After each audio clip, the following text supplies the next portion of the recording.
Good afternoon, members, and welcome to today's meeting. I would now like to call upon the Dean, the Very Reverend David Brindley, to say prayers. Thank you, Lord Mayor. A pregnant teenage girl, unmarried, bringing shame and embarrassment upon her family. Foreigners coming from abroad, speaking a different language with different skin colour. No one quite knowing why they're there. Refugees and migrants, what after all is little donkey about? And the innocent deaths of children who were slaughtered by mistake instead of Jesus. The themes of Christmas are the themes of today. It's not just a story in the past, but is deeply relevant to today's world. And so in our prayers we remember all those who struggle this Christmas time and pray for God's grace. At this holy time, there was no room for your Son in the inn. Protect with your love those who have no home and all who live in poverty. At this holy time, Mary, in the pain of labour, brought forth your Son to birth. Hold in your hand all who are in pain or distress today. At this holy time, your Christ came as a light shining in the darkness. Bring comfort to all who suffer in the sadness of our world. At this holy time, the angels sang peace to God's people on earth. Strengthen those who work for peace and justice in all the world.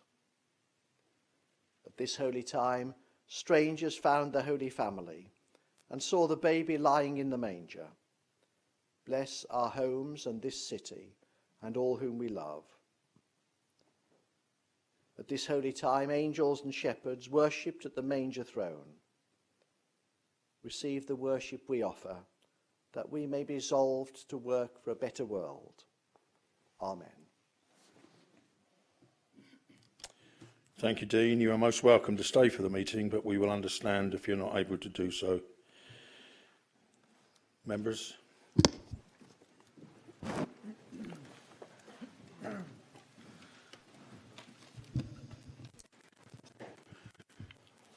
I would now like to begin today's meeting with agenda item 1, which is the declarations of interest. Members, if you have any disclosable pecuniary interest to declare in the items on the agenda before us, can you please indicate?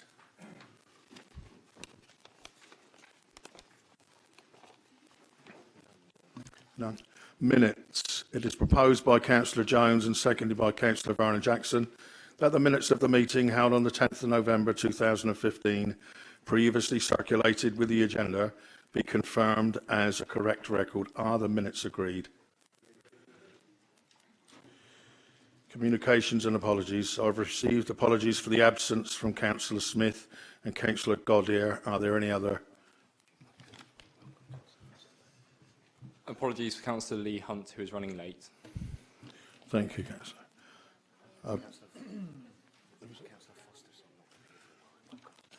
I would just like to welcome Councillor Foster back, who's been away under very trying times, and so welcome back, Margaret. Filming council proceedings. Just to remind everybody that today's meeting is being filmed from a fixed location camera placed in the chamber with the intention of web streaming and the recordings. The camera has been positioned so as not to visually record any members of the public who may be in attendance at the meetings. Also, for the attention of those in the galleries, please be aware that as per guidance displays on the walls, the Council's rules prohibits the filming, photographing or recording of members of the public unless they are addressing the meeting, and only if they do not actively object. Evacuation procedures. Also to remind you that the evacuation assembly point is the Guildhall Square in the vicinity of the Queen Victoria statue. As before, there is an innate logbook on reception for the public attending council meetings. The Guildhall staff will undertake any roll call of the public using the completed log. The officers will undertake a roll call of all members and officers. There are building evacuating signs displayed both inside the public gallery and in the chamber itself. Finally, due to electrical issues, we'll be speaking using a bell instead of the traffic light system to control the speaking times, so bear with us. Item 4 is deputations from the public, understanding order 24. The City Solicitor, please. Thank you, Lord Mayor. Members, there are 10 deputations today, plus a written representation in respect of budget savings items 7 and 9. Sorry, item 7. 9 speaking against elements of the budget and 1 in support of the budget. The details of the representations and deputations have been circulated in the chamber on the green sheet. Speakers currently listed as 1 to 6 and 8 to 10 are speaking against the budget or elements of it. Speaker 7 is speaking in support of the budget. I have been advised by one of the persons wishing to make a deputation that they do not wish to be filmed, photographed or recorded making their deputation. Consequently, no such activity must take place from the gallery or elsewhere until the first speaker has finished speaking during the public deputation process. If any other deputy does not wish to be filmed, could you please indicate now?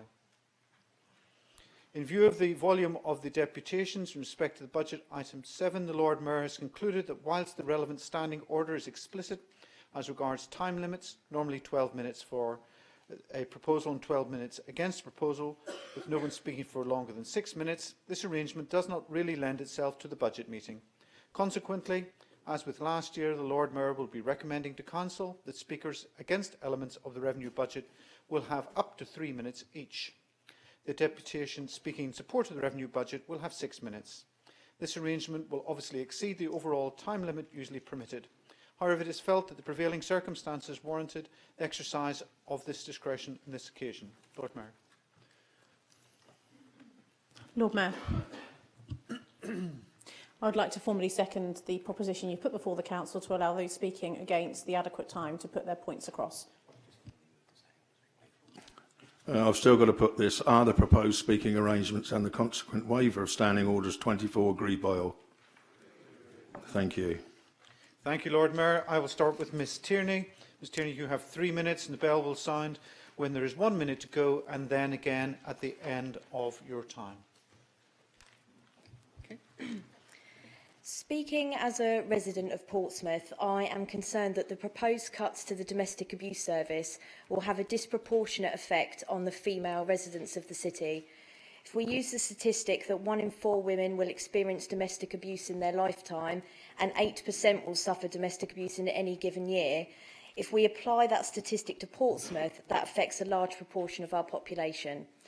If we also take into account the statistic that last year 4,745 incidents of domestic abuse were reported to police in Portsmouth, which was an increase of 12% on figures from the last year, and if we assume that a large proportion of those reporting were female, again there is a concern that a reduction in domestic abuse provision will impact the female residents of the city more than any other group.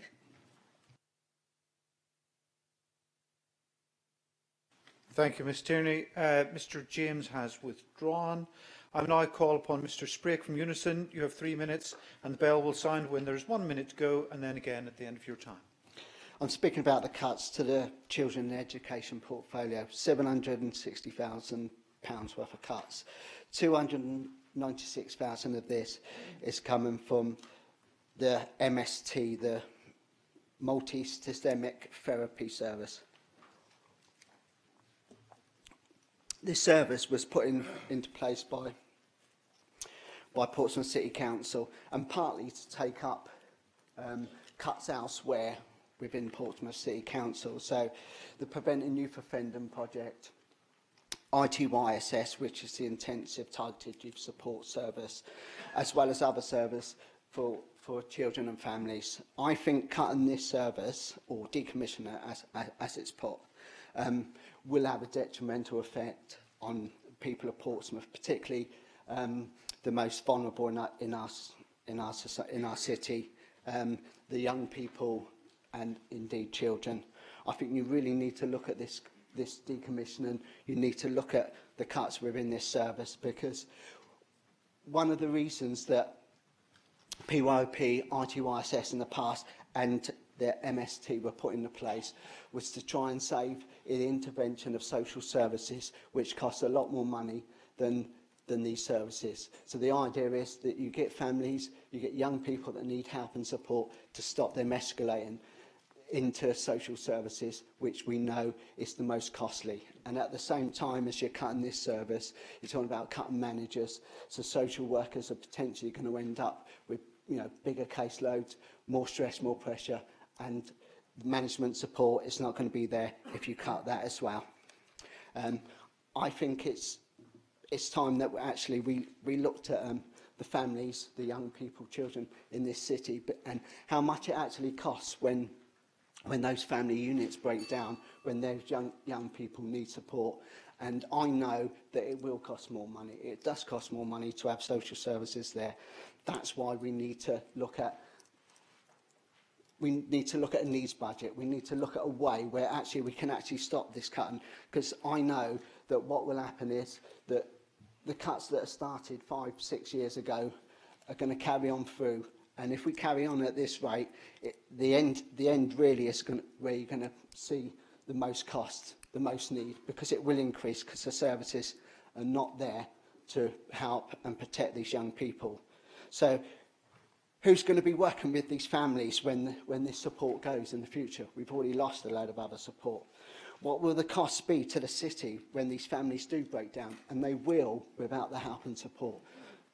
And my other question is, are we going to see social workers under even more pressure, more young people homeless out on the streets? Because that's the other alternative as well. Thank you. Thank you, Mr. Sprigg.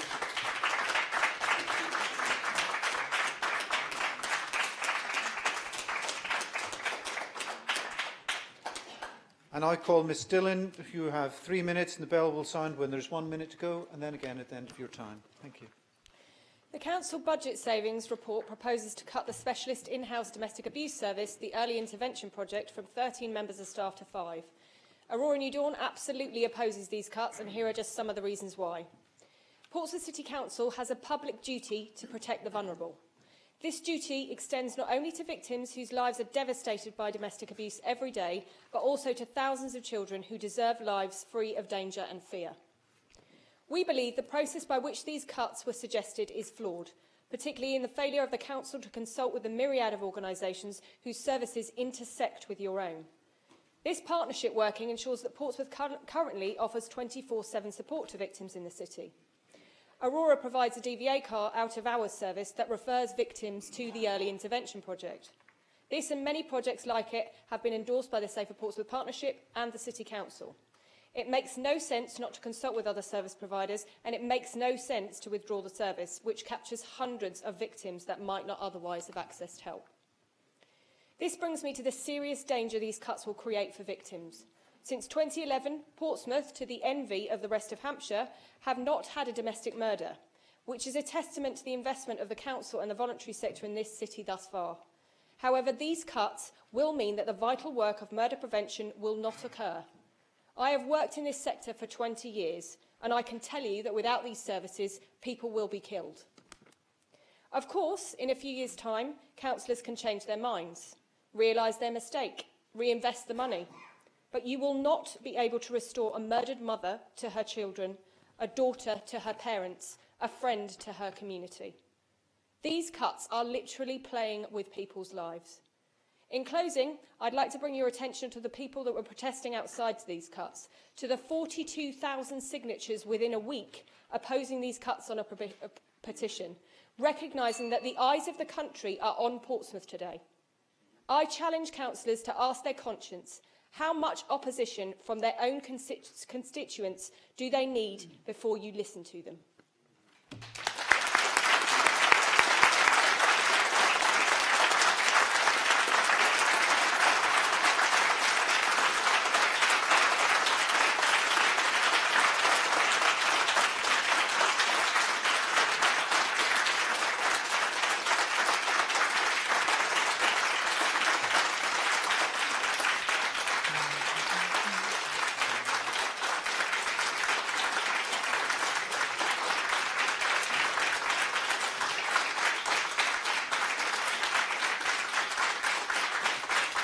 Thank you, Ms Dillon. I now call Mr Corkery. You have 3 minutes and the bell will sound when there is 1 minute to go and then again at the end of your time. The budget proposals being voted on today represent an attack on the opportunities and support offered to the most excluded and marginalised groups in the city. The impact of the cuts to domestic abuse services will fall overwhelmingly on women.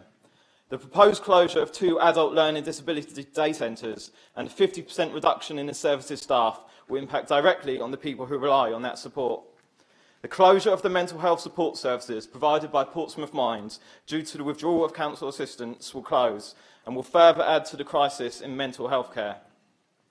I have the privilege of working with young people who, for one reason or another, have become homeless.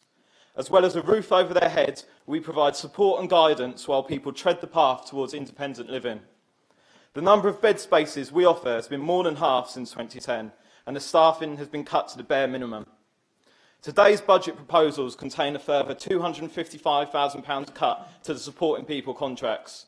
Make no mistake about it, this is going to force more people to become street homeless. Another example of how these cuts will impact upon vulnerable young people is the decommissioning of the multi-systemic therapy, MST, service. MST is an intensive family and community-based intervention for children and young people at risk of being taken into care or custody.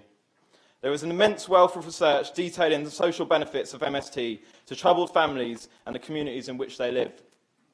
It has also been shown to produce substantial financial savings for the taxpayer, as early intervention is substituted for costlier measures down the line. Research conducted for Hampshire County Council found that its MST service saved the local authority £2.4 million a year, a return on investment to rival even the most profitable Gloucestershire warehouse. The MST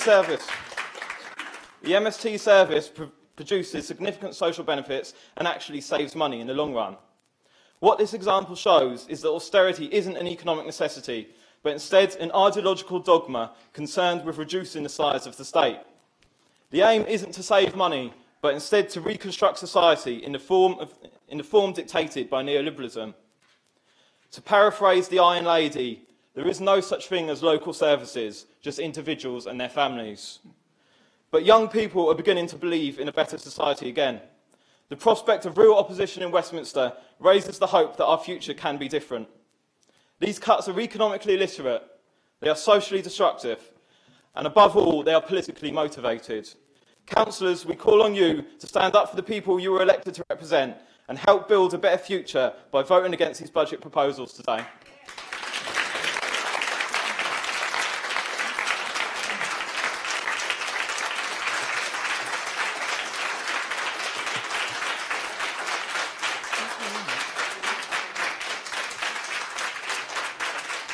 Thank you, Mr Corkery.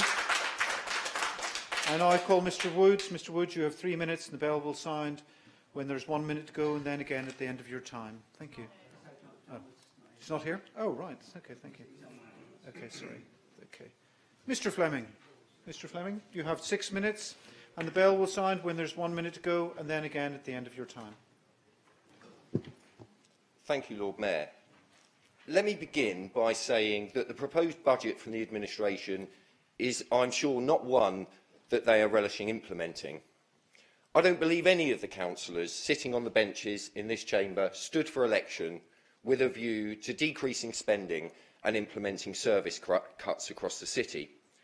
But it's actually a testament to their financial acumen that so many services are actually being protected in the coming year. I have noted not one, not two, but myriad schemes that this administration has implemented and proposes to bring forward that generate income for the council. The biggest income generator being, of course, the breathtaking sum obtained for the sponsorship of the Spinnaker Tower. Almost £750,000 each year, and for the next 5 years, is not something to sneeze at. And the resoluteness of the administration in the face of opportunistic attacks. Sorry, Mr Fleming.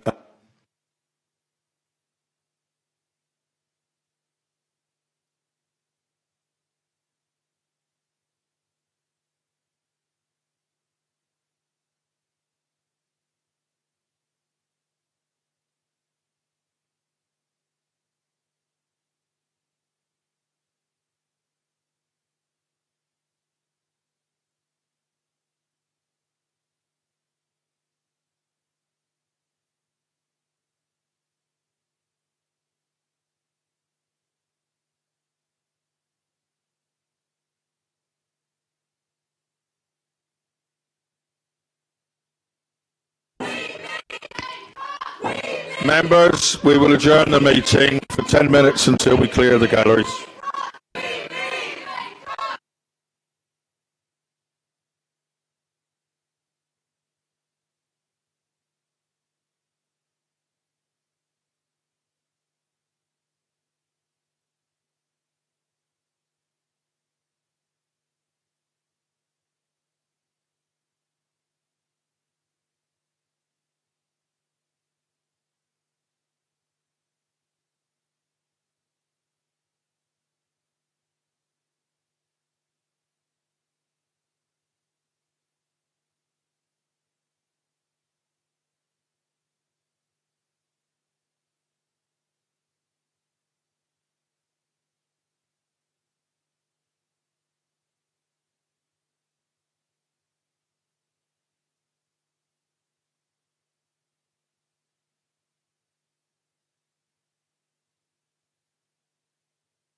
Members of the public, whilst we actually welcome you here, there are certain rules and that we've got to abide by.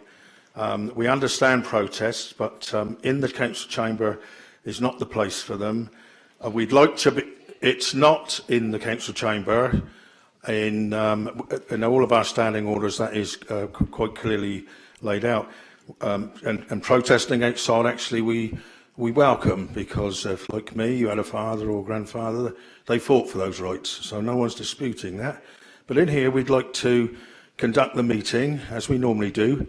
You're all welcome to stay, but if we have any more, a repeat of what happened just now, we will call the meeting off again and see what we'll have to do about it. So I'm just asking you to bear with us and let us to continue the meeting. Thank you very much. Lord Mayor, can I request that Mr Fleming's speech starts from the beginning again, please? Yeah, that's okay. Mr Fleming, you have 6 minutes, and the bell will sound when there's 1 minute to go in the end, and then again at the end of your time. Thank you for your indulgence, Lord Mayor. Let me begin by saying that the proposed budget from the administration is, I'm sure, not one that they are relishing implementing. I don't believe that any of the councillors sitting on the benches in the chamber today stood for election with a view to decreasing spending and implementing service cuts across the city. But it is testament to their financial acumen that so many services are actually being protected in the coming year.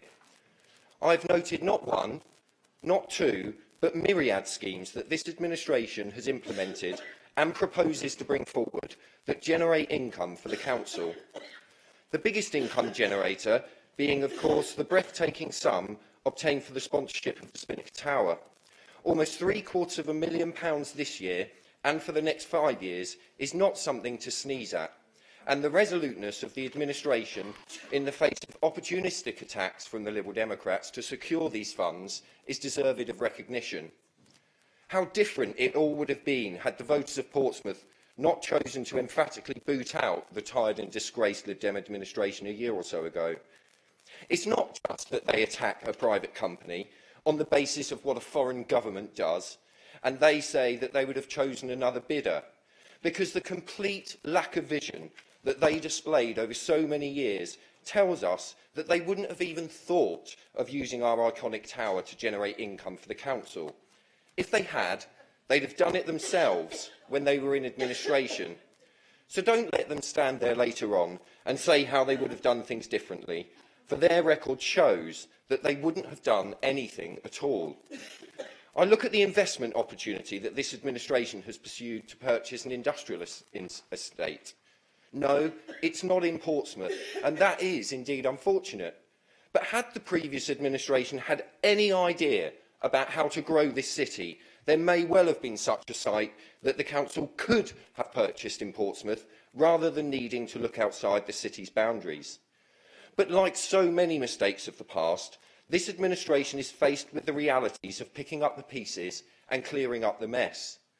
I could go on talking about initiatives which are generating more income for the council, like the vast number of fines issued to irresponsible dog owners for failing to pick up their pets' mess on our pavements. Apparently, more fines issued in 1 month than in the entire time the Liberal Democrats ran the city. Indeed, I suppose it's another example of this administration clearing up the mess that was left behind. I could list all of the initiatives this administration is bringing in, but in my 6 minutes, I simply don't have time to list all the success stories that mean that the council's finances are in better structural shape than at any time since the financial crisis. Taking tough decisions is what this city needs. Spending money is easy, and boy, did the previous administration take that to new levels.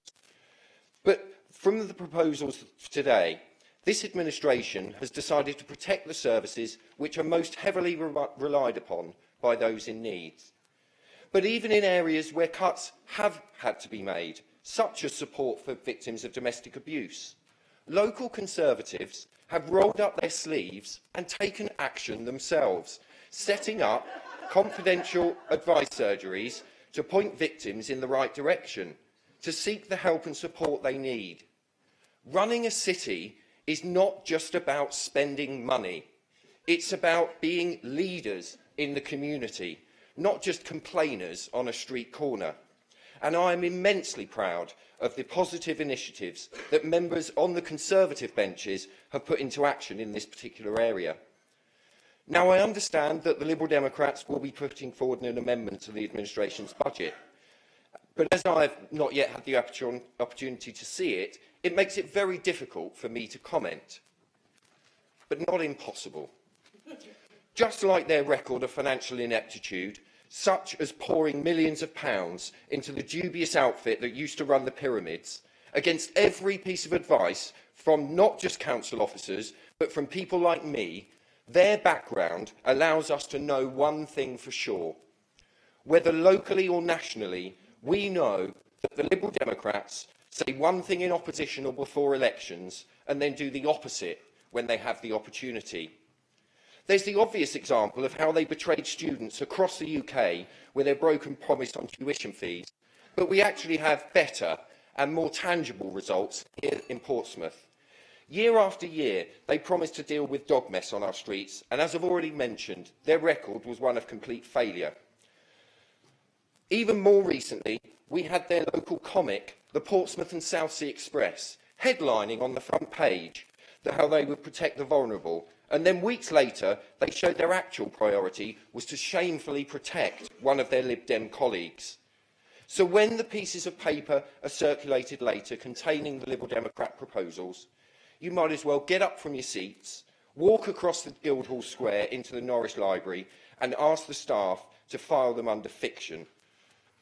Opposing cuts to services is easy, but deciding how to pay for them is the hard part. So I hope that councillors from the other parties will not mimic the approach of the failed and discredited Liberal Democrats. The proposals before you today show that this administration is prepared to take tough decisions to put Portsmouth back on a sound financial footing. Thank you, Mr Fleming. And I call Ms Tuck. You have 3 minutes, and the bell will sound when there's 1 minute to go, and then again at the end of your time. My name's Sabine Tuck, and I'm a care assistant escort for Portsmouth Day Service based at Warren Avenue. I'm also president of the Portsmouth General Branch of the GMB Trade Union. I'm here today to speak against savings proposals for adult social care in the 2016-17 budget. Some of you may have an impression that the existing day service provides little more than opportunities for such activities as colouring in, but I can assure you that this is not the case.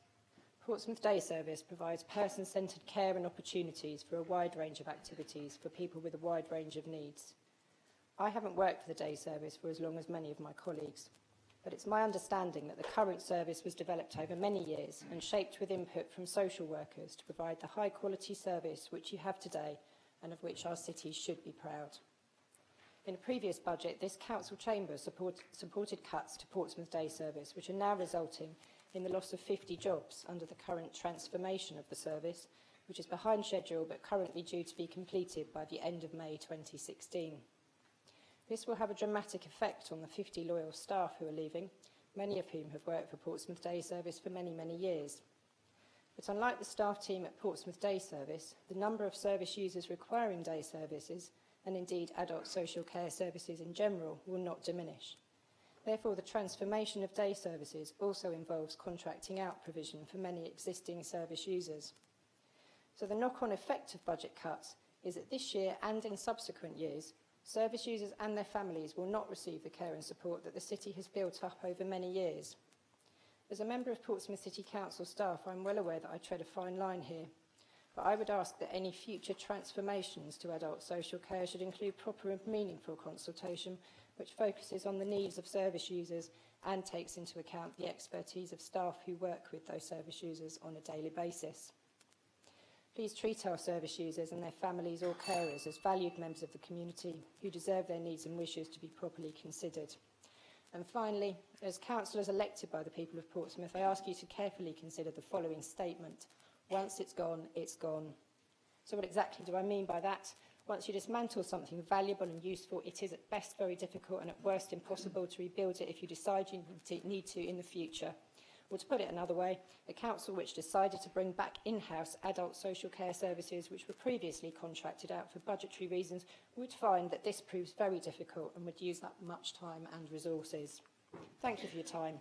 And never forget, councillors, once it's gone, like the 50 Portsmouth Day Service staff who've given so much care and support to some of the most vulnerable in our community.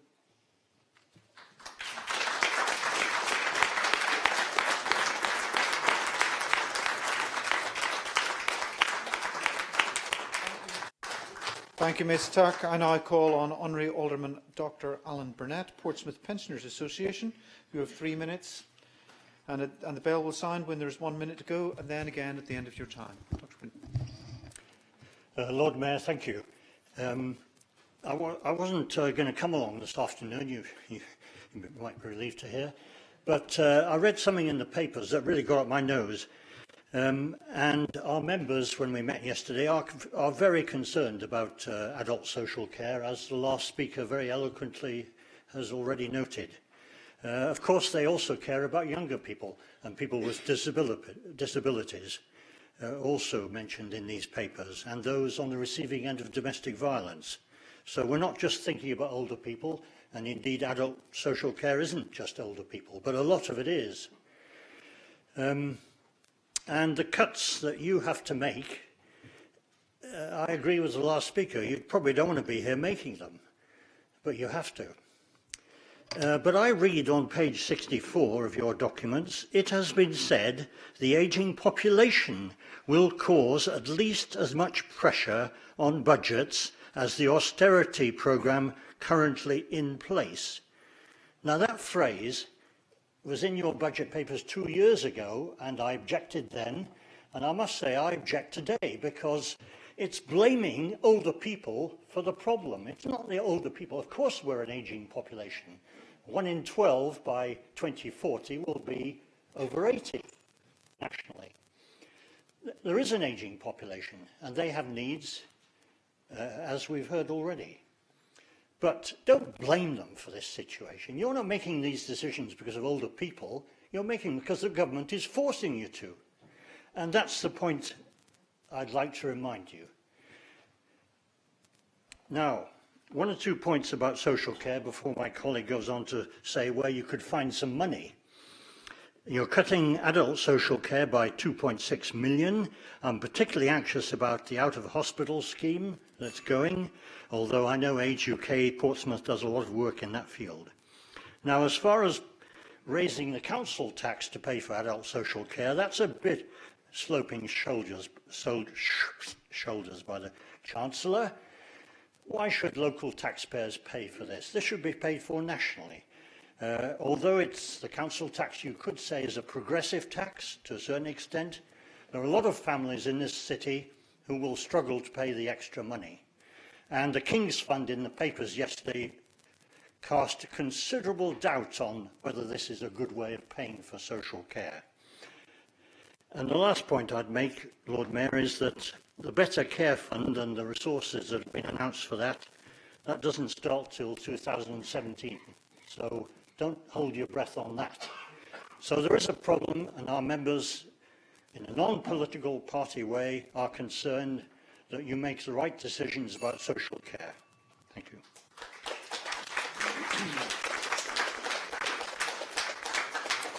Thank you, Alderman Burnett. Now, I finally call upon Mr Steve Bonner, Portsmouth Pensioners Association. You have 3 minutes, and the bell will sound when you have 1 minute to go, and then again at the end of your time. Mr Bonner. Thank you, Lord Mayor and councillors. Once again, I find myself needing to repeat the Portsmouth Pensioners' objections to the cuts to what we see as key services, not just for aged population within Portsmouth, but also for the youngsters. Despite, as I read in one of your documents, high surplus cash due to capital programme slippage. Now, I take it that's money that you promised to spend, which actually hasn't been spent. We have asked searching questions under the Freedom of Information Act as to how much this money is and where it's currently at. We have not yet received a reply. This is several weeks we've been waiting. Now, that money could be used for other services, as been indicated by some of your documents.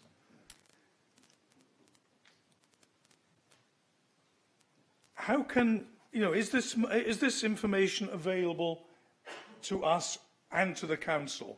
Because I would ask, if you don't have access to this information, how can you actually propose a budget without knowing where your money is and how much there is available?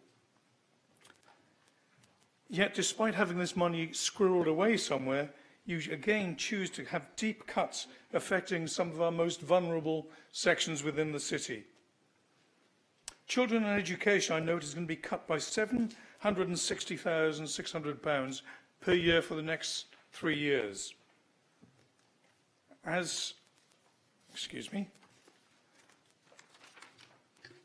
Environment and safety, essential again for areas of our city and the people within it, £770,000 per year for the next 3 years. Health and social care, going to be cut by over 2.6 million per year for the next 3 years. You see yourself as public servants. I ask you, who are you actually serving with these cuts? Thank you.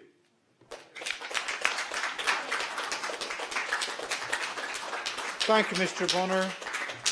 Members, that brings us to the end of the deputations. Could I ask that those who have made deputations return to the public gallery if you wish to stay and watch the meeting, other than, of course, Alderman Burnett, who is, of course, welcome to return to the Alderman's seating.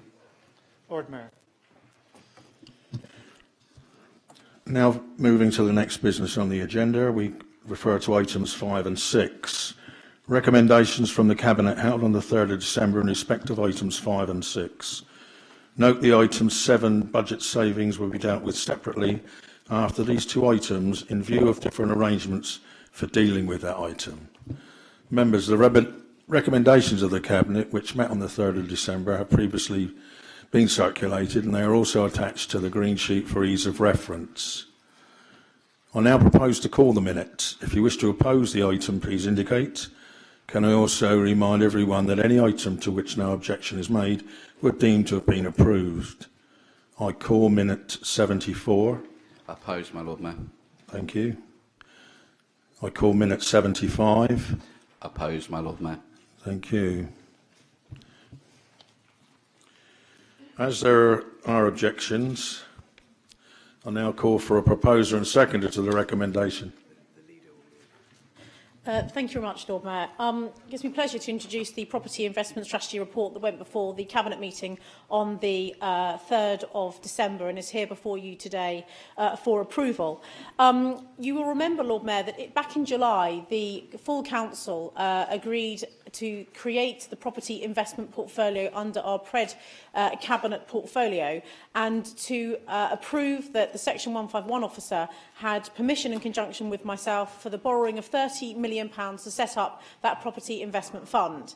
Today, the report before you is to add to that fund, to create new income for this council to protect our vital services. And so the recommendations before the full council today are that the City Council approves that the Director of Finance Section 151 officer be authorised to amend the Corporate Capital Programme Property Investment Fund by adding an additional £20 million financed from prudential borrowing 2015-16 to acquire additional investment property, and that any unutilised borrowing within the property investment fund in 15-16 be automatically carried forward into 2016-17 budget. Thank you.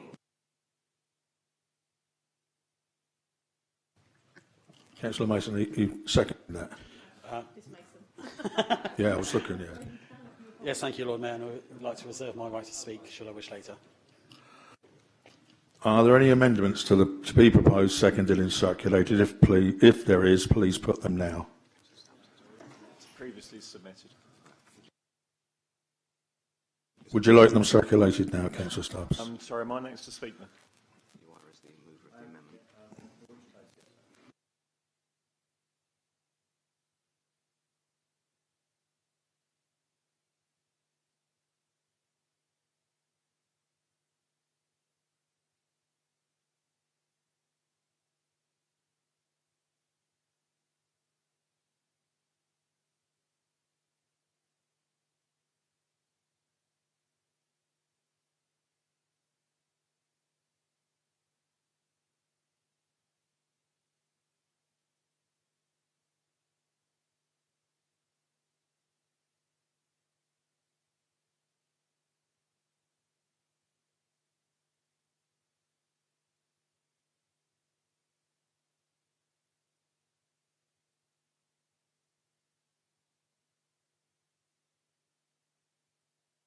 Councillor Stubbs.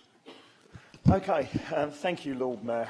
We've heard a lot from the deputations about how we should preserve spending in one area of the budget or another. And, you know, I think we all have some sympathy for that. But we are also in a position where, to a very large extent, the amount of money this council has to spend is fixed. But there are some things we can do about it, that we're not completely helpless on the income side of the ledger. And this proposal, what we've been doing with the property investment strategy, is a part of that. It is about actually trying to drive income so that some of the services which would otherwise be under threat can be preserved. And so what we're doing, what we've got a request for really is a request to raise the borrowing limit.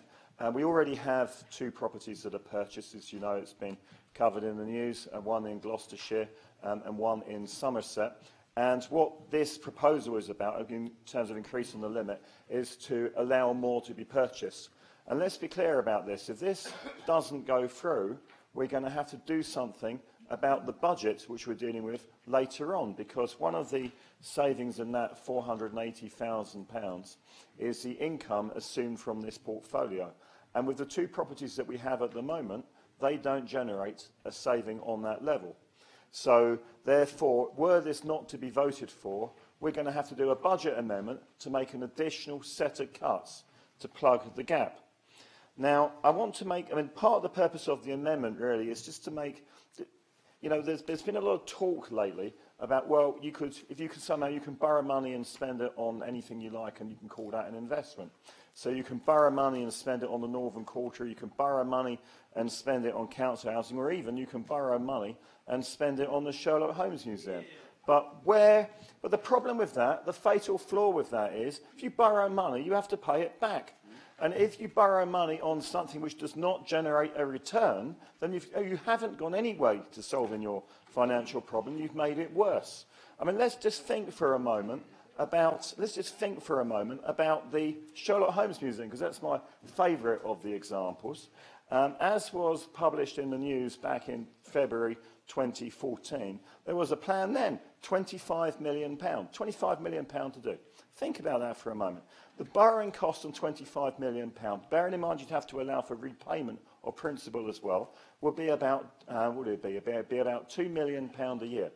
Where do we find £2 million a year from within the culture and leisure portfolio of a budget of about £7 million? Where would you find the £2 million from in order to make that level of repayment? I mean, it's completely ridiculous. So I think what we're proposing here with the investment strategy is a sound way of trying to solve our problems. I hope that it's something that the council feels it can support. And I am asking all members to put on record their support for this with the amendment before us. And to answer some of the points made by Mr. Bonner, forgive me, I'm not sure if he's still here, but he did raise some interesting points, some points that are widely raised about reserves, and I just want to deal with that now. The council does have some reserves, that's true, but the biggest amount that it has is the money which has been paid in advance for the city deal. We've got £50 million received for the city deal, and that basically is the reserves, most of the reserves that we have in capital. And that is money which, you know, it's not just here's £50 million, do what you like with it. It has to be used for a particular purpose. And the fact is that we can make actually a lot of the profit from these investments in the short term, the profit will be a lot greater because we've got that £50 million and we're lending it out at 1%. We won't be doing that anymore. We won't be lending out at 1%. Instead, we will be putting it into income-bearing assets, which will generate a return of far more than that, and will make a real profit for the council. And in terms of the other reserves that we've got, I think there's a suggestion that the council should be running down its reserves in order to protect services in the short term. That's already happening as well. Last year we made savings of £13 million, as I'm sure you all recall. But the actual reduction in the revenue support grant was so large that if we were to deal with that all in one go, we should have made £19 million. So we've actually we'll be running down reserves by about £6 million this year already. So we are using reserves to spare some of the pain, but that doesn't mean there's even more. It means that if we actually dealt with these, if we actually put through all of the cuts in the year that they were made, we would have made much deeper cuts already. Thank you, Lord Mayor. Thank you. Seconded by Councillor John Ferret, is that correct? Then Councillor Gerald Vernon's action, please. Thank you, my Lord Mayor. In principle, I support this strategy, and it's right that we invest to try to make sure that the council produces money to make sure that we're independent of government grant. And that is a sensible strategy that this council has established and done for many, many years. We built the port to produce an income, and that's been extremely successful. We bought MMD, a fruit importing business, and that's been extremely successful. So this is a long-term strategy this council has done over many, many years, and I support it. But this report says that currently the council has spent £22 million buying 2 properties.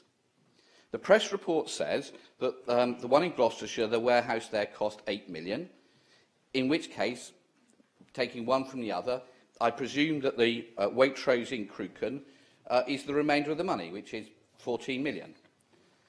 Other councils have also been doing this, and I think it'd be sensible to learn from them. Eastleigh has been investing in the Rose Bowl in their borough to try to make sure that they're financially independent.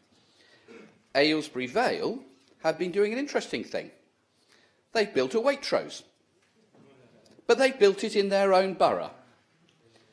So my view is that I would be looking for an investment strategy which is a balanced strategy that sees investment here in Portsmouth as well for 2 reasons. Partly because I think it is essential that we as a council who are responsible for economic development show we have confidence in this city's economy and are prepared to invest here. So at the moment, that is not so. Investing in new buildings, creating wealth, creating jobs in Portsmouth is what we could and should be doing. And secondly, if we invest in creating new buildings in Portsmouth, we are a completely special case as an investor. Because not only do we receive the rent, but we also receive the business rates. Because nobody else does, no other investment can do that. The Waitrose in Crewcombe that we have bought pays £330,000 a year in rates, business rates.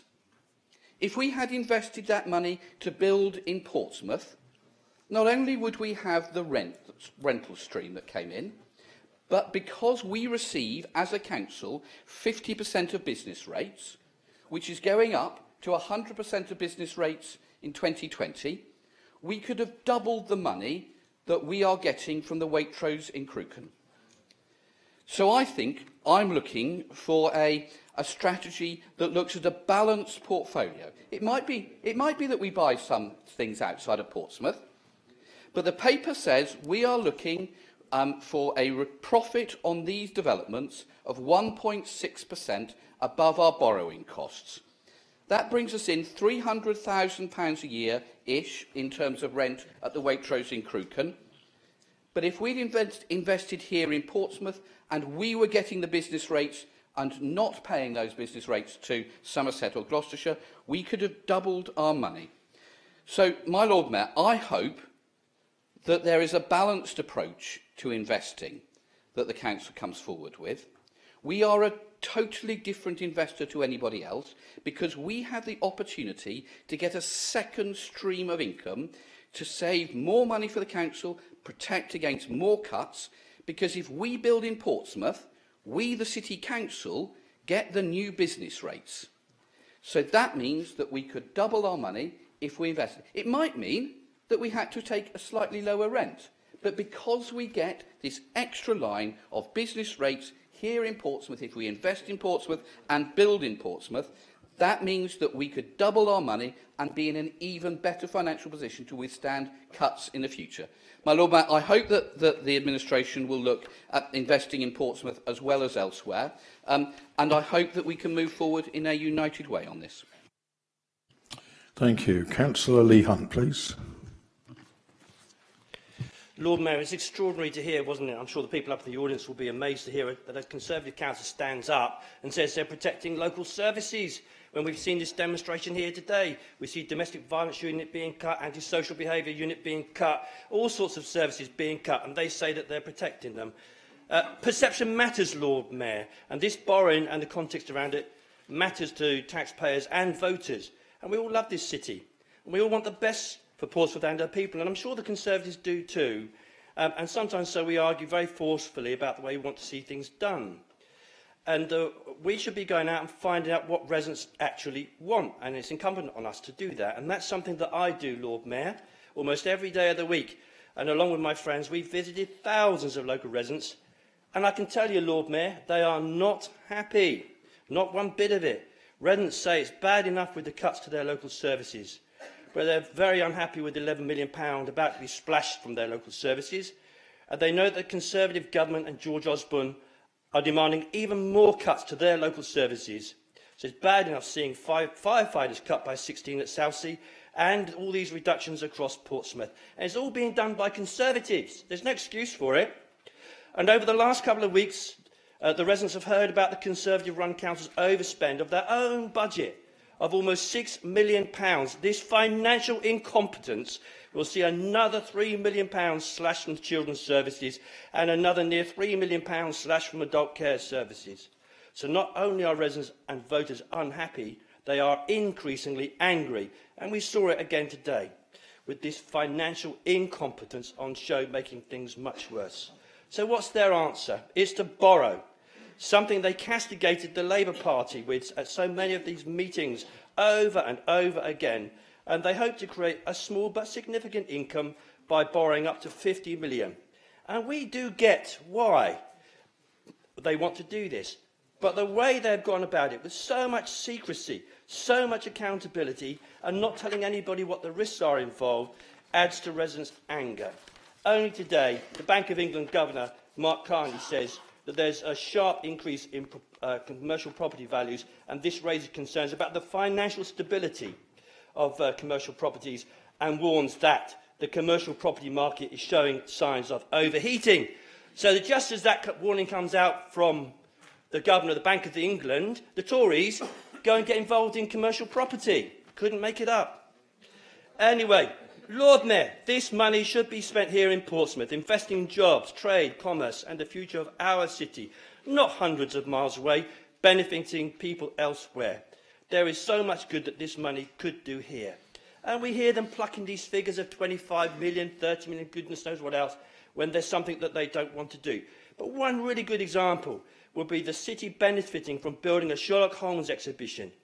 And before Councillor Symes protests, here she goes, the fact is, a report about Sherlock Holmes exhibition coming to Friday's Culture and Sport meeting is almost the same report that I commissioned a couple of years back. So there's not much advance, if any, movement on this matter at all. So all these millions of pounds can be used to pull in tourists from Japan, China, Europe and India to come here and see where the world's greatest fictional detective, Lord Mayor Sherlock Holmes, was created. These millions should be used to expand Portsmouth's local economy and jobs. And the extra business rates amounting to hundreds and hundreds of thousands of pounds would be benefiting Portsmouth's residents, not the residents of Somerset and Gloucestershire. Lord Mayor, the Conservative administration thinks it's doing the right thing, but we and the residents do not agree. They should be much more open about what they are doing, show us how they are assessing the risk of this commercial property sector, which is very vulnerable at the moment, and they should not spend so many millions away from Portsmouth. The Conservatives' actions speak louder than words. They are sending out a clear message that they have no confidence in Portsmouth. Well, we Lib Dems do, and as Councillor Gerald Vernon-Jackson said just now, that's why we invested in the multi-million Arches project, the multi-million-pound major revamp of the D-Day Museum, millions on new sports facilities, multi-millions in mainland market deliveries and the commercial port, multi-millions into the international ferry port, and much more here in Portsmouth. And, Lord Mayor, do you know what? We didn't overspend. We stayed within our spending limits, yet we did all of those things. 1 year of Conservative rule, and there's £6 million overspent already, and now they've got to make a load more cuts today. So I hope they're listening. I hope they listen to what the people said earlier on, and I hope that they will invest in Portsmouth and change their direction of travel and back Portsmouth.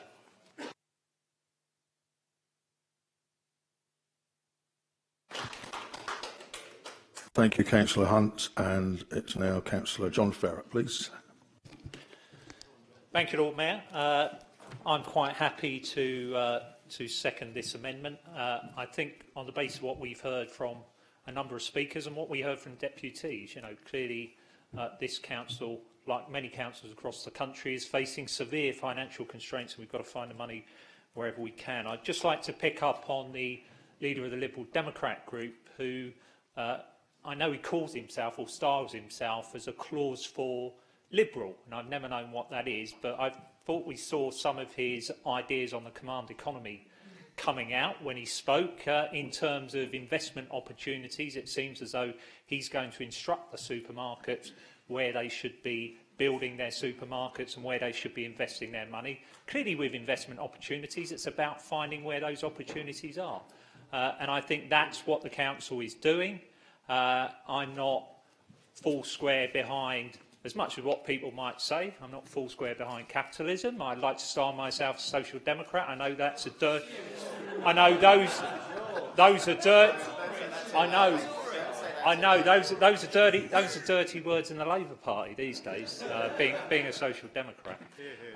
But clearly, in terms of the strategy that the council are pursuing, the alternative is, if you don't invest that money, if you don't get those returns, you're going to have to cut more services.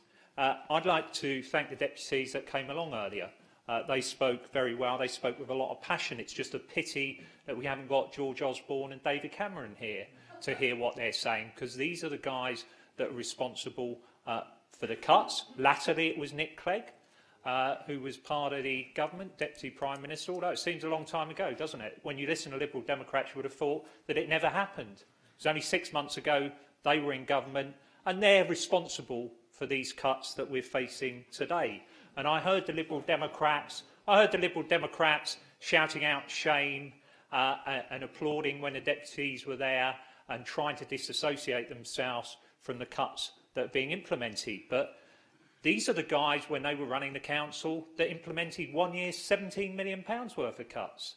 These are the guys that cut Sure Start by 48% and decimated that service. These are the guys that closed public toilets across the city. These are the guys that made hundreds of people lose their jobs. Now, I'm not saying they were avoidable, but they were part of the government of the day that was putting through those cuts. So please don't try and insult the intelligence of people here and disassociate yourself from what you were responsible for when you were in government. I'm also cognizant of the fact that my own party supported deficit reduction. Going into the 2010 election, our proposal was to halve the deficit over the course of the Parliament. George Osborne and Nick Clegg said they were going to abolish the deficit altogether. At the end of 5-year Parliament, the deficit was halved.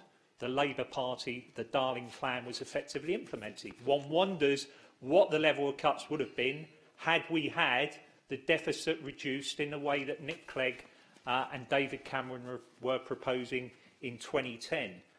So all parties, because they have to recognise there is a deficit and something has to be done about that.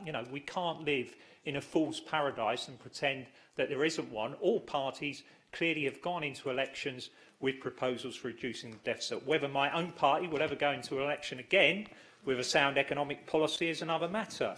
But in terms, and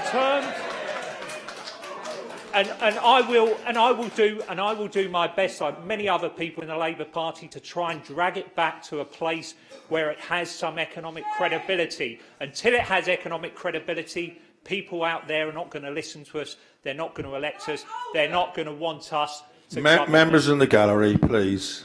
In terms of scrutinising what the council is doing, clearly we have a Governance and Audit and Standards Committee, and I've heard both Councillor Hunt, Councillor Vernon Jackson talk about the way that this has been done. There's been implications that there's a lack of transparency here. We have a committee that looks at what the council is doing where its money's going, where they're investing it. There are Liberal Democrat members on that committee. They have the opportunity to scrutinise and ask questions and make sure that everything is being done with due diligence. So I think they should not pretend otherwise, that we as councillors all have a role in ensuring that any investment decisions that the council take are implemented correctly. So in the absence of money, a magic money tree, that if there is one in the city, can you please tell me where it is? In the absence of that, the council has to try and raise as much money as it can in order to save services. If it doesn't do that, we're facing more cuts, and obviously no one wants that. Thank you, Councillor. Can we have Councillor Lee Mason, please? Thank you very much, Lord Mayor. Now, it's a clear sign that the way we need to go forward is to generate revenue. Every pound we make is a pound we do not have to cut. Every pound earned is a pound of savings we're not having to make. It's deadening the end result of having to make cuts here. It is softening the blow, so it's important to do. We have heard that Gerald isn't actually against trying to make money. He's just saying, oh, we need to make it in Portsmouth. Supermarkets. He doesn't want a supermarket to go to Somerset. He wants it to come to Portsmouth. This reminded me of something not too far back.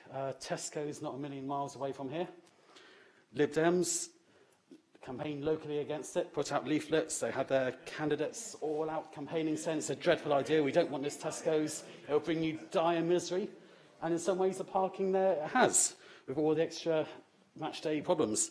But they were adamant, no, we didn't want this. Yet when it came to the planning committee, I think there's several people here can remember, there wasn't a single Tory who voted for it. It was, however, the Lib Dem members of planning that voted it through. Double standards, some might say, but I think it's trying to create problems to promote yourself. So you come forward, we'll create this problem, we'll campaign against it, then we'll push it through, then we can campaign against it again. So double standards there, but we've heard the leader of the Lib Dem say he wants to see another supermarket in Portsmouth. He hasn't specified to us where, but he says he wants one. Is he suggesting it should be on Southsea Common, on the hill in Cosham, Milton somewhere in your own backyard? So you're saying we need to have this supermarket in Portsmouth, built at taxpayers' expense or on our borrowing, and then you can campaign against it. Self-promoting in every way to try and create problems, but never solutions. Then once you campaign against it, you can come to planning or vote for it. Then you can complain about the resultant problems. I think we've learned from this that the Lib Dems have a way of roundabout thinking. Find a problem, promote it, make it bigger, keep going. I commend Cabinet members responsible for taking this forward and the officers who have led us away. This is the true way that we're going to stop the future burden of cuts, is to have income generation going forward. Thank you, Lord Mayor. Thank you. Councillor Alcombe, please. Thank you, my Lord Mayor. Councillor Mason's pinched part of what I was going to say, so it will make my deputation or my comments a little shorter. I think one thing about politics is obviously when you come to this chamber and you try and argue that black is white or white is black, the rest of us have fairly long memories. So we can always bring it back, and as he said, quite rightly, you know, Tesco's, they chopped sides as to whether it was or whether it wasn't. And with the yellow side of the House, the yellow side of the chamber, the Liberal Democrats, I do, at this point, want to make my view clear that I deplore the actions of some of the people on that side of the chamber in encouraging, rabble-rousing the protest from above in the balcony. I think it was completely out of order and undemocratic. But moving on from that, the standards in this chamber should be better than that. But moving on, the one thing I did want to say is for Councillor Vernon Jackson's benefit is we are taking a balanced view forward in what investments we make outside the city and inside the city. And I'd commend him to look at the new industrial estate being built in Limberline. There are a number of new industrial units being built there of various sizes. I think there's about 15 built and for the City Council, which will be going out to lease and rent in June next year. So I think that does show we are already following a balanced investment with stuff within and outside the city. So I think, as I say, having had part of what I was going to say already said, I'll leave it at that, Lord Mayor, and leave you a chance of finishing before 8 o'clock tonight. Thank you. Thank you, Councillor. I'll ask the leader if she's willing to accept the amendment as part of the... Happy to accept it, Lord Mayor. Then it's down to you to sum up. Favourite part, getting the last say. Well, Lord Mayor, we've heard a robust debate on both sides of the argument today about the property investment strategy. And what I want to make clear, particularly for people in the council chamber who are here visiting us today, that this is not money that we actually have in the council's bank account. This is hypothetical money. This is money that we are going out to borrow. And Councillor Stubbs gave us the example. And I'm going to give you another one now. An example of a commercial property that we buy in Birmingham. Okay, 7% return. So the rent that comes in gives a 7% return on investment per year. You take off the borrowing costs at 4%, giving you a 3% profit pre-tax. That 3% profit is then used to pay for things such as the Sherlock Holmes Museum or whatever other cultural offering we might want to have in the city of Portsmouth. So without doing this, we today would not be asking you to find £11 million worth of savings. We would be putting forward somewhere nearer £12.5 million worth of savings because of the income that we anticipate we will be creating over the next 5 years. Now, what I want to do as well, Lord Mayor, is talk to you about the £30 million that we have already agreed and spent in principle on these commercial properties. They are creating income of around £480,000 a year. So what I would say to the Liberal Democrats is, if you don't want to accept the strategy and the savings that we are putting forward, you need to find an additional £480,000 worth of cuts. And let's look at where that could come from. Well, £260,000 was debated last year in this chamber around the support for the Women's Refuge. It was rejected, but it was debated at length. Services for blind people, maybe, or possibly the Meals on Wheels service, which is around £40,000 a year. Or perhaps the Liberal Democrats would like to go back on the cut they made in 2013 to the Portsmouth Mind mental health charity. We've heard from Councillor Vernon Jackson today that we should be building Waitroses in Portsmouth. We should be doing that ourselves. We've also heard and had propositions from him that we should be building commercial properties in Portsmouth. We should be creating jobs in the city. We should be creating jobs in the surrounding area. We should not be buying commercial properties outside of Hampshire. Well, thank you for that suggestion, Councillor Vernon Jackson. We are. It's called Dunsbury Hill Farm. We are building commercial property. We are financing commercial property. We are going to have one of the largest B8 distribution centres on the south coast of England when Fatface move into their European distribution centre in Dunsbury Hill, a site owned by this council. And many people from this city will work in that facility that this administration has had the foresight to create. We've also heard that from Councillor Vernon Jackson that we should be borrowing the money and, as I say, speculating and building here. Well, let me tell you, Lord Mayor, that this would absolutely not pass our risk test for prudential borrowing. There is no way that our Section 151 officer, and I know this because I've had the conversation with him about something very similar in the city, there is no way that he would allow us to borrow money, become a builder, develop a big commercial site such as this on the speculation that Waitrose may want to move in there. We are only building the B8 usage in Dunsbury Hill on the edge of Lee Park because Fatface have signed the contract. We need to have that tenant to pass the risk test for the prudential borrowing. So as per usual, Councillor Vernon Jackson is playing fast and loose with the rules of this council to his own benefit. We've also heard him talk about business rates. Well, we could pay for the cost of the borrowing from the additional business rates that we'd have. We could even reduce the rents. Well, Councillor Vernon Jackson, there is a reset of business rates in 2020, and it's very probable and quite likely that we could lose any uplift of new business rate creation in this city. Where would we be left then? How would we pay back the mortgage? How would we pay back the debt? Your plans just don't stack up. But the final point I want to end on, and the point that Councillor Lee Mason has made, is this. Whereabouts do you want to build Waitrose, Councillor Vernon-Jackson? Please write to me within the next week and tell me where in this city you want to build any commercial property, your Sherlock Holmes Museum, whatever it is. Please write to me within the next 7 days and tell me, and I will give you my guarantee. I will work with you and we'll go and speak to those residents together with your proposals to build commercial property in a very, very densely populated landlocked island of Portsmouth. Standing Order 39B, my Lord Mayor. Carry on. Thank you, my Lord Mayor. As the Leader of the Council knows, I did not say that I oppose the strategy. I said I thought it should be balanced to within Portsmouth as well. I didn't say go and build a Waitrose, and I wish she wouldn't twist words.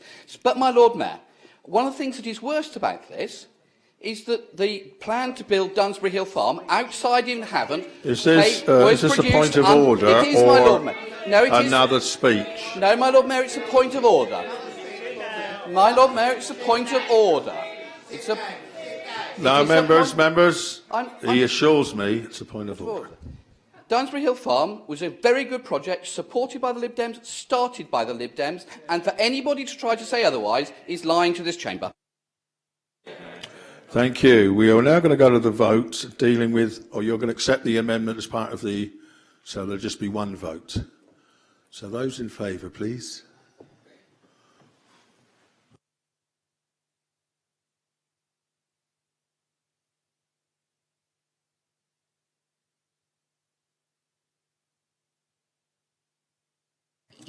Those against? Members? Those against? Carried. Then that's carried. I would just ask the leader that when she was mentioning the name of the firm that's taken over Dunsbury, not to quite look me straight in the eye.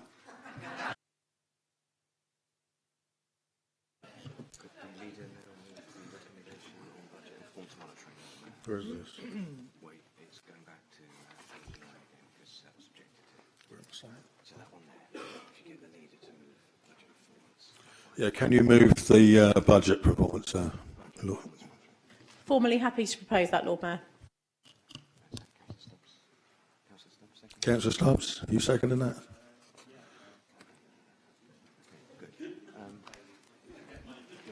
Do you want to talk? Sorry, Lord Mayor.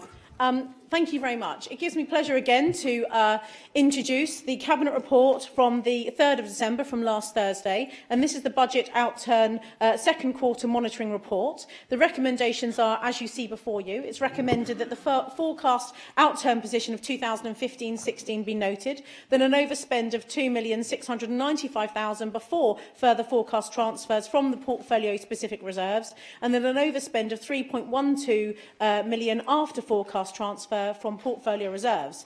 That members that are actual overspend at the end of the year will be, the first instance, be deducted from any portfolio reserve balance, and once depleted, then be deducted from the 2016-17 cash limit. That the directors, in consultation with the appropriate Cabinet member, consider options that seek to minimise any forecast overspend presently being reported and prepare strategies outlining how any consequent reductions to the 16-17 portfolio cash limit will be managed to avoid further overspending during 16-17. Thank you. Councillor Gerald Vernon-Jackson, please. Thank you, my Lord Mayor. And this is a very worrying report that we have in front of us. Yet again, we have a report from the administration that says the council's budget is overspent. And this is becoming a habit. Last year, the budget was overspent. This year, the budget is overspent. And we had comments at the Cabinet meeting from the leader about what was going to happen. And I'm happy, and we'll circulate in a while, an email or a paper produced by Chris Ward, our Director of Finance. Because we were told that this overspend, it's nothing that really, it's not much of a problem, because the Lib Dems always used to overspend. Well, I have to tell you that in 11 years of Lib Dems running the city, there was one overspend. Just one in 11 years of £93,000. And we were then told that the Lib Dems spent all the money, spent all the reserves.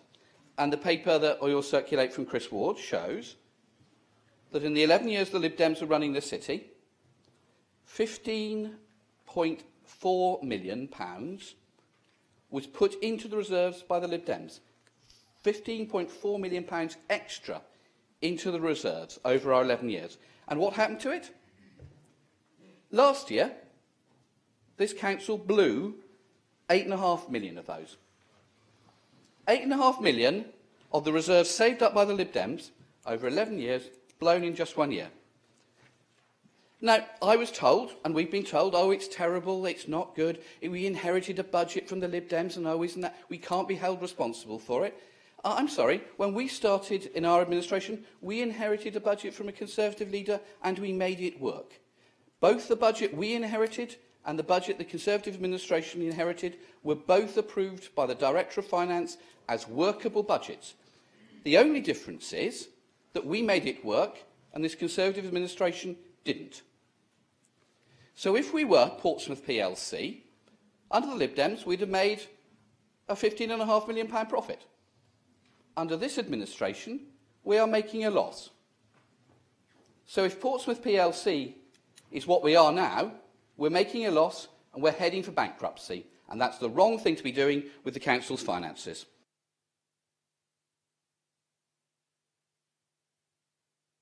Councillor Stubbs, please.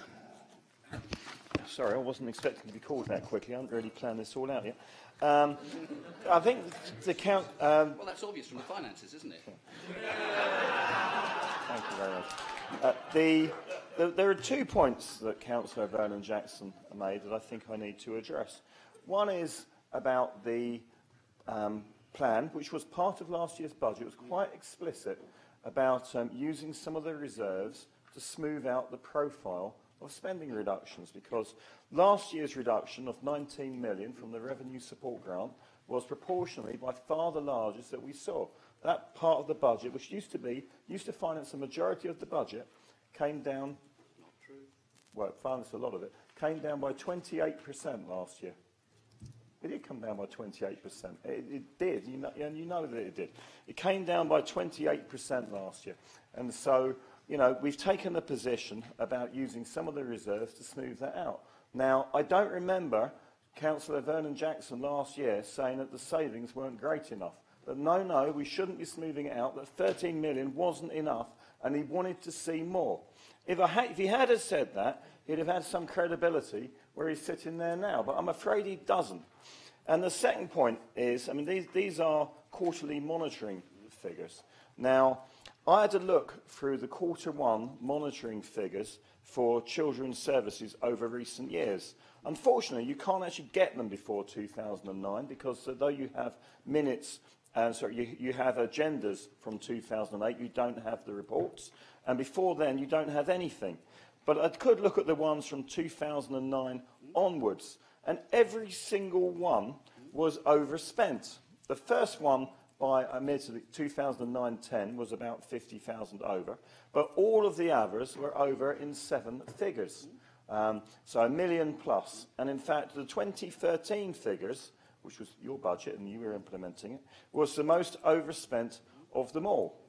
Now, I know, and I think we all know, that there are very severe demographic pressures affecting social care, and there are other pressures affecting other parts of the budget. And it's undeniable, as the budget reduces and the pressures remain, it is becoming difficult to stick to budgets. Nonetheless, and if we had another £75 million to spend, which is what you had back in 2009, can you imagine how easy it would be to put forward a balanced budget and save a few quid? It'd be $1.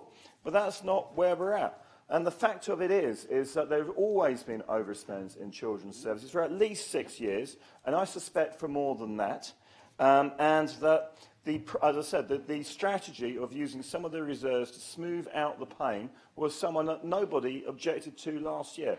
So I really think the points made by the former council leader are a bit much. Point of order 39B, my Lord Mayor. The papers from Chris Ward say that in the last year's budget there was meant to be no use of reserves. In fact, there was meant to put 3.3 million back into reserves, but that made the position even worse because you blew the budget by 11.9 million from what it was meant to be in the first place, my Lord Mayor. So, and the difference between us and you is that when there was an overspend in children's services, we pay for it by the council. You are just cutting services to children. You're pushing it. Councillor Hugh Mason.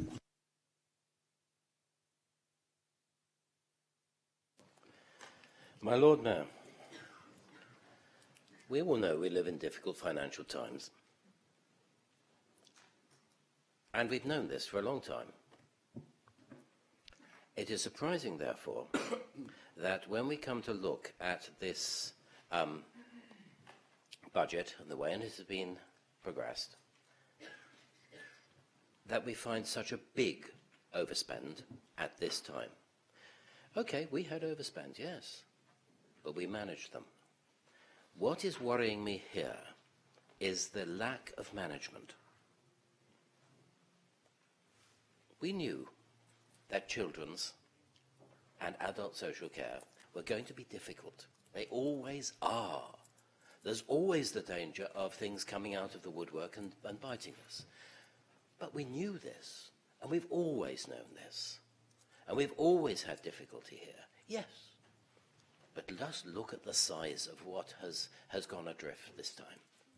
This is why we have to call in and bring to account this budget monitoring statement. We are in very dire straits. Had this been managed properly, the cuts which have been proposed and went through Cabinet would not have had to be made in the same way. The cuts were far too severe. They have really harmed, if you look at the implications, they have really harmed and will really harm children. I'm sorry, my Lord Mayor, I believe that Councillor Symes has an intervention she wishes to make. Yes, Councillor Symes, we can hear you up here, so. Thank you. Now, this does not mean, and I don't think we would say here that the administration is financially incompetent.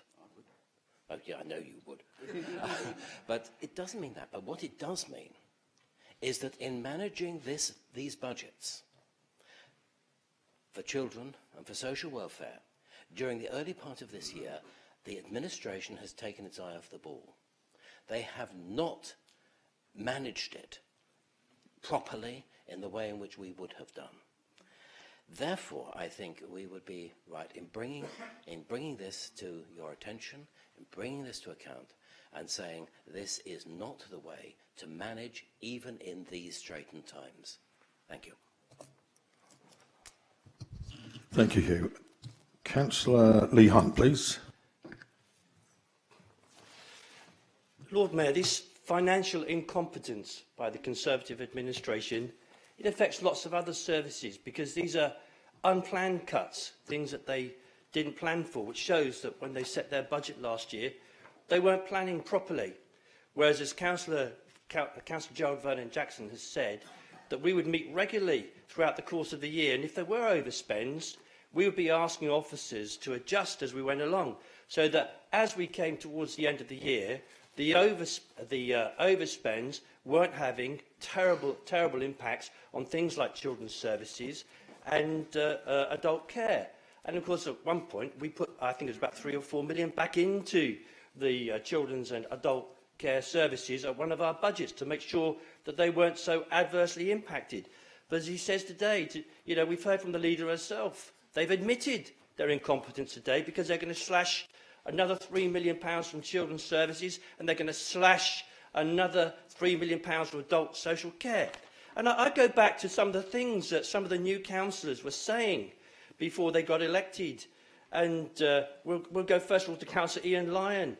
And he says there are huge opportunities for us locally, investing in community facilities, Councillor Lyon, and that more could be done for community centres, but they're going to cut money from them today. And to vote on an 80% cut in the budget for repairs for community centres, he goes on like that. And then he also says about North End. North End's regeneration should be funded by the Conservative Council. But there's no money from the capital budget except when borrowing over £20 million to invest in commercial property to generate revenue for the council. So by and large, he kind of agrees with us that they're incompetent. And if this £6 million worth of extra cuts were not to be happening, they would have more money to invest in North End and do all the other things that they all said they wanted to do when they were being elected. Councillor Ryan Brent says he has a genuine pride in Portsmouth and appreciation for its unique characteristics with its history and community. So why invest in Crewkerne and Somerset and Gloucestershire? Invest in here in Portsmouth. And he goes on about how damaging the cuts are to culture in the city. Well, yes, they are damaging to what we do here. But because of their financial incompetence, the council has got to do another £6 million worth of cuts on local services, on top of the planned cuts which have been going on for some time now. It is their incompetence, Tory incompetence, as Councillor Gerald Vernon Jackson says, only once in 11 years did the Lib Dems overspend by a small amount, which was £93,000, money that they could have got from one of the parking zones, quite frankly. But they choose not to do so. And in the first full year of a Tory administration, they overspent by £6 million, Lord Mayor. That's a lot of money. And I think the people of Portsmouth will demand better next year in May. Thank you. There being no other speakers. Thank you very much, Lord Mayor. This is actually a very serious report, and as the full budget that we will also be discussing after this, it's about money, and money's about services, and services are about people, and particularly here we're talking about children's social care and adult social care, so some of the most vulnerable groups in the city. This is not a time to be taking pot shots at each other, but I think it's important for the record that we know what the facts are. We had a Liberal Democrat administration, this time 2 years ago, and the previous leader of the council stood exactly where I am now, making proposals to cut children's centres, close children's centres. He also stood here and put forward to us numbers that he thought he could achieve in children's social care by reducing the number of looked after children. He failed. He didn't fail 1 year, Lord Mayor. He failed year after year after year. And the number of looked after children grew. And that has put additional pressure on the services in our children's social care budget. We've heard from Councillor Hugh Mason about the administration's financial incompetence. If you were sat up here in the public gallery today or watching this at home, you would think, oh, a Liberal Democrat administration that knew how to balance the books, a Liberal Democrat administration that could bring the budget in online, never had an overspend, or if they did, it was under £1 million. Small overspend in terms of how much we control here. You would think that they were quite good at this, wouldn't you? Wrong. Here we go. We so far have closed the books, this Conservative administration, once, 31st of March this year. And that was, as Councillor Vernon Jackson has alluded to, a Liberal Democrat budget. They set it in February 2014 and we inherited their mess. It wasn't our budget. We've never closed our own budget down, but we will be on the 31st of March this 2016. Now, I want to make you aware of some facts, Lord Mayor. That Liberal Democrat budget set in February 2014 actually took £8.5 million out of reserves to balance the books. And they're saying they put money back in to balance their budget. The one they went into, they had to take £8.5 million out of reserves. Now, their forecasting, the last forecast they did around reserves, planned for the reserves to go from 22 million down to about 14.9. And that has happened. But I want to tell you, Lord Mayor, that this Conservative administration is planning to put £300,000 back into the reserves, in spite of the fact that we've taken £75 million out of our controllable spend since 2010, with another £31 million due to come. Councillor Hunt said, we asked officers to adjust the budgets throughout the year so that we didn't have any overspends. What he's trying to say there is he tried to hide them. He masked them. He got the officers to realign the budget for each individual portfolio to mask the overspends. And quite frankly, I think that's disgraceful. But really what I want to talk to you about now, Lord Mayor, is the situation that we're in this report before you today, particularly around adult social care and children's social care. Would you be shocked if I told you that £336,000 was what they withdrew from funding from the children and education budget, when they already knew that they had known pressures of an additional £500,000 for looked after children? The Liberal Democrats brought forward £1.5 million from a budget shortfall from the Education Children's Services budget, and they had an underachieved saving of £200,000. In the 2014-15 Lib Dem budget that was approved, a further £2.3 million of unfunded cost pressures emerged in the year. The combination of the figures I've just given you amounted to, guess what, 3.8 million, the overspend that we inherited in 2014-15. So it's thank you to our colleagues and their lack of ability to live within the budget that they'd set themselves that we inherited that £3.8 million overspend. But don't worry, as always, the Tories are in town and we're going to sort out the money, same as we are nationally. Now, the measures in this paper seek to remedy that. We've already brought that overspend of £3.8 million down to £2.7 million. And with the savings that you have before you today for 2015-16, the in-year savings, that will be brought down to £1.8 million. Now I move on to health and social care. The 2014-15 Lib Dem budget was approved with a budget shortfall of £1.5 million in adult social care, funded by one-off savings from reserves. So ongoing costs were being funded by one-offs. Can you believe that sort of short-termism? That's why we're in the situation we're in today with £11 million of the savings to find. So thank you to my friends in the Liberal Democrat group. The full extent of the 2014-15 budget shortfall and the pressures were not known until the books had been finalised in June 2015. I became leader and my colleagues became the administration on June the 3rd, 2015. The books had already been closed down. We inherited the mess, their incompetence. They also knew that there were further pressures in adult social care amounting to over £900,000.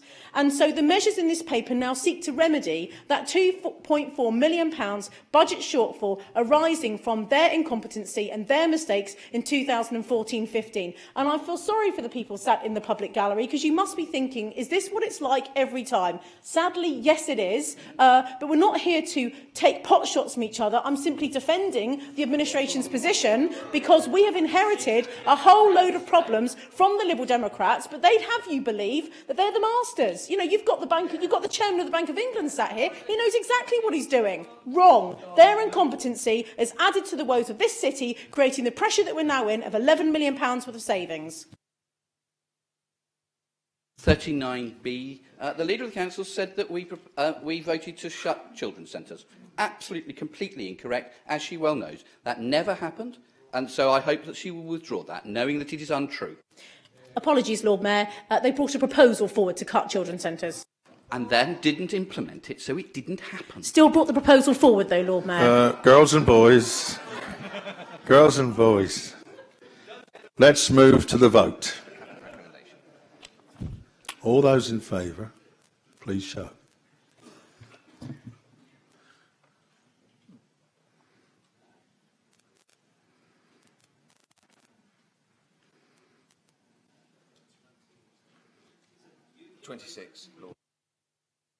Those against, please.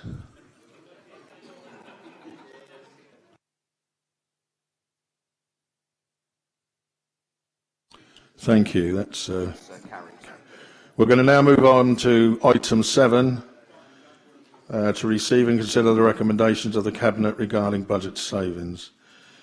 Members, as mentioned earlier, the recommendations of the Cabinet, which met on the 3rd of December, have been previously circulated. They are also attached to the Green Sheet for ease of reference. The relevant budget report was circulated with the Council agenda. Further to the letter of 30th November on this procedure for dealing with the budget meeting and the budget debate, I will now call the minute number relating to Lord Mayor, Yep. just a request. Why have we got so many strategic directors here when the council's so badly off that we've got a load of officers sat here, very expensive officers, sat here doing absolutely nothing? Perhaps they can go do some useful work. Okay, Councillor Hunt, they are here. They are here to listen to you, amongst others. Thank you. They get to hear.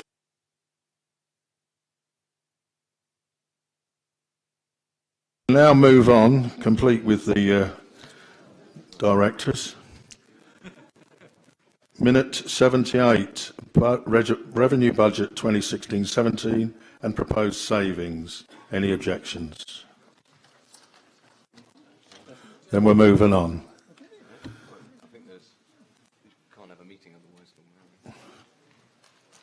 we come to the next one, I'm objecting to the report.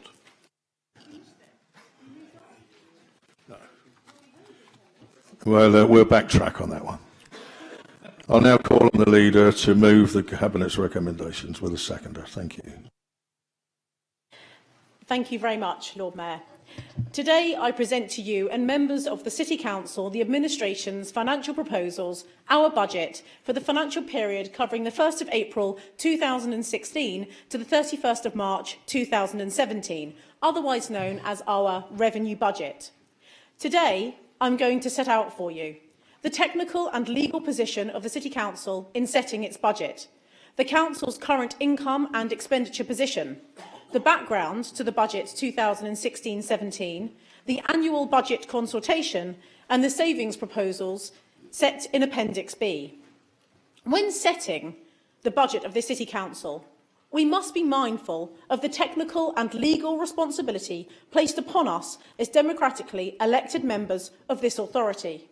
We, as the employer, must think of our staff as well as the citizens we represent. Through statute of law, it is our legal requirement for all councils to set a balanced budget each year. The budget must be set by the 31st of March to take effect on the 1st of April, at the start of the new financial year in the United Kingdom. Our responsibility, in broad terms, is a simple one. We must set a budget that is in line with the totality of its own funding. In other words, our in-year income needs to be equal or more to our in-year expenditure. Some councils across the United Kingdom are struggling to meet this basic legal requirement, having fought the austerity programme for 5 years. This brought me to consider, what happens if a council fails to set a balanced budget by the 31st of March? The answer is they lose control of their own public services. They would be powerless to set cash limits to reflect their local priorities. The Department for Community and Local Government would set a budget for them. A team of inspectors would be sent in and a budget would be imposed upon the constituent council without the consideration of the aspirations or desires of the citizens in the area. This is a grave position indeed. So today, I will set out for you a budget that aims to achieve the short and long-term needs of the people of this great city. We, the Conservative administration, have been supported by 2 of the 3 opposition political parties here in Portsmouth. Both Labour and UKIP councillors have demonstrated they clearly grasp the seriousness of the setting of the budget. We have received ideas, comments, feedback and some very good suggestions from the 2 groups mentioned. This has improved beyond doubt the document you have before you today to ensure it is achieving the needs of citizens from all corners of our city. The first task in setting a budget is to know the income and expenditure required. The Council's income position is derived from a number of areas. The most obvious source of income is council tax. In the City of Portsmouth, we have a low tax base. This is sadly to our detriment. We are a relatively small city physically, and our space per head of population makes us the most densely populated area in the United Kingdom outside of London. This affects our income, with too few homes and limited space for business expansion. Our council tax income is £64 million per year, which is paid by our 80,000 households from Portsdown Hill to Southsea Seafront. We retain 49% of our business rates under the current government rules, which is the equivalent to £43 million per year. All councils receive a revenue support grant, and in Portsmouth, along with other ring-fed government grants, we receive around £60 million per year. This is the element of local government funding that will be disappearing to be replaced by 100% business rate retention by 2020, as per the Chancellor's autumn statement 2 weeks ago. So in total, we have £235 million of non-ring-fence spending. However, 46 million of that is referred to as committed spending. This means it has already been spent or allocated in advance, for example, to debt repayment costs, to fund our pension obligations, to pay levies or to allocate money to contingent spending. So when deducting our committed spend, we are left with a gross controllable spend of £189 million. But that's not where it ends. Of the £189 million of non-ring-fence spend, we have to deduct the income created across the various areas of the council, which is £64 million per year. This income is created by things such as rents and leases through our property portfolio, income derived from adult social care, and the profits from the international ferry port. This leaves a revenue pot of £125 million. The task before us today is to set a budget with a reduced dependency of £11 million from that revenue pot. However, any new income we create, such as the sponsorship of the Emirates Spinnaker Tower, reduces the £11 million savings requirement. I'm delighted to report to you that as an administration, we have made income generation a top priority. We have set a clear mandate to our Chief Executive and our directors, and that is, we want you to create more income. We want you to ensure we are getting the maximum return from our assets. This has been aided by the creation of the Property Investment Fund, supported by this chamber earlier this year. We have employed a specialist surveyor to source opportunities for us. We are setting up a development company, and we are seeking new partners to work with us either through joint ventures or acquisitions to maximise our returns. I'm delighted to inform you, Lord Mayor, that of the £11 million of savings requirement before you today, we have managed in our first year as the administration to create over £1.9 million of new income, therefore meaning the cuts to council spending have been reduced to £9.1 million. This has never been done before, and I'm proud that this administration is setting positive behaviours and examples, because all too often this chamber is associated with old-style negative politics.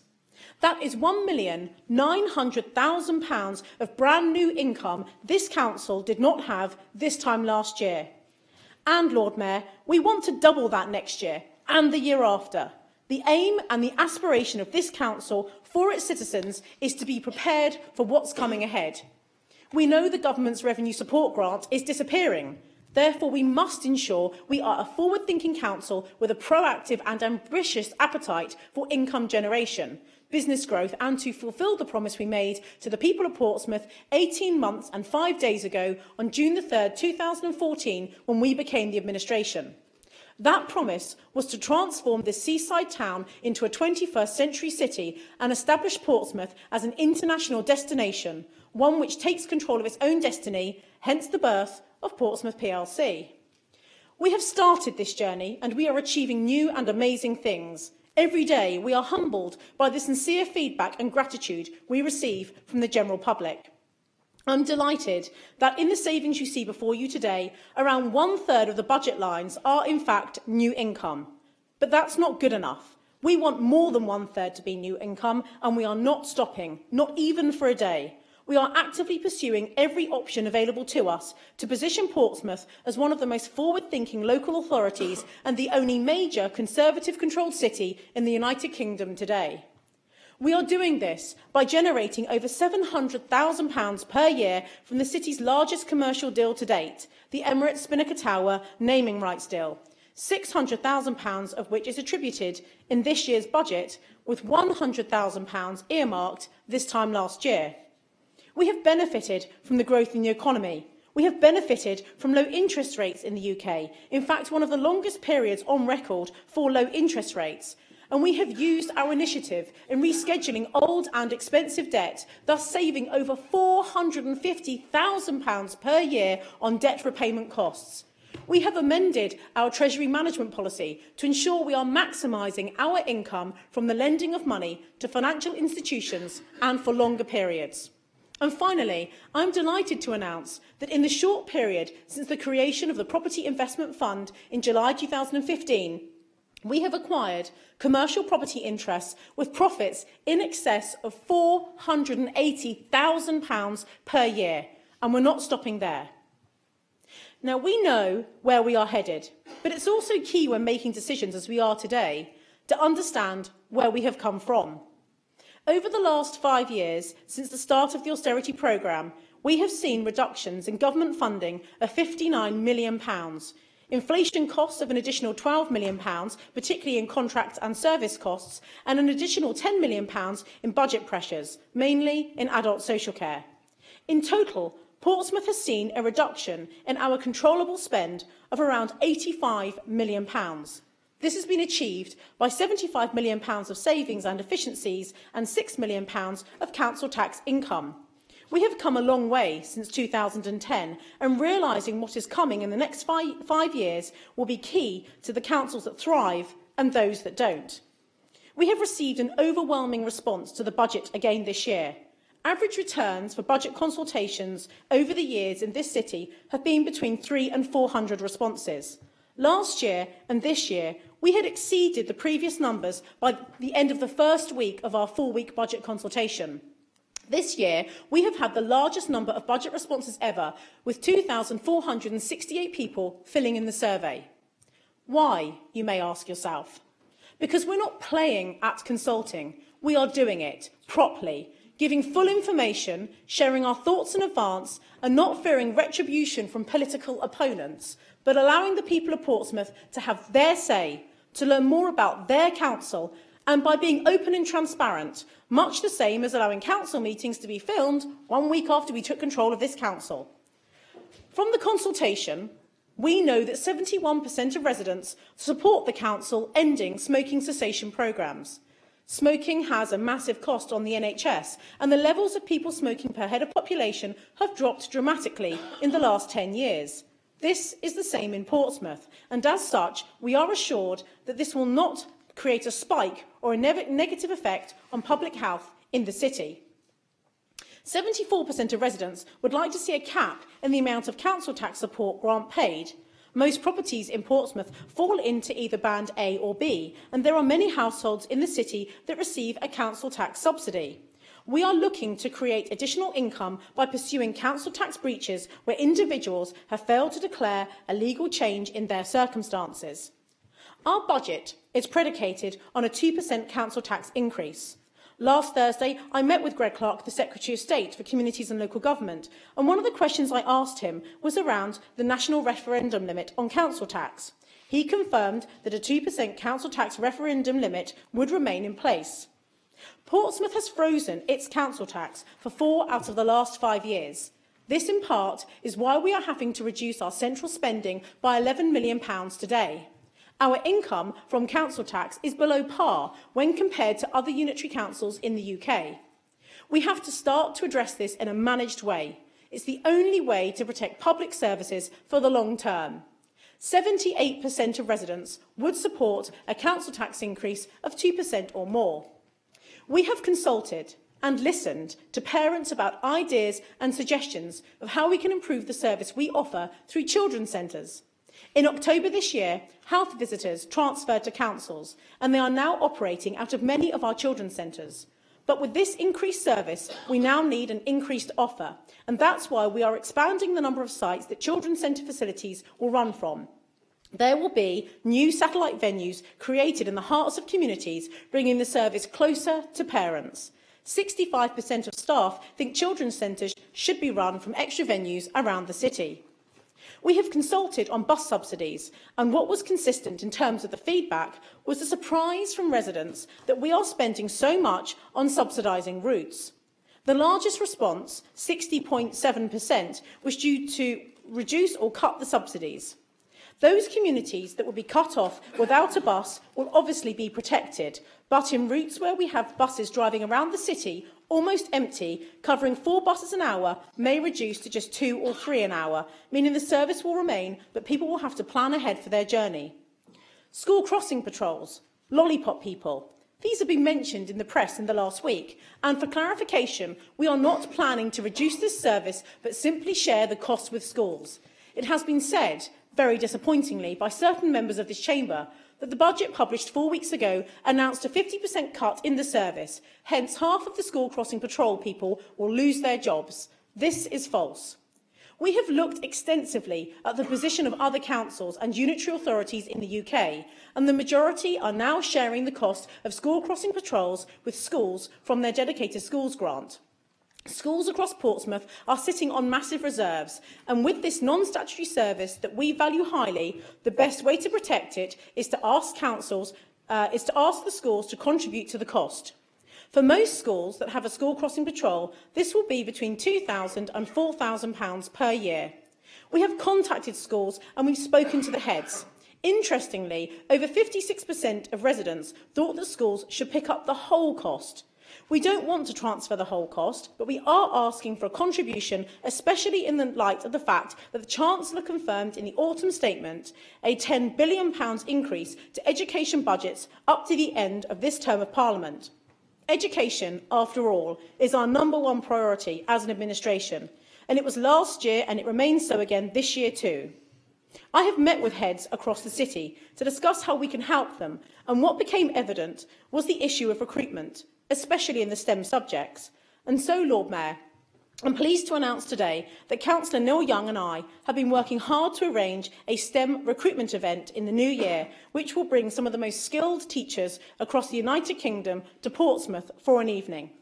We will be highlighting the uniqueness of our city, the journey we are on, and how we are determined to have an outstanding secondary school in Portsmouth. The race is on, but the question is, which school will be first? Libraries and public places are a service that we in the public love and value, and that's why I'm delighted that we are not closing any libraries in the city.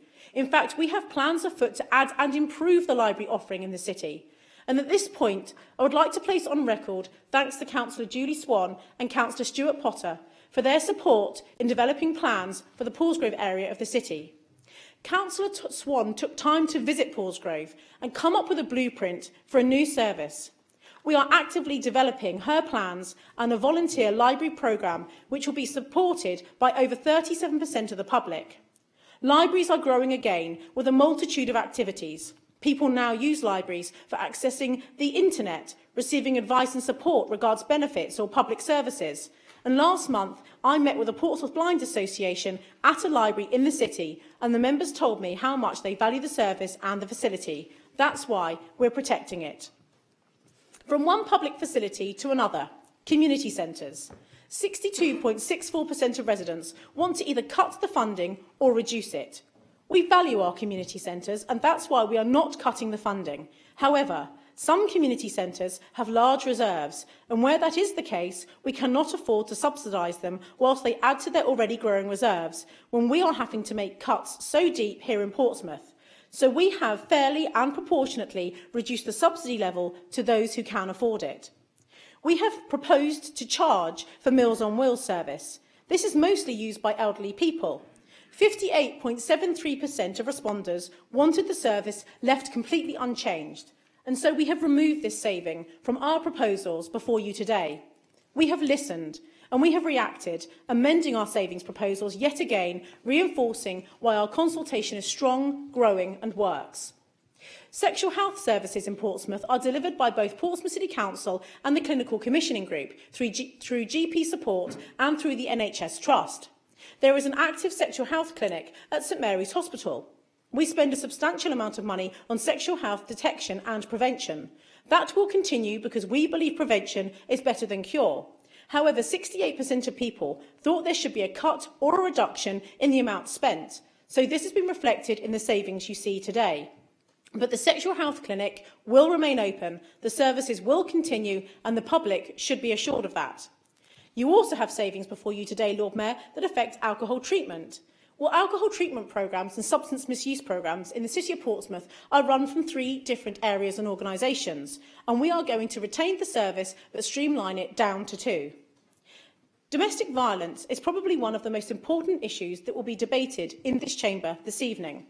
And we heard some very eloquent speeches earlier from people who took their time to come and tell us their thoughts and concerns about domestic violence. And I want to say thank you to them for speaking to us from the heart.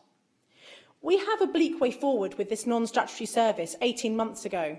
But now, through the dedication and passion of our very excellent Cabinet member, Councillor Robert New, we have a plan. Councillor New and his officer team have worked tirelessly to develop a plan to protect vital services in community safety. The blueprint of a company has been agreed and terms of reference have been drawn up. Councillor New has worked with the fire, police and other councils, such as Hampshire and Southampton, to ensure we can protect these essential services. Domestic violence is one of the key causes of crime in Portsmouth. It is also one of the biggest reasons family units break down and children end up in care.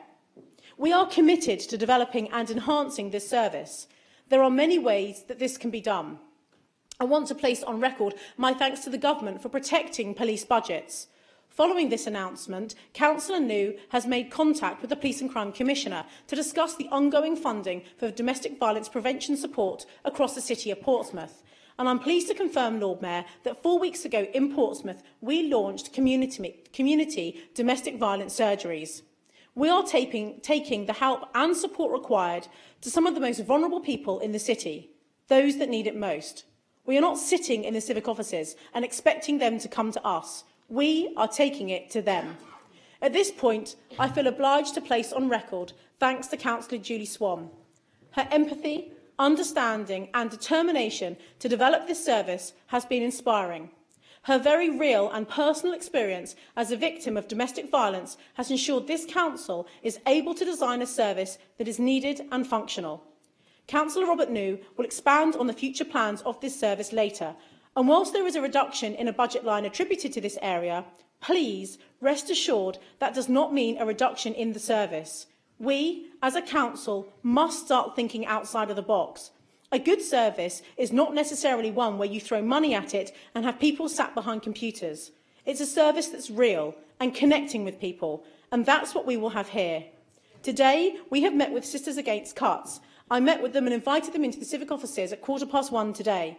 We took the time to explain to them our plans, Lord Mayor, and they want to join us in lobbying the government for additional funding and support for domestic violence in Portsmouth. So I'm delighted, Lord Mayor, that through Councillor New's portfolio, there will be no cuts to domestic violence this year, as he will be using his portfolio reserve to fund this area for the next 12 months, whilst the enhanced model is developed with other councils. I now want to talk to you about the Prevent agenda, and you will see in your budget papers that there is a cut in the Prevent funding. This is not actually a cut in the Prevent work we do here in Portsmouth. It is an explanation that we have been funding Charlie Pericleus, our excellent Prevent officer's salary, from our central funding. Earlier this year, in March, we were prioritised by the Home Office as a Priority 2 area, which brought with it Prevent funding. And so now the government will be playing for Charlie's role as opposed to us as a City Council.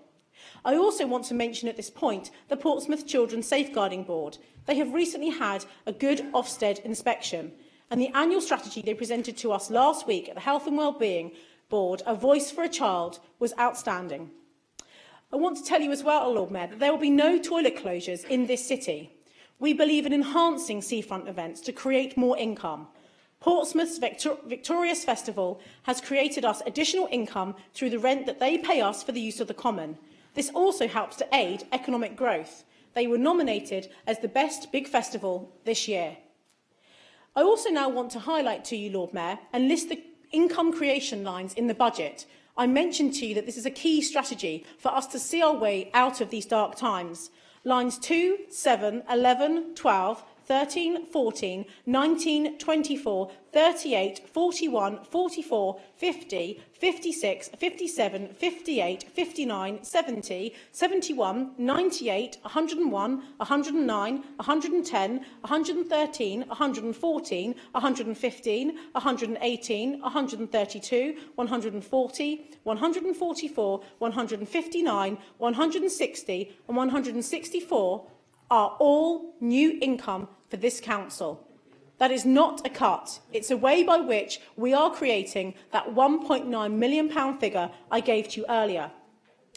Staff reductions, Lord Mayor, are inevitable, but we are committed to having very few, if no, compulsory redundancies. We have had offers from 180 staff who have put in for voluntary redundancy when we opened the scheme a couple of months ago. And these are being worked on now to help us assist to make our central savings from our reduced spend from staff wages. Thanks to growth in the economy and record low levels of unemployment, now less than 2,300 people in the city are claiming job seekers allowance. This is good for the city and good for those people. We need to ensure we are helping and supporting people in their journey towards employment and improving their living standards. More young people now than ever are bettering themselves in our city thanks to changes brought in by the government. All young people leaving school will now go on to either employment or further education or an apprenticeship. This is key for a number of reasons. Firstly, it creates new behaviours for those in society that need it most. It shows them the benefits that come with working and having a sense of purpose. It teaches them new things and aids them with the tools that they need to provide for themselves for the long term. As a city and as individuals, we will reap the benefits of this positive change within the next 5 years and for the future. In Portsmouth, we are delighted to have been granted permission to build the city's first University Technical College, UTC. The key to a UTC's success is engagement with local employers, and we are lucky to have major local employers such as the Royal Navy, the University of Portsmouth, BAE Systems and Airbus on board and sponsoring our UTC. We know there is a need in the employment market, and we are actively doing something to plug that gap.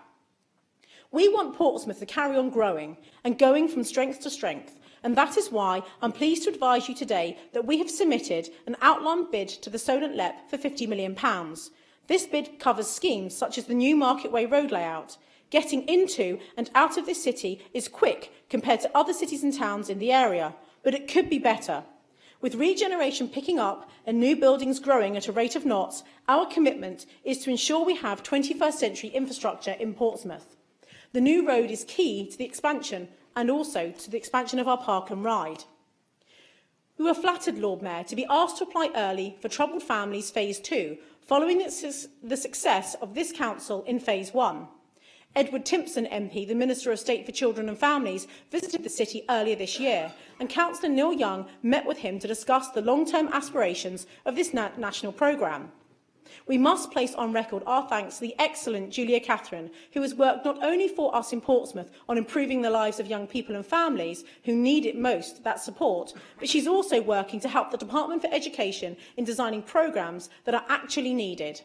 I am delighted that we are funding this programme along with the support and help from the government, and that this will continue. Our town centres have received a lot of help and support, whilst they suffer as part of the national trend in the growth of online shopping. Our town centre managers will be reduced from 3 down to 2. They look after Cosham, North End, Commercial Road and Southsea. We have looked at the workloads and are confident that by reducing the service to 2 managers, they will be able to cope and service 2 district shopping centres each. It should be noted that this is a non-statutory service and one that in many places across the UK has been cut entirely. We are not doing that. We are retaining the service and ensuring through help and support from Councillor Luke Stubbs and other councillors that we have high streets reaching their fullest potential. I'm pleased to confirm, Lord Mayor, that following a very positive meeting with traders last month and Penny Mordaunt, the MP for Portsmouth North, we have plans afoot to assist North End High Street. Parking has consistently been an issue in district shopping centres, and in particular in North End. Traders from that area spoke to Councillor Stubbs and I at length about their deep frustrations post the pavement widening debacle in North End carried out 2 years ago and costing £400,000 implemented and agreed by the Liberal Democrats. Well, Lord Mayor, I'm pleased to advise you that we are creating 7 new parking spaces on the High Street. We have also created additional parking in Ashling Lane and have introduced free parking after 3 p.m. every day in the Stubbington Avenue car park. In Southsea, we inherited a major issue last year when we formed the new administration. Councillor Linda Symes, Cabinet Member and Ward Councillor for St Jude, pleaded with me and Councillor Ken Alcombe to visit the area and witness the devastating effect the pedestrianisation of Lower Palmerston Road was having on local businesses. Parking tickets were being issued and they were being issued at a rate of knots. Businesses could not load or unload and one business was weeks away from closing. We visited them, we met them and we listened to them. We didn't assume we knew it all, as others before us have done, and we reversed the pedestrianisation. For me, one of the main reasons was safety. Whilst it was a no-car area, thus creating a sense of security for people with buggies and young children, out of nowhere, a huge bus would appear through the central area. I was caught out with my own children one day on this occasion. and it was a frightening experience. We did the right thing, and I am sure that this will continue. With regards to domestic violence, I'm pleased to confirm that in the last 12 months, this Council has put it as a top priority, and we have listened to what has been said today. So yet another example of how we are reacting. I'm pleased to confirm that in the last 12 months, this Council has also become an official partner of British Cycling. We have held the city's first family cycle event on the seafront and received the excellent cycling strategy from the Portsmouth Cycling Forum. We are working on plans to increase the number of cycling highways in the city, especially in areas such as the seafront when we build those new flood defences. The city's growth is dependent on developing inward investment, and I'm pleased to advise you that we hosted a delegation from Zhuhai, the city in China we are twinned with, just 2 weeks ago. I spoke with the head of foreign investment and a representative from the National People's Congress Party about opportunities for inward investment into the Solent area, especially Dunsbury Hill. They were impressed to hear of the Council's development at Dunsbury Hill, one of the largest business parks, as I mentioned, in the Solent area. I was also able to take a hotelier to the site last week, following the project I'm heading up to attract more hotels to the city. My thanks at this point goes to Councillor Luke Stubbs and his officers for their vision and focus in securing the European Distribution Centre for, and I'm not looking at you, fat face.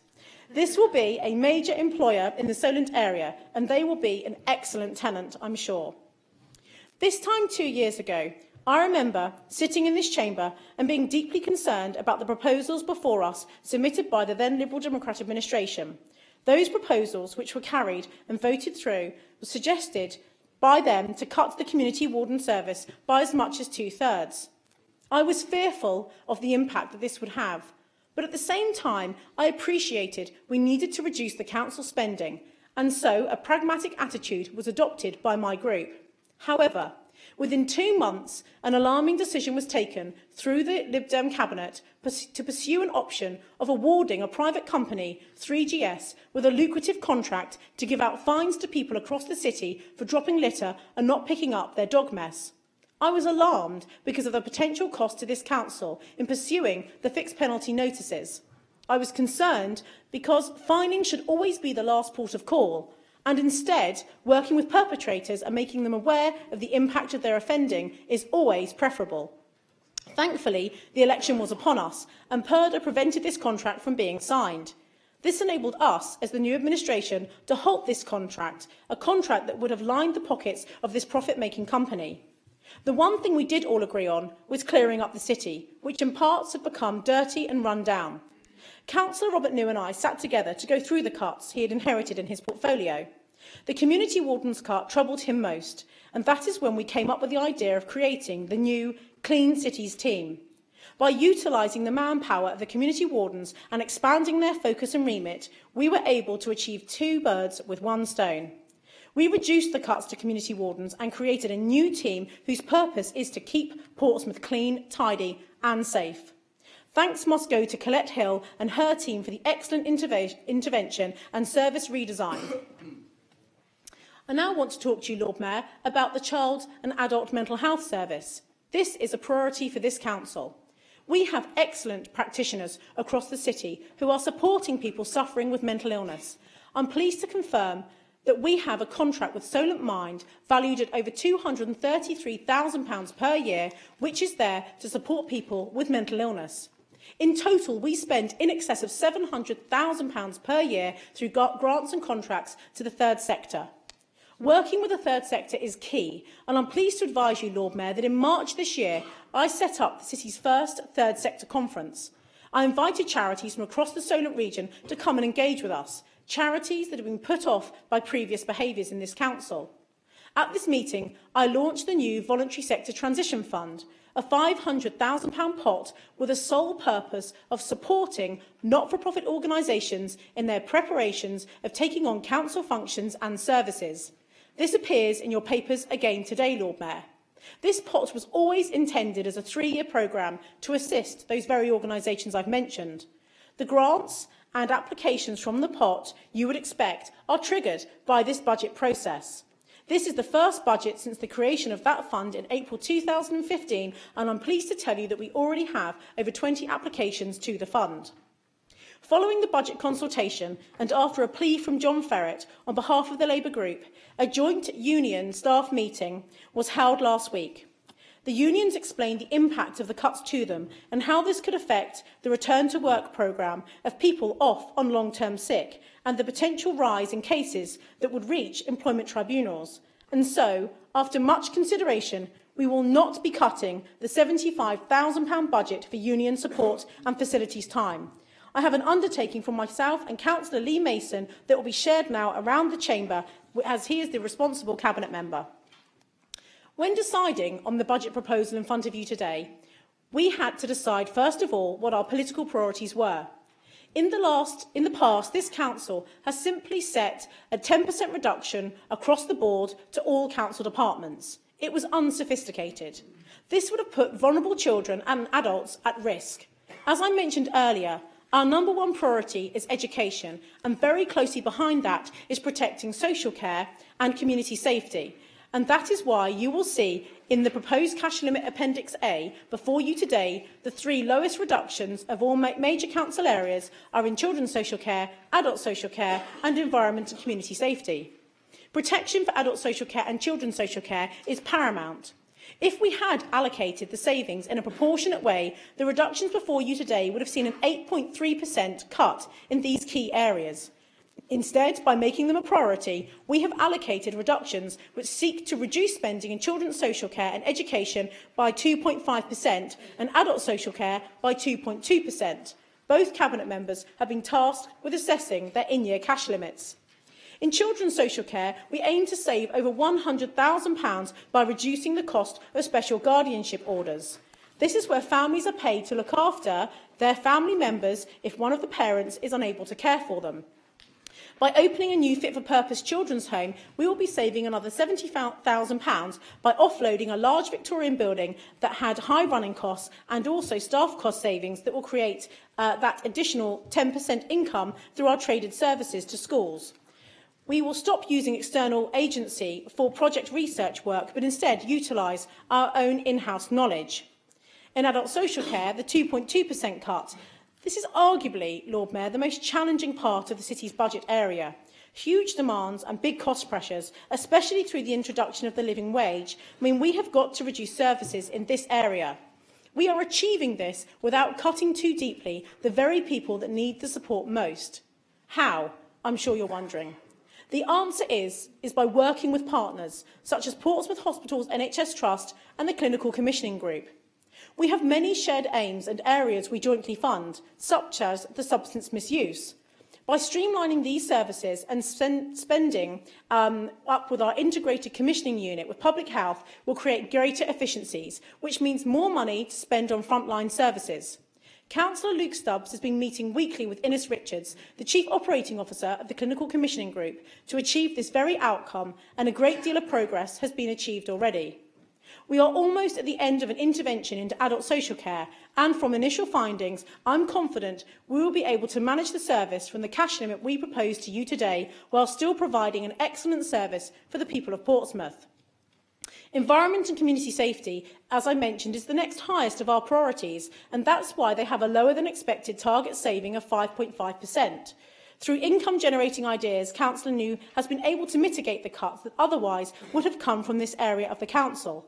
Well, I'm pleased to report today that I have spoken with Police and Crime Commissioner Simon Hayes regarding a tripartite agreement for domestic violence and community safety. We are hopeful of reaching an agreement whereby the Police and Crime Commissioner would fund the service with Portsmouth and Southampton councils. I will allow Councillor New to expand on this area in his speech and update you on the progress made.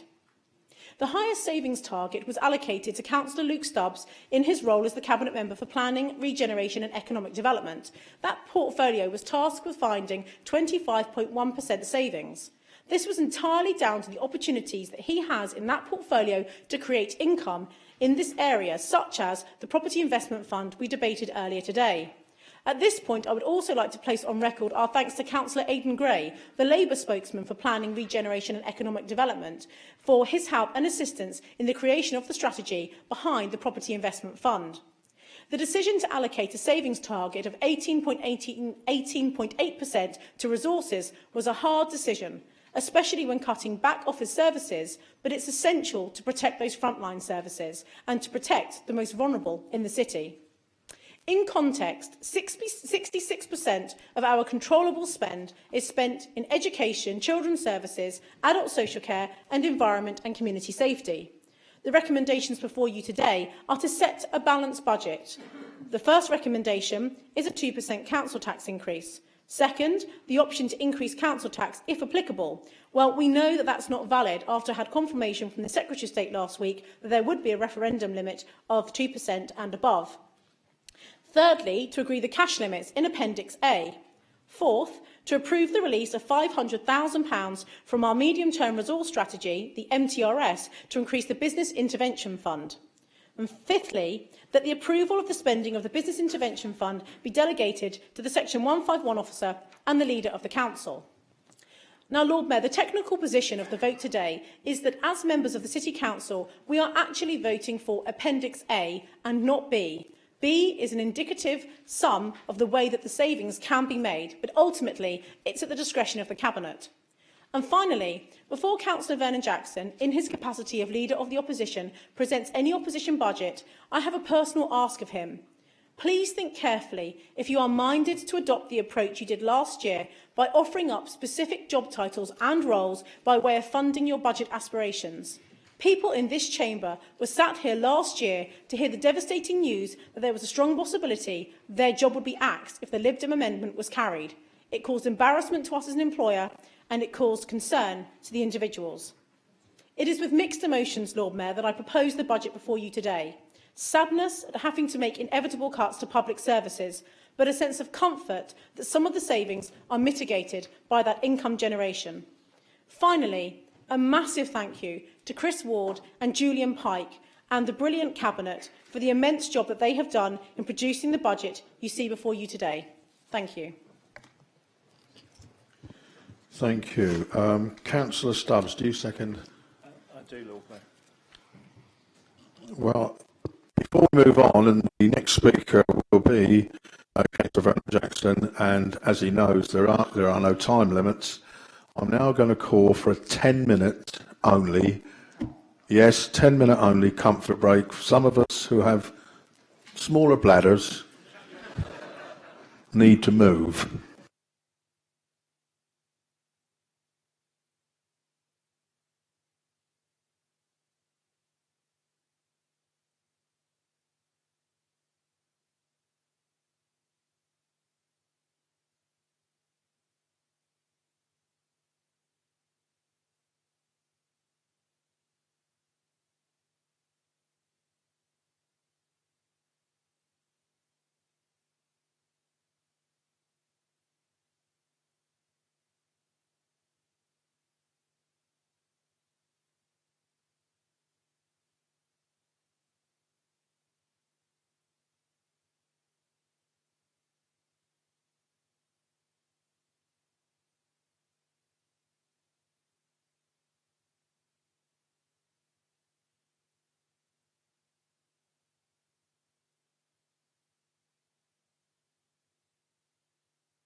Members?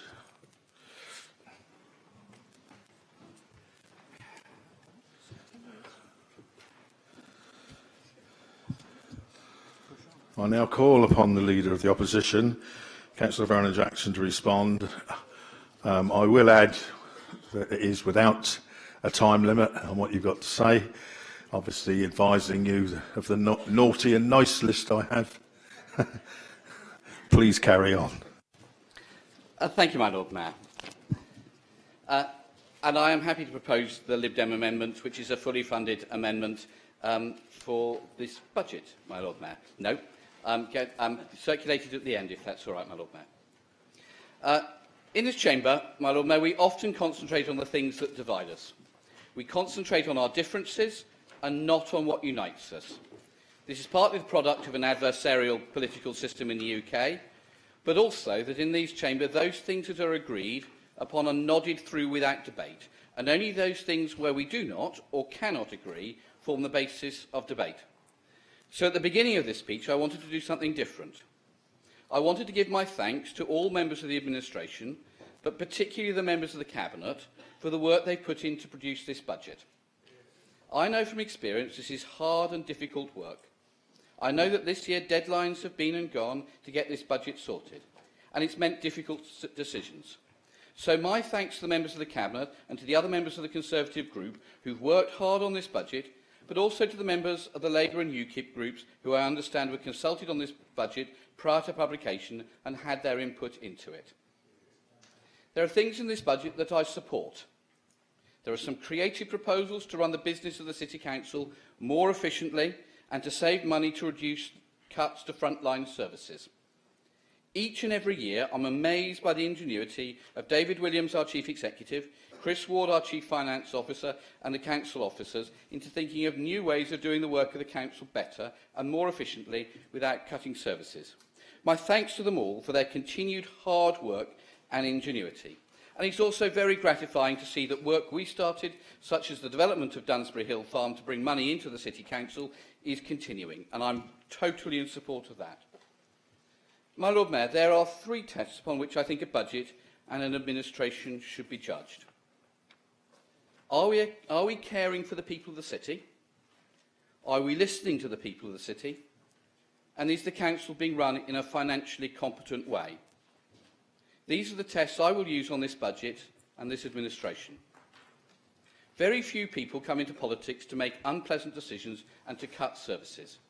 Most of us want to do what is best for local people, so delivering a budget with so many cuts is not something many of us would want to do. But a budget must be set. Tempting as it is to listen to voices saying we should set an illegal budget, it's not responsible and cannot be done. But like the Leader of the Council, I fear for the future of local government under this government. The Leader of the Council said that this council would get more government resources under a Labour government, and she's probably right. We all welcome the decision to return 100% of business rates to the council, but before this happens, this is a government where ministers appear to fail to understand that imposing an extra cut of 24% on what central government puts into local government will mean one thing and one thing only: cuts to social care budgets, which will in turn put pressure on NHS budgets. The settlement that local government has received from central government is not fair. The settlement that Portsmouth has received from this government is also not fair. But there are areas in this budget that cause me concern, my Lord Mayor. Concern about the long-term viability of the finances of the council, concern about the deliverability of this budget, concern about the message this budget sends out, and concern about some of the details within this budget. We've just debated the overspend that this council is heading for. I've circulated the figures from Chris Ward, and I'm now going to talk us through a little bit about these. Councillor Luke Stubbs was uncertain about whether these actually did come from from Chris Ward, but he now does accept that these are figures from our Director of Finance. So we're going to look at the overspend in council budgets and use of council reserves. At the Cabinet meeting last week, the Leader of the Council said, "Thank goodness the Conservatives in power have put money into the reserves to allow the Lib Dems to waste it." Their figures here are not from me, but from our Director of Finance, and they're very interesting. In column 2, They show the actual use of Council's financial reserves each year. In the 11 years the Lib Dems ran this Council, sometimes reserves were used, and sometimes money was put back into the reserves. As you can see in column 2 in Chris Ward's overall table, an extra 14.815 million was put into the Council's financial reserves under the Lib Dems. And what are the record now? In just 1 year, the Conservatives have spent over 8.5 of that 14.8 million reserve built up under the Lib Dems. If you look at the figures in each of these columns, the ones where they're in brackets show where things got better and money was put away. The ones where there are no brackets show the overspend or the use of reserves. So half of what the Leader of the Council said in the Cabinet meeting wasn't true. But what about the other half? What about the reserves built up under the Conservative rule in Portsmouth? Well, memories have to be long, my Lord Mayor. As Conservative leaders have said time and again, they've not been in power since 1991, 24 years ago, until this administration, apart from a short time in 2001, for less than a year. So all these reserves must have been built up over 24 years ago. It's almost prehistory. I do wish that the Council leader would get her facts right. But I hear Council colleagues saying that I've chosen the wrong measure of financial competence. Let's look at column 3. Let's look at what happened at the end of the financial year versus the planned budget. Over 11 years in power, the Lib Dems, over 11 years of the Lib Dems in power, column 3 shows that 54.464 million year-end underspends were put together, even when we inherited a budget from the Conservative-led Council. And then, what is the record under this administration? We see the last figure, a whopping 11.96 million extra spent in just their first year. Now, I'm sure that councillors will say, oh, there is justification for this, oh, it's a special circumstance. But, my Lord Mayor, these consistent figures show that there is a real issue of money being overspent under a Conservative administration. Oh, but I hear also calls saying it was a budget we inherited, Councillor Stubbs. Don't be nasty, it's not fair to criticise us. Then let's look at the record. When the Lib Dems inherited a budget from a Conservative leader, we made it work and brought it in with no overspend. When the Conservatives took over from us, they overspent by millions. Both budgets were approved by the Director of Finance as workable. The difference is that one was delivered and one was not. And now this year we have yet another overspend. So the record is clear. Chris Ward's figures do not lie. Under the Lib Dems, the budgets were underspent and millions of pounds were put into the Council's reserves. Under the Conservatives, budgets have been overspent and millions have been taken out of the reserves which the Lib Dems had put together. If this was Portsmouth PLC, under the Lib Dems we'd have been making a profit. Under the Conservatives we'd be making a loss and heading towards bankruptcy. This financial incompetence is at the heart of this budget. Not only have we seen millions wasted, but we've seen the result of this financial mismanagement. We've seen proposals for £6 million of extra cuts to the most vulnerable people in this city. £6 million of cuts to social services and children's services. Oh, but we don't see them on the agenda here, do we? We all know why. It's because they're ashamed of what they're doing and they want to hide it from people. I know the Leader of the Council will say there is no legal need to bring this information to full Council, but she has spoken about a need for transparency here.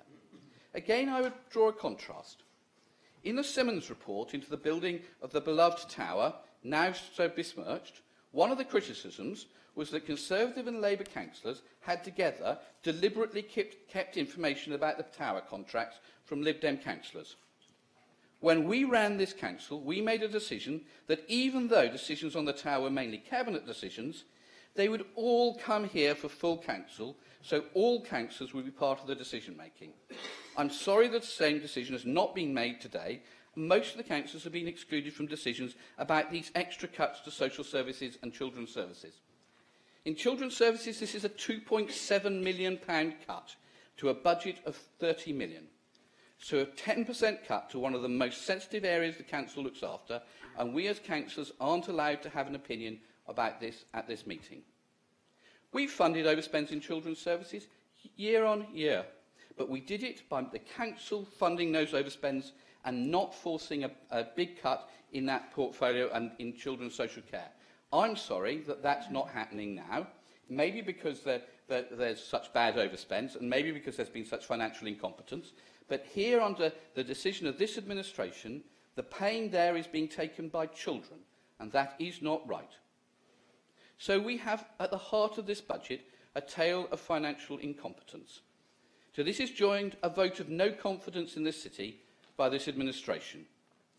The decision to borrow £22 million to buy a warehouse in Gloucestershire and a Waitrose in Somerset will produce a profit.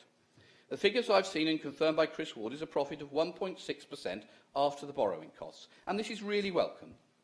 So after repaying the costs of borrowing, the profits at Waitrose store is about £300,000 a year. But the profits could be higher. If this council had chosen to invest this money in creating new builds in Portsmouth, it would have created new jobs here. It would have created new wealth here, and it would also have created buildings that pay extra business rates to Portsmouth City Council. We would have got two extra sources of income, the profits from the building and the extra business rates coming into the City Council. Instead, business rates will flow into the council coffers in Somerset and Gloucestershire, instead of here in Portsmouth. In Somerset, the business rates on the new Waitrose the City Council has bought is over £330,000 a year. If we build and invest in Portsmouth, we win two ways. We might have received a slightly lower rent, but we'd also kept 50% of the new business rates, which would rise to 100% in a few years' time. We are turning our back on £400,000 of business rates and giving this money to other councils. We have sent the loudest possible signal to investors in Portsmouth. We, the City Council, the people with responsibility for economic development, don't have confidence in our own economy. So we will invest City Council taxpayers' money in Somerset and Gloucestershire. No wonder firms like Wiggle have chosen to up sticks and leave this city. So on the base of financial incompetence and a message of no confidence in the future economy of this city, we have a budget where some of the cuts we're being asked to approve are wrong, some of them undeliverable and some just vicious. I recognise that tough decisions need to be made and the books balanced, but making sure we care for people in the city is vital. Today we're being asked to vote to remove £180,000 from the domestic violence unit in this city. Each member of staff looks after about 100 referrals a year. The loss of 8 members of the team, which we're being asked to vote for today, will leave 800 women and some men without a service. We know that domestic violence is at the heart of so many things that go wrong for families. Over 30% of violent crime in Portsmouth is domestic abuse. It is the root of violence to children and drives children into our care system, where the City Council has to pay for them. I'm pleased that there is an underspend in the portfolio budget for next year that means this cut is delayed for a year. But we're still being asked to vote to cut this out of the core budget of the Council, and we will not do it. Volunteer surgeries run by councils of all parties, which refer residents suffering from domestic abuse onto council officers able and qualified to deal with these issues, is no substitute for the real service. Referring a sufferer to somebody whose job has been cut does not work. We will vote against these vicious cuts to the domestic violence unit. In the same way, the decision to stop victim support to people suffering from hate crime, people suffering from racist attacks, from homophobic attacks, is not right. We need to provide this service, and the decision to cut 100% of this budget is wrong. We found funding to save at least half of it. This city is beset with real problems. Litter and the dumping of rubbish on our streets is a big issue. We still have a difference of view about whether a private firm bringing additional wardens to give out tickets to people who drop litter and don't clear up after their dogs would work here, as we've heard from the Leader of the Council. It works at zero cost to councils in other cities. But the Leader of the Council doesn't think it will work here. It works perfectly well in other cities, but clearly she doesn't think it would work here. Well, we have to ask the councils that run it successfully. The decision last year to stop the free collection of bulky waste from those on the lowest incomes has had the effect we all said it would. Dumped sofas, fridges and other rubbish blight our pavements and open streets. Our city looks a mess. Whatever the figures from the council say, local residents report time and again they think that the city looks grubbier with more fly tipping and more rubbish. The decision to remove free collections of bulky waste was the wrong decision and needs to be reversed. We found the money to reverse this cut. We've also found money to put in more rubbish and dog bins around the city to make sure that this is a city, to make sure that the city is clean and tidy. We're a city that depends on the tourist trade and it needs to be kept clean. This means it would be easier for residents to clear up after themselves and their dogs, and we've found money to put into this. The decision to cut one person from the antisocial behaviour unit, somebody working to stop behaviour that wrecks lives and communities, is not something that we can support. Antisocial behaviour from neighbours or other people causes real problems for families, and we shouldn't turn our back on them. We found the money to reverse this cut. It's really excellent that work has started to rebuild the seawall in the north of the city, so Anchorage Park and Cotner are safe from flooding. It's a project we've worked on for many years, and it's really good to see it coming forward. It's also good that work will start to replace the seawall in Southsea as well. These are long-term projects that have seen cross-party support, and we will continue to support these. And I'm pleased that the work that started under our administration on this is continuing. I do, though, have a concern about next year before all the work is completed. My view is that it is prudent to put back into the budget money to do maintenance on the seawall until it's replaced by the new one. We must protect residents in Southsea and Old Portsmouth from flooding, and just last year, part of the seawall in Old Portsmouth collapsed. We found money to reverse the cut for 1 year until the new seawall is built. I'm really pleased that there are new events in the city.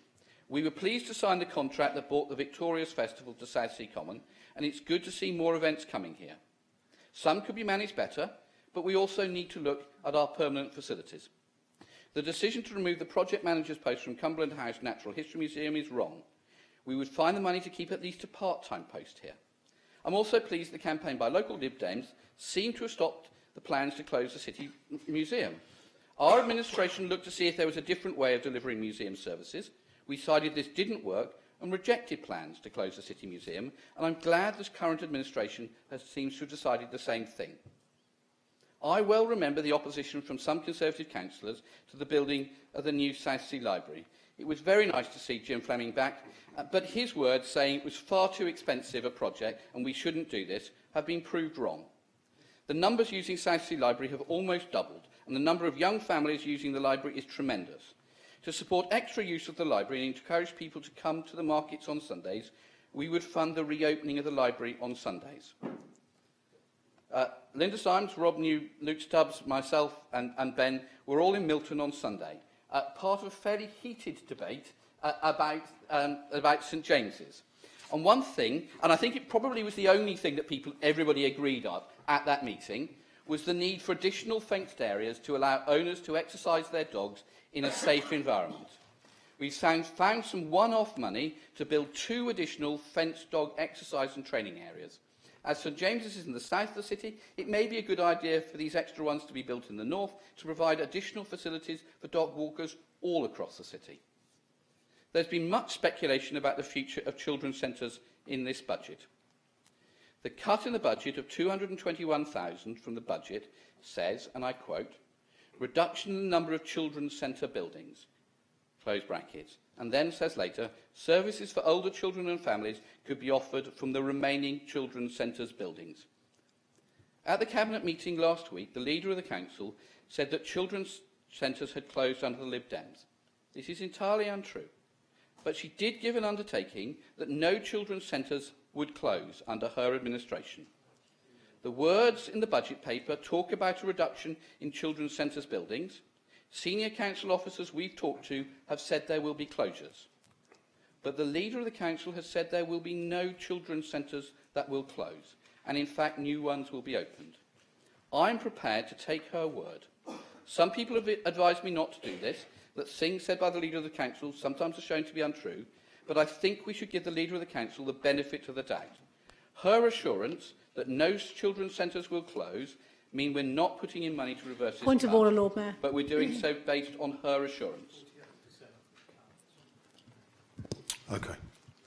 Thank you very much, Lord Mayor. What I said at the Cabinet meeting last week is that we are increasing the offer of children's centres, and I've repeated that message again today. So let me give you an example. Where we have a big bricks and mortar children's centre, let's say in Fratton, we are not going to continue to rent or run that big building, which is mostly empty. We'll be having a service in Fratton, possibly running through one of the schools there or through a community centre. But we are going to be spending more money on staff and the programmes and less on bricks, mortar, business rates, council tax, gas, electric. And so he's being disingenuous in what he's saying. But we will have an increased number of satellite offices around the city. I think we've grasped that. I would ask you actually to let the opposition finish there.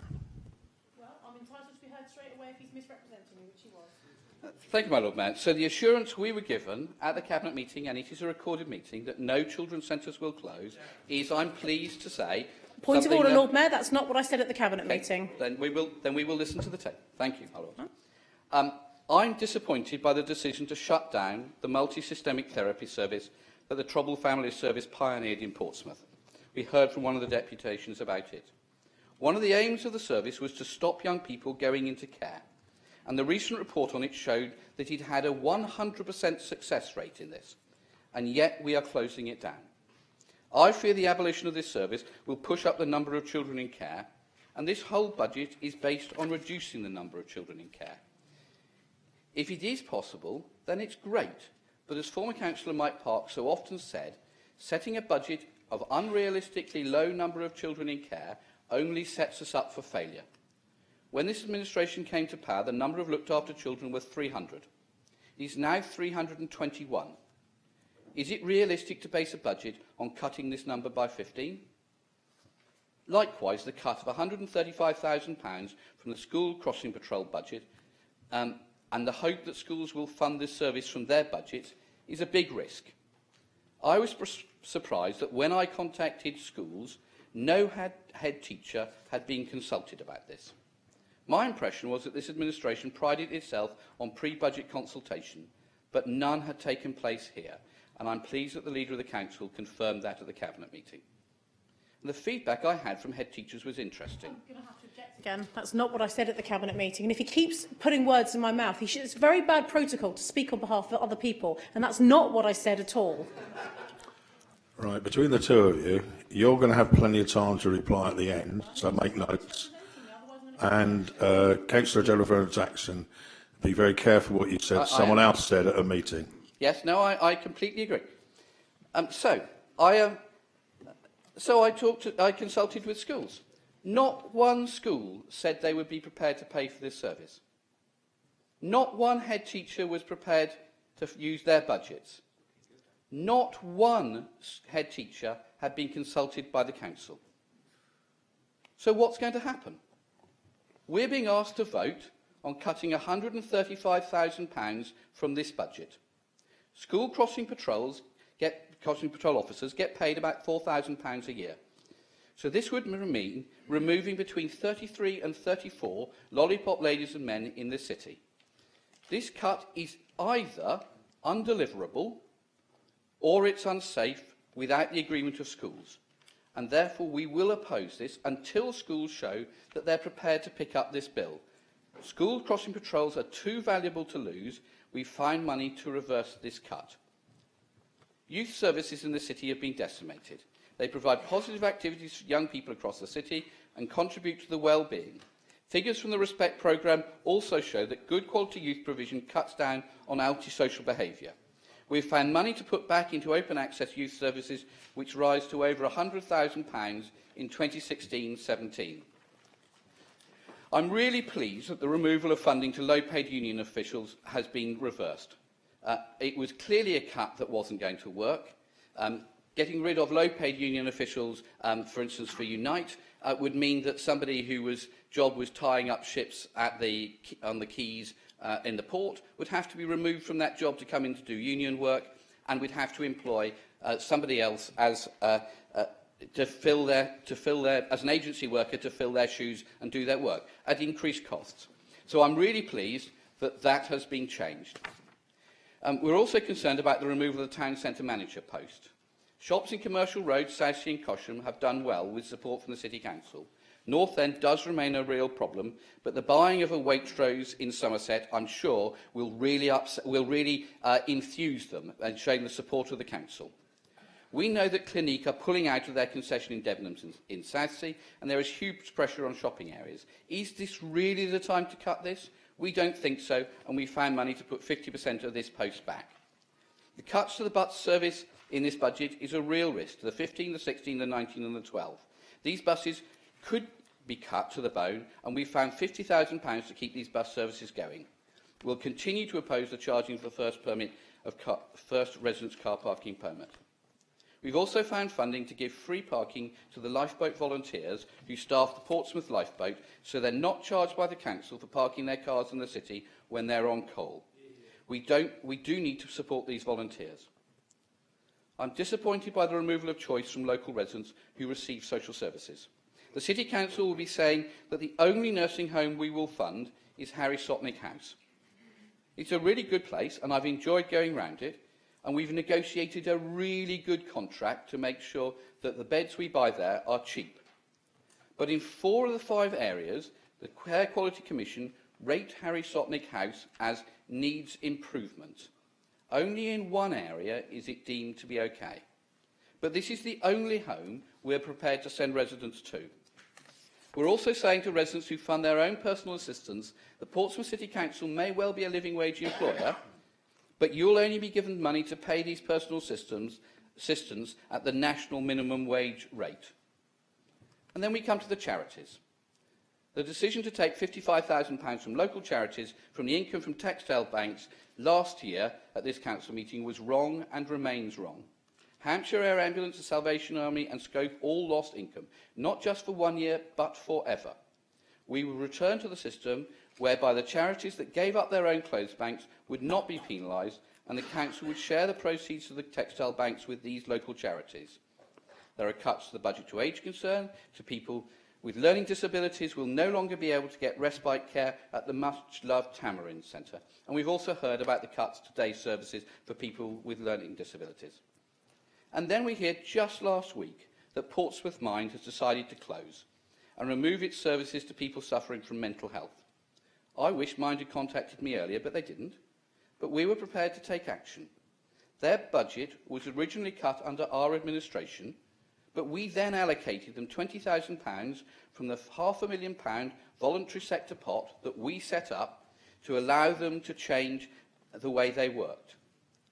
Portsmouth Mind are expecting a grant of around £70,000 from outside Portsmouth would let them carry on providing their services.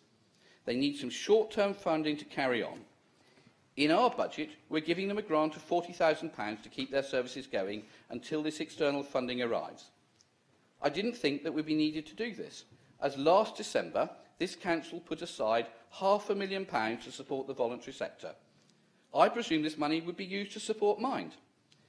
But when I asked on Friday to Chris Ward how much of this £500,000 had been used in the year since it was voted through, I was amazed to be told that not 1 penny had been spent. Not 1 penny of this fund, except for a press launch. So 100 clients a year will lose their service. Solent Mind also provides services, but to a different group of people, and cutting Portsmouth Mind means 100 clients will lose out. And worse, Mind said they tried to have a meeting with the leader of the council, and they weren't granted a meeting. And I'm really disappointed about that. Today, I hope we can make a positive decision to support Mind. I'm told that the charity does not meet the criteria of the fund, but a little flexibility by the council should allow this charity to survive until the external funding comes their way. We did just the same thing with the New Theatre Royal and with Aspects Gallery until a higher external funding arrived, and both organisations survived. The difference here is that our administration gave some transitional funding, and this administration hasn't. I also think that we need to look into this more. I think all councillors need to know why that when this council voted in December last year to put £500,000 into supporting charities in the city, 1 year later, not a single penny has reached those deserving charities. Is this incompetence on behalf of the administration or a deliberate policy? I don't know. In this chamber, I supported the deal done on the tower. But like many residents, I've been horrified that the tower has been changed from its pristine white into other colours.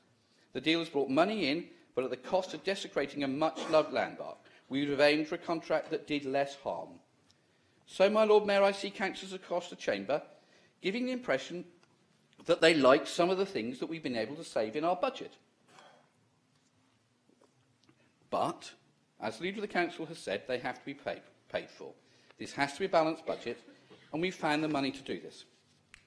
One of the principles we've worked on is that local residents should be listened to by the Council. The Council consultation on this budget is a good process. So, like last year, I'd like to congratulate the administration on this. But it's only a partial consultation. We don't talk to them about all the cuts. Were residents consulted on cuts to cedar fences? No. Were residents consulted on cuts to respite care for people with learning disabilities? No. Were residents consulted on cuts to victim support from people suffering from hate crime? No. Were head teachers consulted on cuts to school crossing patrols? No. Were residents consulted on cuts to domestic violence services? Yes. 55% said do not cut this service, but this administration is proposing a £180,000 cut. Were residents consulted on investing the city? Yes. And then the council goes and buys a Waitrose in Somerset. So if we've looked at areas to raise income, where there has been a vote by local people, and we want to listen to that vote. Last year, we put forward a series of posts in our amendment and were roundly attacked by the administration for taking out posts that would put this city at risk. This year, I went back to the list. And guess what? Most of the suggestions that were rubbish by the administration have been taken up and those posts cut. Our administration does name posts that our amendment does name posts that go, in exactly the same way as the proposals from the administration have done as well. If we look at cuts in adult social care, we're closing the foot care service. Everybody in that service knows they're going to be made redundant because of decisions here. So we've operated in exactly the same way. We think we can save money in 3 ways. Cutting some posts, cutting special responsibility allowances for councillors, and by listening to the views of people in Portsmouth. We think we can save money by removing the Leader of the Council's second PA. Last year the saving was £29,300, but this year it's gone up to £36,000. By making the directors of the City Council share one PA between 2 of them, we can save over £100,000. By removing one press officer, one post from the strategy unit and a business support manager, we save over £100,000. We cut council special responsibility allowance by £25,000 and ask for councillors to pay for car parking. And we gain additional income by listening to the views of local people and doing what they ask. We are disappointed that the long-promised citywide parking review and strategy has never taken place, nor residents across the city consulted. And our view remains that where local people vote for a residents' car parking scheme, they should be allowed to have one. In the MB zone in Southsea, 75% of residents said they wanted a residents' car parking zone. We think they should be listened to, but this administration took their residents' car parking zone away and took away £100,000 of council income. In MC zone in Southsea, 69% of residents said they wanted a residents' car parking zone. We think they should be listened to, but this administration took their residents' car parking zone away. In LB zone in Southsea, 69% of residents said they wanted a residents' car parking zone, and we think they should be listened to. But this administration is taking their residents' car parking zone away. In North Kings, in Southsea, 71% of residents said they wanted a residents' car parking scheme. We think they should be listened to, but this administration won't give them the car parking zone they voted for. In South Kings, in Southsea, 59% of residents said they wanted a residents' car parking zone. We think they should be listened to, but this administration won't give them the residents' car parking zone they voted for. In Owens Garden, in Southsea, 69% of residents said they wanted a residents' car parking zone. We think they should be listened to, but this administration won't give them the car parking zone they voted for. In the zone between Winter Road and Francis Avenue in Southsea, 52% of residents said they wanted a residents' car parking scheme. We think they should be listened to, but this administration won't give them the car parking zone they voted for. This is basic democracy that this council is ignoring, and this council is turning its back on almost £500,000 of income. So we bring back the parking scheme local residents voted for, in MB, in MC and LB, and bring them in where local residents have voted for them to happen, but not where they voted against. Our principle is that it's for local residents to decide. It also makes the council a great deal of money to stop some of the cuts to services local people want. So, my Lord Mayor, our amendment, which Peter is about to hand around, so, my Lord Mayor, our amendment is about the values of local people. It's about valuing what they do. It's about valuing the services they need and a budget that listens to the views of local people in a financially responsible budget. But from the administration, we have in front of us a budget that does contain some ideas that will bring efficiencies, and my thanks to the council officers for these. But we also have a budget based on financial incompetence, on overspends year on year, the additional cuts that flow from that. We have a budget that says the council has no confidence in the economic future of the city and refuses to invest here in Portsmouth. We have a budget that cuts services to the most vulnerable in society, but protects the powerful from cuts. We have a budget that ignores the views of local people and attacks charities in the city, whilst keeping £500,000 earmarked for charities unspent. This is not a budget to be proud of. This is not a budget that delivers what's needed for the people of Portsmouth, and this is not a budget, my Lord Mayor, that we can support. Thank you, my Lord Mayor. Thank you. Councillor Hugh Mason, do you second? I second, my Lord Mayor, and reserve the right to speak later in the debate. Thank you.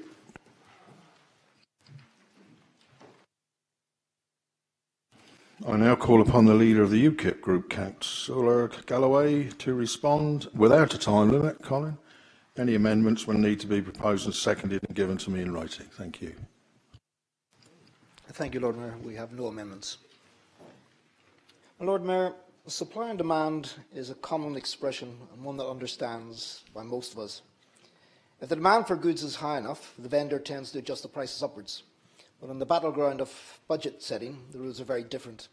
When supply in the way of financial resources is outstripped by demand of a needy people, making a budget that is acceptable to all is an almost impossible task.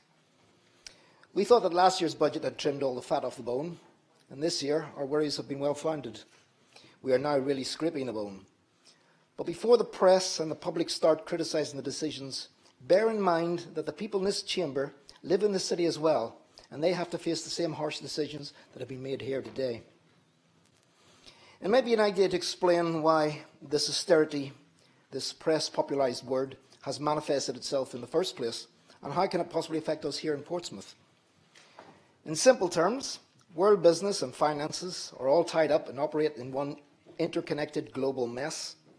When one domino falls, it topples onto the others, and the rest topple with it.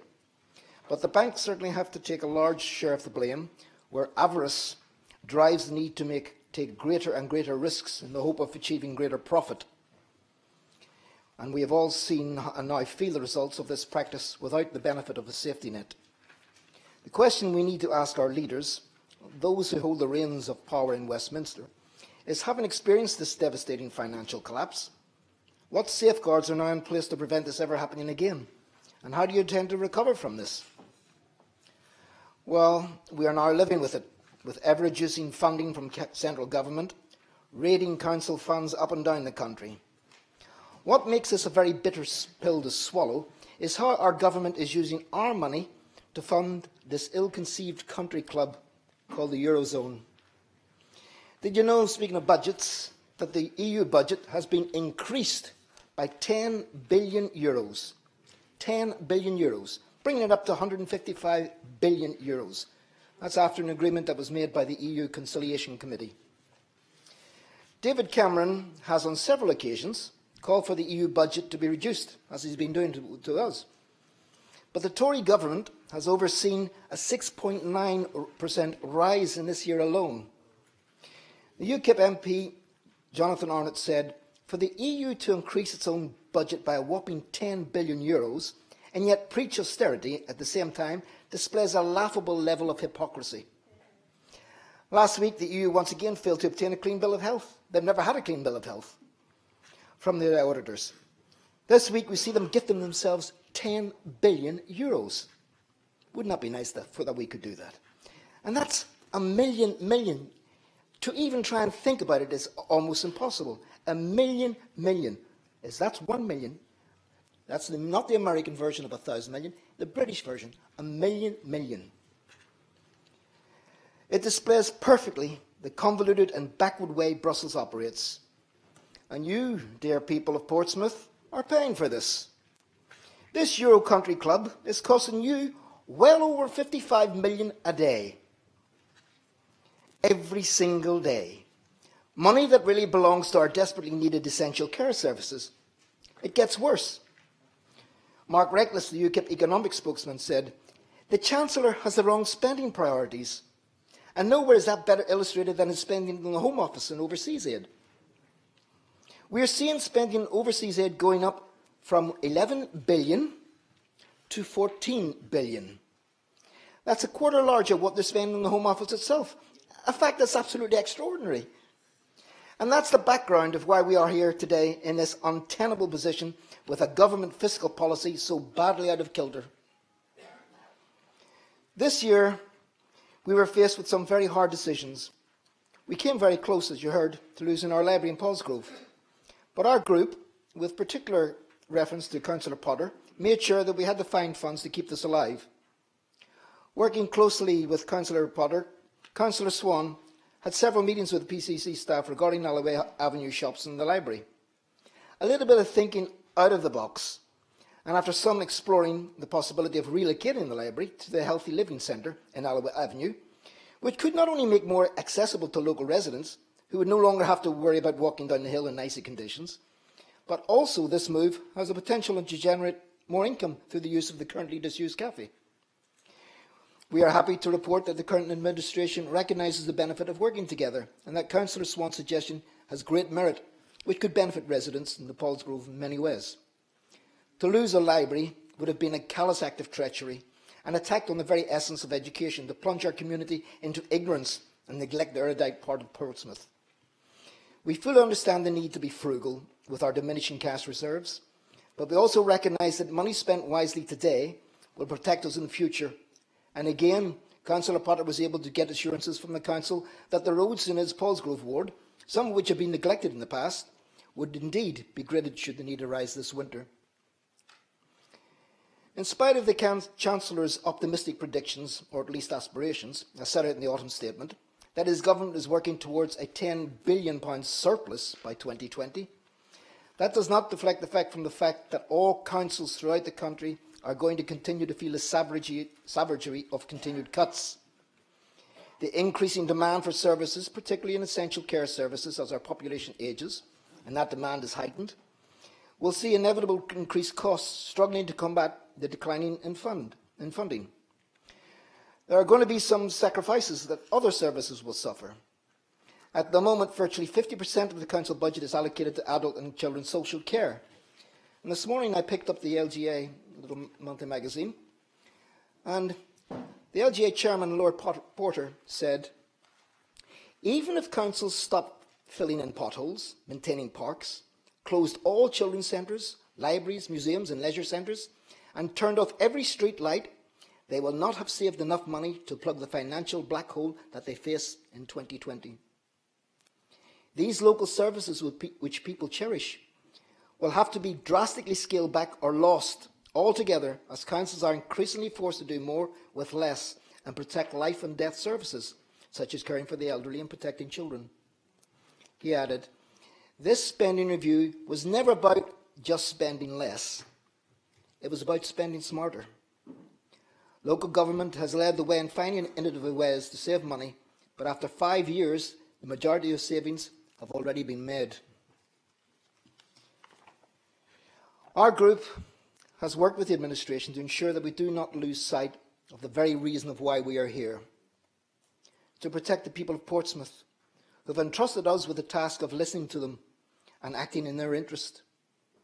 Our Councillor Julie Swan has been valiant in her determination to promote resources for the victims of domestic abuse, while all the group remain loyal to the care of their respective wards. We're also so very grateful to the stalwart efforts and the incredible work that the voluntary section do. We just cannot heap enough praise on these outstanding people, and yet we know that we will come to depend on them more and more. I honestly believe that the people of Portsmouth are unique. Here, on our congested little island, we have learned to look after each other, and we know that we will have to become less dependent on central government grants. Last year, the head of finance told us that the overall aim was to get in-year expenditure to match the in-year income, without detracting from the drive towards regeneration of the city, and of course protecting the most important and valued services. I don't believe that we have achieved that. And that is why it is so essential that all members of this chamber work together to that common aim. There is no time or place to let politics get in the way of saving our city. We are elected by the people to work for them, not for any political party. We must stand united, or inevitably divided, our city will surely fall. My Lord Mayor, with a heavy heart, I recommend this budget to the Cabinet. Thank you, Councillor Galloway. I now call upon the Leader of the Labour Group, Councillor John Ferret, to respond.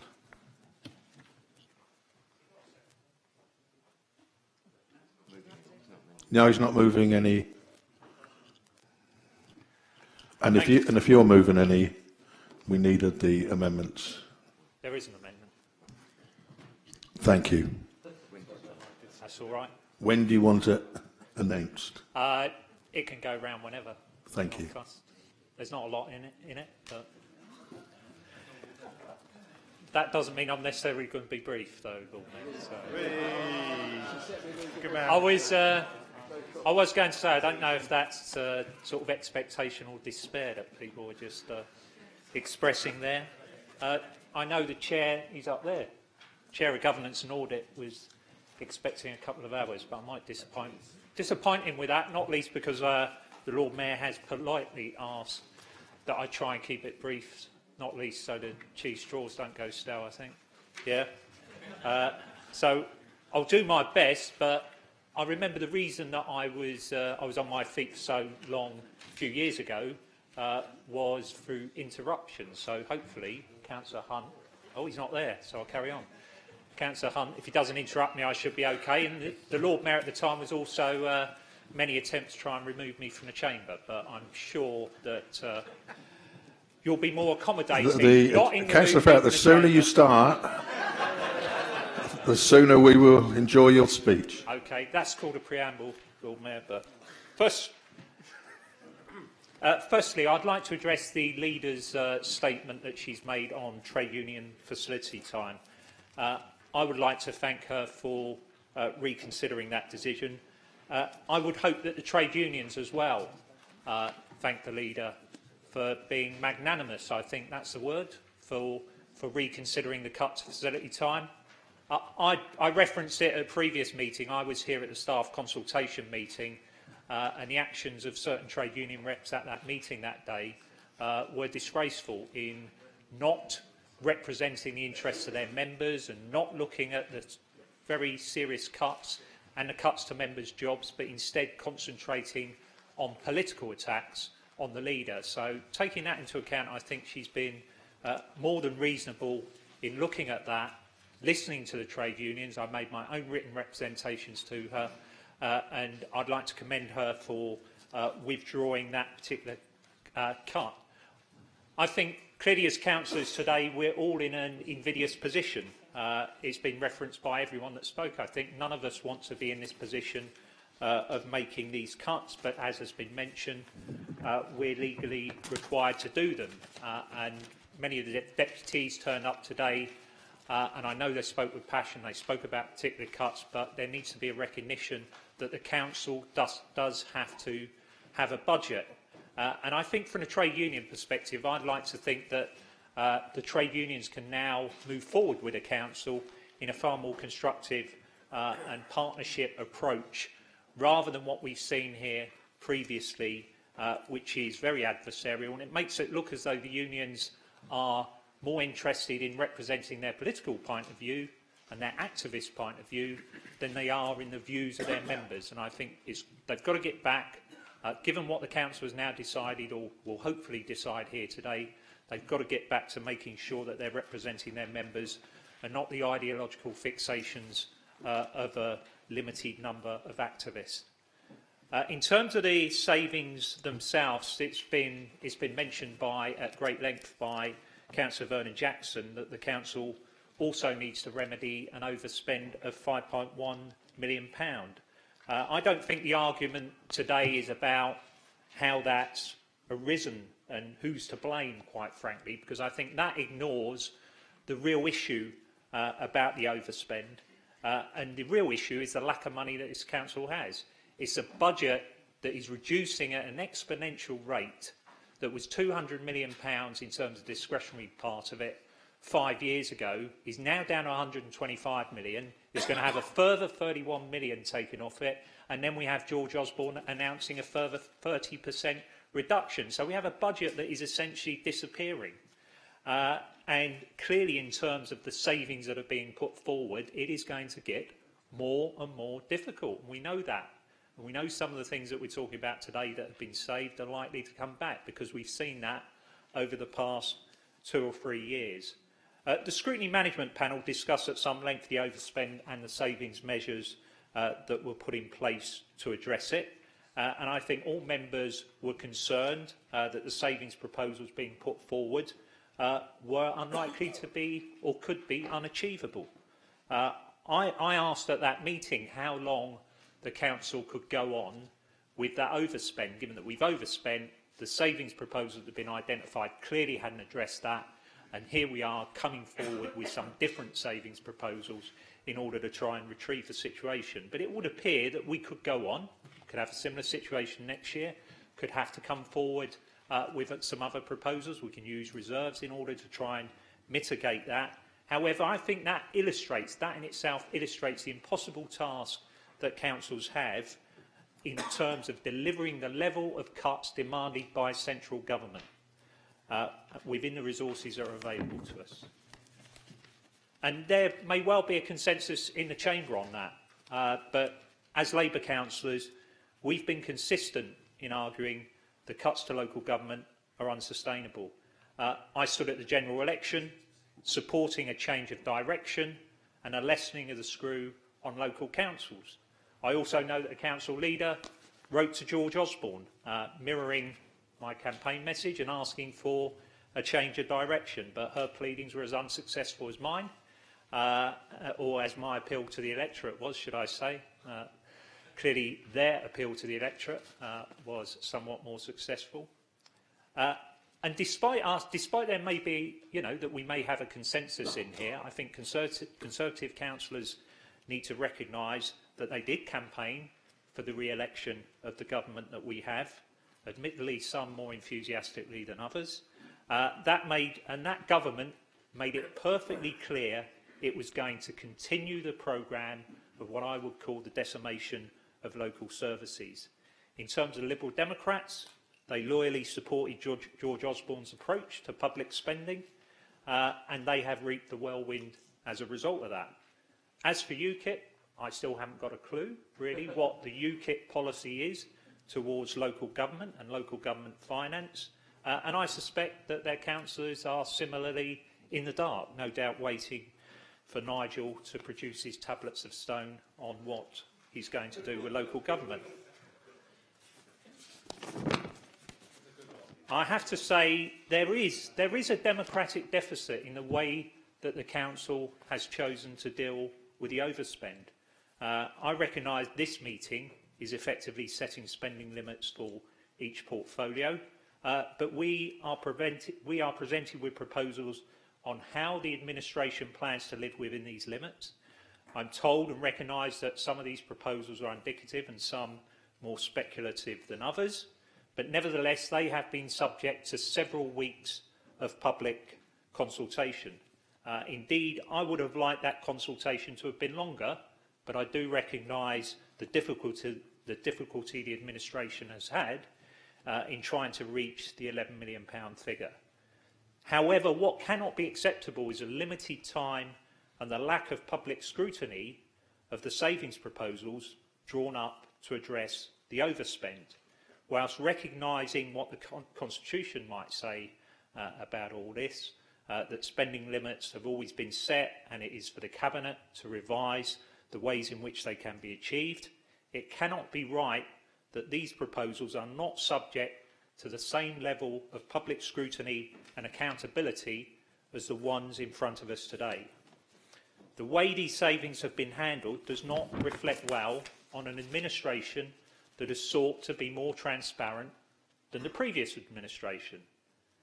And I would argue it's probably impossible to be less transparent than the previous Liberal Democrat administration.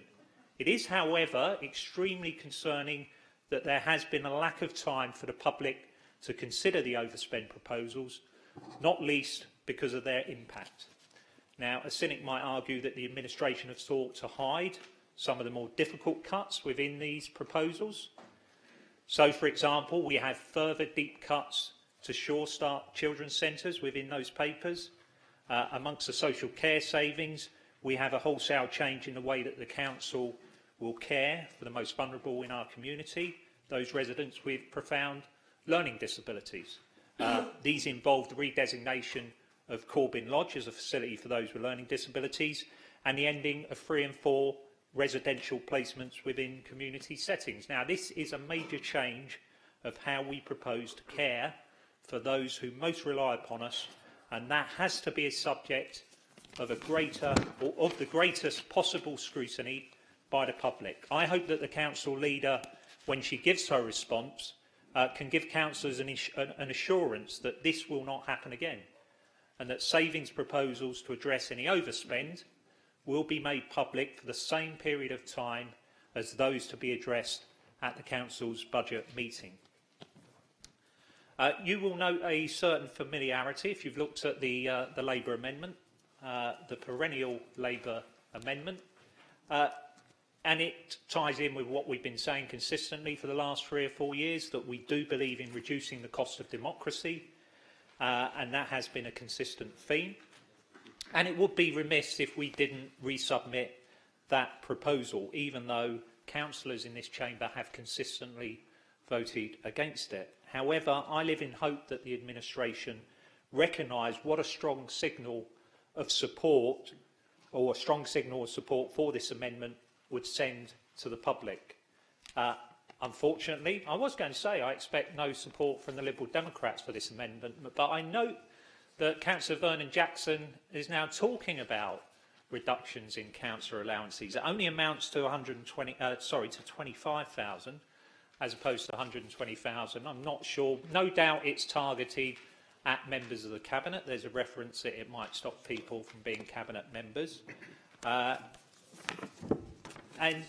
an attempt, no doubt, to try and restore their tarnished reputation on councillor allowances, because again, the public will recall that when they were running the council, Cabinet members voted for a 25% increase in councillor allowances. I'm proud to have been part of the campaign that thwarted that shocking plan, and once again, I give them the opportunity to redeem themselves and vote for the Labour amendment, which actually delivers far more money and money to children's centres, which I note is not in the budget of the Liberal Democrats, even though the Liberal Democrat leader made a great play of talking about children's centres, but I will come on to that in a moment. We are also proposing a reduction in the number of Cabinet members. We believe this is justified, not least given the huge reductions in the budgets available to Cabinet members and the ending or diminishing of many of the services that fall under their responsibility. We recognise that ultimately that is a decision for the leader, but would hope that she can demonstrate her oft-stated commitment to organisational efficiency when it comes to the size of her Cabinet.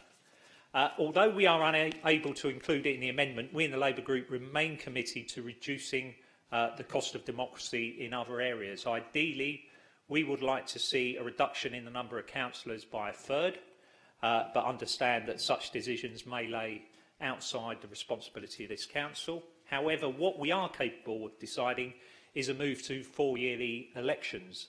And I sincerely hope that the council leader and our administration remain committed to this change. I understand that for this to happen, it requires 2/3 support from members, but we know that the Liberal Democrats are standing in the way of saving hundreds of thousands of pounds for vital services because they don't want to move to 4-yearly elections.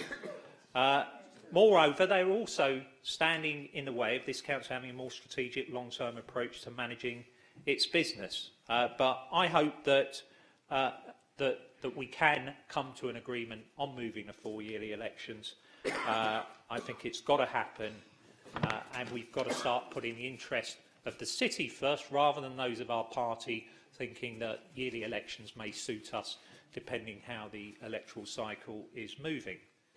And talking about putting interest before party, I must just mention Tim Farron. Given what I'd said at a previous meeting about Liberal Democrats and how would freeze over before I would join them, but Tim Farron, I felt, gave a very good speech on the Syria debate. I felt he spoke with real principle and real conviction, and I put that thought out on Twitter. And my brother responded very quickly saying, "How has frozen over?" But I also note that Councillor Sanders supported Tim Farron in his support for Syria. So you're now a neocon, Darren. But like I say, I would like to think that the Liberal Democrats could act in that principled way. Unfortunately, evidence that I see here time and again in the Council is that it's opportunist, and I think when we look at the amendment and we see the bread and circuses approach still going on, even with the cuts that we have to social care and children's centres, I'm not holding my breath about that opportunism ending anytime soon. Yeah, well, I live in hope, Rob. I live in hope. In terms of Sure Start, which is where we would like to see the money go, were you to vote for a reduction in council allowances, I think the evidence is clear that Sure Start works and does improve the life chances of the children and indeed the parents who use that service. I think it makes the continued cuts difficult to comprehend to Sure Start because there's more there within those overspend proposals. It makes it difficult to comprehend those cuts if we believe a hand up and preventative measures are likely to deliver a long-term saving to the public purse. However, we all know because Sure Start is not or is no longer a statutory service, it is susceptible to cuts in the same way that other seemingly essential services are being cut. Indeed, it seems completely counterproductive to cut the sexual health budget, given the potential social cost of unwanted pregnancies and the impact on health outcomes, and the cost to the health service of sexually transmitted diseases. However, as much as we may decry the severity of the cuts, we have to ask, what are the alternatives?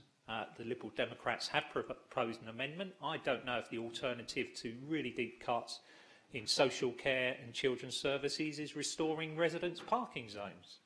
You know, that to me, given all that the Liberal Democrat leader said, and expressing his view on those deep cuts for parking zones and the restoration of them to be a priority, does not seem to be appropriate. And Councillor Vernon Jackson has tried to market his administration that he ran as one of virtue and competence.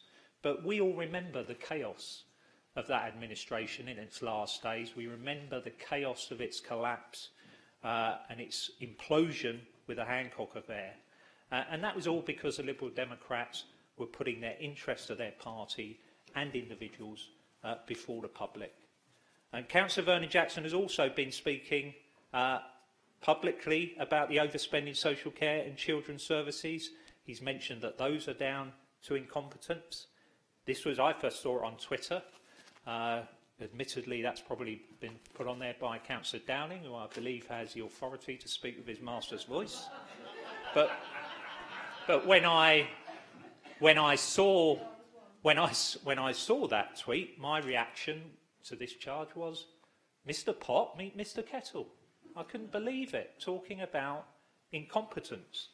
A big chunk of the £11 million saving required could be laid at the door of the former 22nd most important Liberal Democrat in the country. I'm not sure whether he's the 22nd most important Liberal Democrat in Portsmouth at the moment, given what I hear about the number of people that are queuing up to take over from him. But we'll see what happens from that. But he was also instrumental in recommending that Liberal Democrats went into coalition. And thus, he must take responsibility for the speed and scale of the cuts. And we also know that he had that legendary hotline to Nick Clegg, yet chose not to impress upon him the need to take a different approach to austerity. We also need to be cognizant of the Liberal Democrats' record when running the city. The £50 cashbacks at a time when we knew that the finances were in trouble, the economy was in trouble, but just before an election, let's go out and give £50 cashbacks and buy some votes. The refusal to raise the council tax to protect the tax base and the squandering of millions of pounds on the Pyramid Centre in a futile attempt, as it proved, to win votes. Indeed, I well recall the former council leader coming to the scrutiny management panel dealing with the calling of the Pyramids contract, and his attitude that day summed up the hubris at that time of his administration, dismissal of the growing body of evidence pointing to the huge financial liabilities being imposed upon the city by the Pyramids. He told the panel that day he didn't care what they decided. Didn't care what they decided because he would simply go ahead with the contract anyway. So not only incompetence, but the arrogance and the sort of behaviour that not only left the city's finances in a mess, but also severely damaged the city's reputation. I referred to the refusal of the Lib Dems to increase council tax, and this was repeated by the administration in their budget last year. Again, the only party that has been consistently arguing for the council tax to increase in line with the limit imposed by central government is the Labour Party and the Labour group. Therefore, I suppose in the spirit that imitation is the nicest form of flattery, I welcome the administration's recognition that we were right all along. They and the Liberal Democrats may also wish to reflect on the millions of pounds of extra revenue that would now be available to the council had they desisted from using the council tax freeze as a short-term electoral weapon. Clearly, we support the 2% council tax increase that is proposed because the consequence is a further weakening of the tax base and an increase in the cuts to services required. Furthermore, because of the increased costs that will be imposed upon the council by the introduction of the government's living wage, we believe there is little option other than to increase the council tax by a further 2%, should that be something we are able to do in February. And obviously that is linked to our responsibilities for social care. But we're under no illusions. An increase in council tax by 4% next year will be politically difficult and will be very difficult for people, particularly people on low incomes, to bear. But the alternative is clearly cuts and further cuts to services. Therefore, I challenge any party that is opposed to such an increase to level with the public about the additional services they will cut.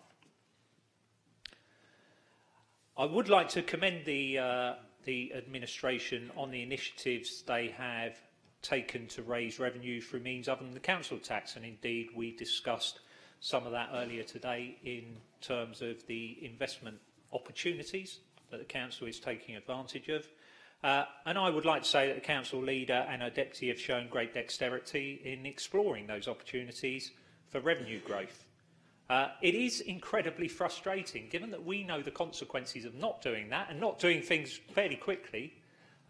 We know that the consequences of that are further cuts. So it's incredibly frustrating to see criticism of this approach from people that don't really offer a plausible alternative and are unable to say what services they will cut in the absence of this revenue. I say to those critics, who clearly put the city and the needs of its residents behind the interests of the party, I say you're going to have to change that approach. because that clearly is not going to work anymore. It may have worked for you in the past, it is not going to work now. Finally, and there is a finally, Lord Mayor.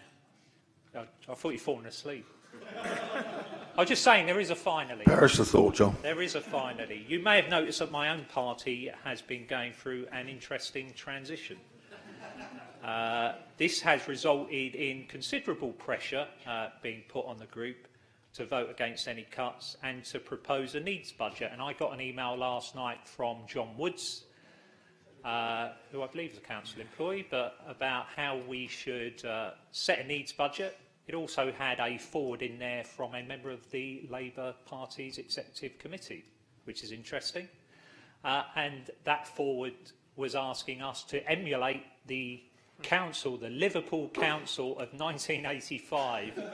That should be who we should be seeking to live up to. And we should be trying to emulate the great victories of Derek Hatton and the militant council in Liverpool. What can I say?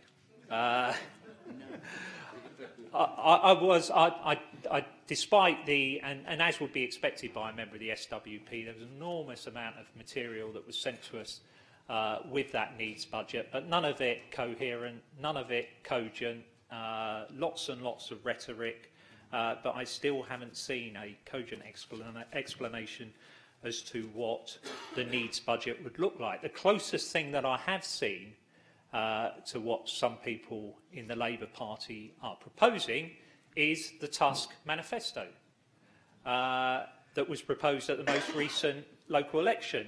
I suppose I shouldn't be surprised, as we have most of the Tusk members now in the Labour Party, that they are now proposing their own manifesto as the Labour Party's approach. So let's just get this right. We're now being asked, as a Labour group, and people within the Labour Party are being asked to adopt an economic policy from a party that got 0.1% of the vote at the last election.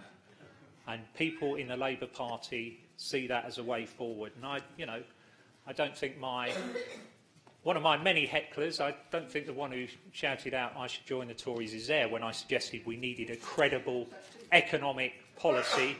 But if we feel a credible economic policy is one that appeals to 0.1% of the voters, then we really are in trouble. Despite this pressure, I'm proud that the Labour group continue to pursue an approach which takes account of the legal responsibility of the council to set a balanced budget. We have no interest in empty political gestures, but we want to ensure that everything has been done in order to minimise the pain. Therefore, I urge you to vote for the Labour amendment in order to show that councillors get it and we're sharing the sacrifices being made by residents. However, if that is lost, we will be abstaining in order to ensure that the administration's budget savings can be implemented without having to cut services further, and that would be the case were we not in a position to agree the budget at this meeting. Thank you, Councillor Farrett. Councillor Gray. Councillor Gray, did you second? Thank you. We're now open for debate.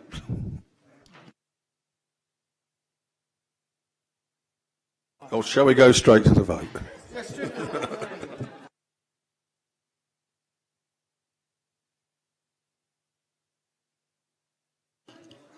Councillor Alcombe, save the day. As always, Lord Mayor. Somebody had to put their hand up, so it might as well be me.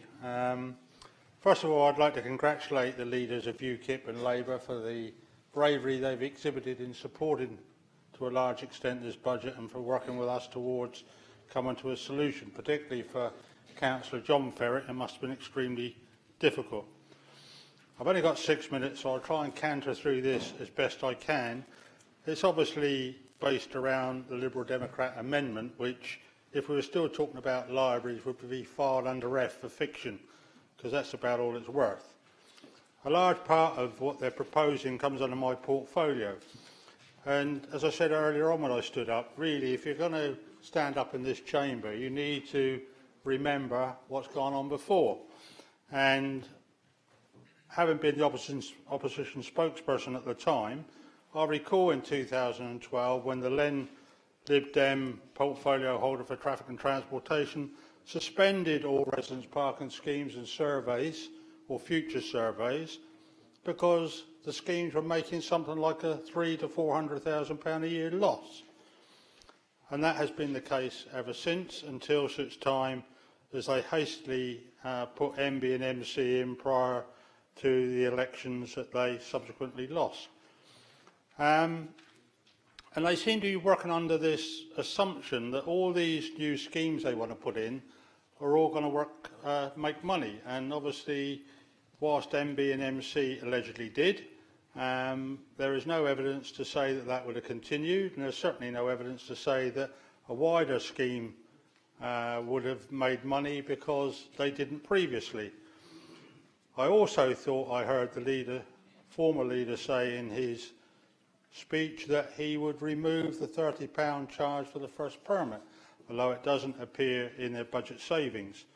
So basically, if he hopes to raise £279,000 from these new residence parking schemes, lose roughly the same amount of money from not implementing the £30 charge, and still hope to use that money to make savings elsewhere. You can only count it once, Councillor Vernon Jackson, and I think you've double counted. So, as I say, those figures don't add up. The only way our balanced budget and my budget cut is something like 24% will work is the way we've been going along so far. And if you read the recommendations that I approved at my portfolio meeting last week, you will know that the third recommendation that I approved was for schemes in Southsea and Eastney to go ahead on a basis of not individual schemes like you're proposing here, which was caused by your rushing into MC and then the problem being expanded elsewhere. I've committed to doing a scheme, if one's needed, across the south of the city, including all the existing schemes, the ones that have been suspended, etc., so that we do exactly what we've all said needs doing for a while, which is a comprehensive review and survey of the schemes in the south. Moving on, I'll come back to that if I get time. Moving on, school crossing patrols. Again, the facts are somewhat different. We currently have 110 sites in Portsmouth, of which only 53 are currently filled. So 57, according to my maths, are currently empty and can be removed without any loss of service because they're not currently being occupied. And when you look at the number we've actually got and you compare it with local authorities in this area, Poole have 23 sites, Brighton and Hove 25, Bournemouth 38, and our nearest comparable city, Southampton, 58, not all of which are actually occupied. So with having 53 occupied, we're actually in the ballpark of other authorities along the south of England. Slough, which again is the biggest place, has 6. So I think, there is consultation to be done with the schools to work forward our proposals. Some of the school crossing patrols serve more than one school where the cost could be shared, and obviously there's a way forward in doing that. Other comments within the Lib Dem savings is an introduction of car parking charges for councillors, something I was recommending back when you were the Cabinet and I was the parking manager, saying we need to charge people for parking. And I have championed that cause, and it's currently with John Bell and with the Chief Exec and with other people within the organisation to look at charges for members of staff, councillors, etc. So I agree with that proposal. And I think the other one that I might just squeeze in before we get to my second bell is the traffic and transportation bus routes. There is no proposal to remove the most valuable routes. What we have to do is look at what we are subsidising, what we're not. The basic routes are all going to be still maintained. Some of the ones we're looking at getting rid of are late at night, after 9 o'clock at night, and some of the other routes where we're actually subsidising them to £5 a trip. That can't go on, but we will not be cutting any bus routes that are needed by vulnerable people. And I think that's all I've managed to squeeze into my 6 minutes, Lord Mayor. I could have done with 15 to answer all the points in this, but unfortunately I didn't get it. Sad. Standing Order 39B, my Lord Mayor, just to help Councillor Elcombe, the figures in here come from the Director of Finance in exactly the same way as the figures of your budget are. So these are not figures from us, they're from the Director of Finance, and therefore they're deliverable for income. Thank you for that clarification. I'm sorry, my Lord Mayor. I'm sorry, I just heard Councillor Elcombe say that he's delusional. And I think that's not fair to talk about an officer in that way. I apologise to the Director of Finance, but experience doesn't show that to be the case. Councillor Hunt. Well, Councillor Vernon Jackson kindly beat me to it. Of course, these are figures, Councillor Elcombe, from the Director of Finances. Whether it's delusional or not, I always find to be rather more on the small c Conservative side of figures, so I suspect they're probably correct. And, of course, he is the professional and you are not. I would like to say that... So the other thing that the Conservatives just aren't getting is they've said for years that MB and MC were not making a profit. And again, it turns out that, well, we know now that they were making a nice surplus for the council of £86,000 last year. And this year, if they were still there, they'd be making £101,000 surplus for the council in B and £49,000 for the council in MC. And at a time when the council's got to make £6 million of unplanned cuts, you'd have thought that they would want the money, wouldn't you? But no, they're taking it away. So, Lord Mayor, no ifs, no buts, no excuses, no spinning, and no Tory sidestepping. This lot are in charge of the council. This lot are doing the budget. We have a Conservative government. We have 2 Conservative MPs. And all the MPs around here, bar a couple, are Conservative. So this is a Conservative budget, a Conservative administration and a Conservative government.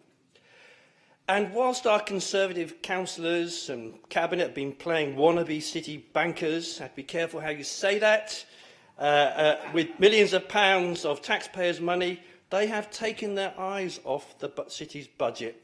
And today we see the budget is almost £6 million overspent.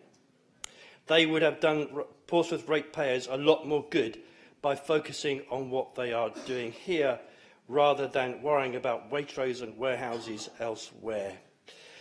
And I'm glad that the Lib Dem budget has come forward, and of course this is a very good amendment. But in our budget, the Lib Dems are mitigating some of the worst cuts by this Conservative administration to the Hate Crime Unit, Anti-Social Behaviour Unit and Helping Mind, and reversing the cuts to domestic violence victims. I thought from what the council leader was saying earlier on, that in this amendment here, this blue amendment from the Conservatives, that we would see money put back in for the domestic violence unit, because she said quite a lot about it. But there's nothing in this amendment. So it's just warm words. I could say weasel words, but it's just warm words from the leader of the council. We, the Lib Dems, have put the money back in to help victims of domestic violence, and we're going to support them. So we're also helping Mind bridge that gap with £40,000 through to its next £70,000 of funding. We're also doing some new things, funding parking permits for RNLI volunteers so that they can always be near their vehicles when a call comes in and get to an emergency quickly.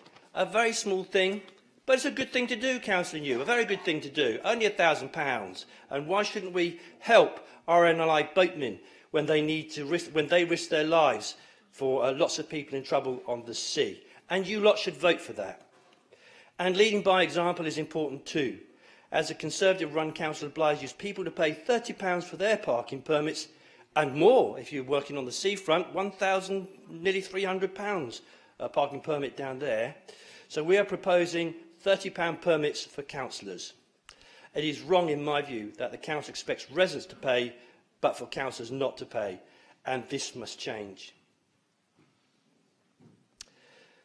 In MB and MC, covering over 3,000 homes, an overwhelming majority of 6,000 residents have stated 3 times, Lord Mayor, 3 times, that they want their schemes.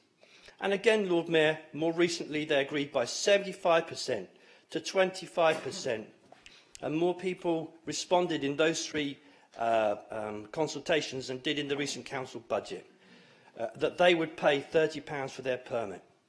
And in MC, it was 69% to 31% agreeing that they would pay. And do you know what, Lord Mayor? The rottenest thing about this Tory administration is it lied to the people of Central Southsea. The Conservatives said, and Councillor Elkin was sat in your chair, Lord Mayor, that where people were prepared to pay £30 for their permits, he and the Conservatives would put the parking zones in. They then, when the people in MB and MC said that they would pay, they changed their mind and they reversed that decision.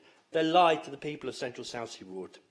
And adding insult to injury even more widely, Lord Mayor, and despite what they say about consultation, they suddenly just suspended, without asking a soul, the LB parking zone in St Thomas Ward, Councillor Stockdale, your area. Without asking a single one of your residents, they just suspended it. And that goes for, I think it's Councillor Brent down there as well. So I wonder if they asked you. Lord Mayor, this is hubris, dreadful hubris, and it is a word. I know some people have different understanding what abrogating responsibility is, but it is hubris. And Lord Mayor, I'd like to thank my Lib Dem colleagues for their excellent amendment, and not least putting the money back for the charities stolen away by this Conservative administration. £55,000 to Hampshire Air Ambulance and to the Salvation Army and children's charities, and I'm glad that we're going to put the money back. So members, vote for decency and vote for this fair amendment. Thank you, Councillor Hunt. Councillor Weems, please. Thank you, Lord Mayor. I have to say, I do find the Liberal Democrats and their leader, especially, very, very forgetful. He accuses the administration of all sorts of things. He speaks of the use of reserves and how wicked it is. They spent £8 million more than £3 million we thought we'd save this year. He forgets, or perhaps neglects, to mention that it came before this council, in this council chamber, that we all accepted a business rate revaluation in one hit, which is why the figures are so high there. Not for any other reason. In doing so, we all agree that it was actually beneficial to us, and it would generate, over the 5 years that we could have had it over, it will save us £3 million. So let's not hear from him how those figures there are somehow a demonstration of the lack of financial capability of the administration. And then also, uniquely, he forgets that in 2011-12, the council had £199 million of spending that year. Very easy to make a contribution to reserves when you have a budget of £199 million compared to the £182 this year we're currently in, or the £169 million we are now looking at. That might explain a few things, perhaps, Councillor Vernon-Jackson. He also forgets, I'm sorry he's not in here to hear this, but it was his administration that cut dramatically the budget for children and education services, to the extent that the then Cabinet Member for Children's Services resigned at the time, in disgust at the cuts he made to children and education services. So let's not hear and somebody speak with such crocodile tears. And how forgetful also to reveal that the only way his parking scheme figures stack up is to charge for the first and subsequent charge to residents in Southsea. It's caning the people, the motorists in Southsea, yet again. How forgetful of him to fail to mention the bulky waste scheme that he's intent on reinstating was inadequate for the purpose at the time. One of the reasons it was done away with is only those who do fastest fingers first, could get their phone through at 8:30 on a Monday morning, could get the service at all. If you couldn't do that, you just didn't get it. How forgetful not to reveal how you'd replace the income from the Emirates deal for the Spinnaker Tower. We heard him go on at length about how it was wicked, it was painted something different than white. But have we seen in his budget figures here, in his budget amendment, any change to say, oh, we'll paint it white again and give Emirates their money back? I don't think we have. As ever, Lord Mayor, it is what he forgets to say, or is it neglects to say, that is most telling. And one final small point, I don't know why I bothered, Councillor Hunt can't be bothered to listen, but some councillors in this chamber, myself amongst them, don't have a permit at all. We pay for our parking wherever we go. So to charge councillors for it is totally irrelevant. Some of us don't have a permit to pay for. Thank you. Could we have Councillor Hugh Mason, please?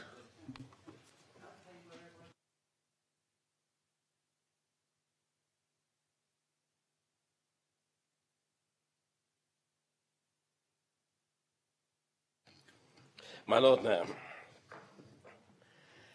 in introduction, I'd like to deal with a point which was made by the Leader of the Council in suggesting that there was something wrong with the Liberal Democrat group in that we did not meet with her and discuss the budget and come up with a joint budget.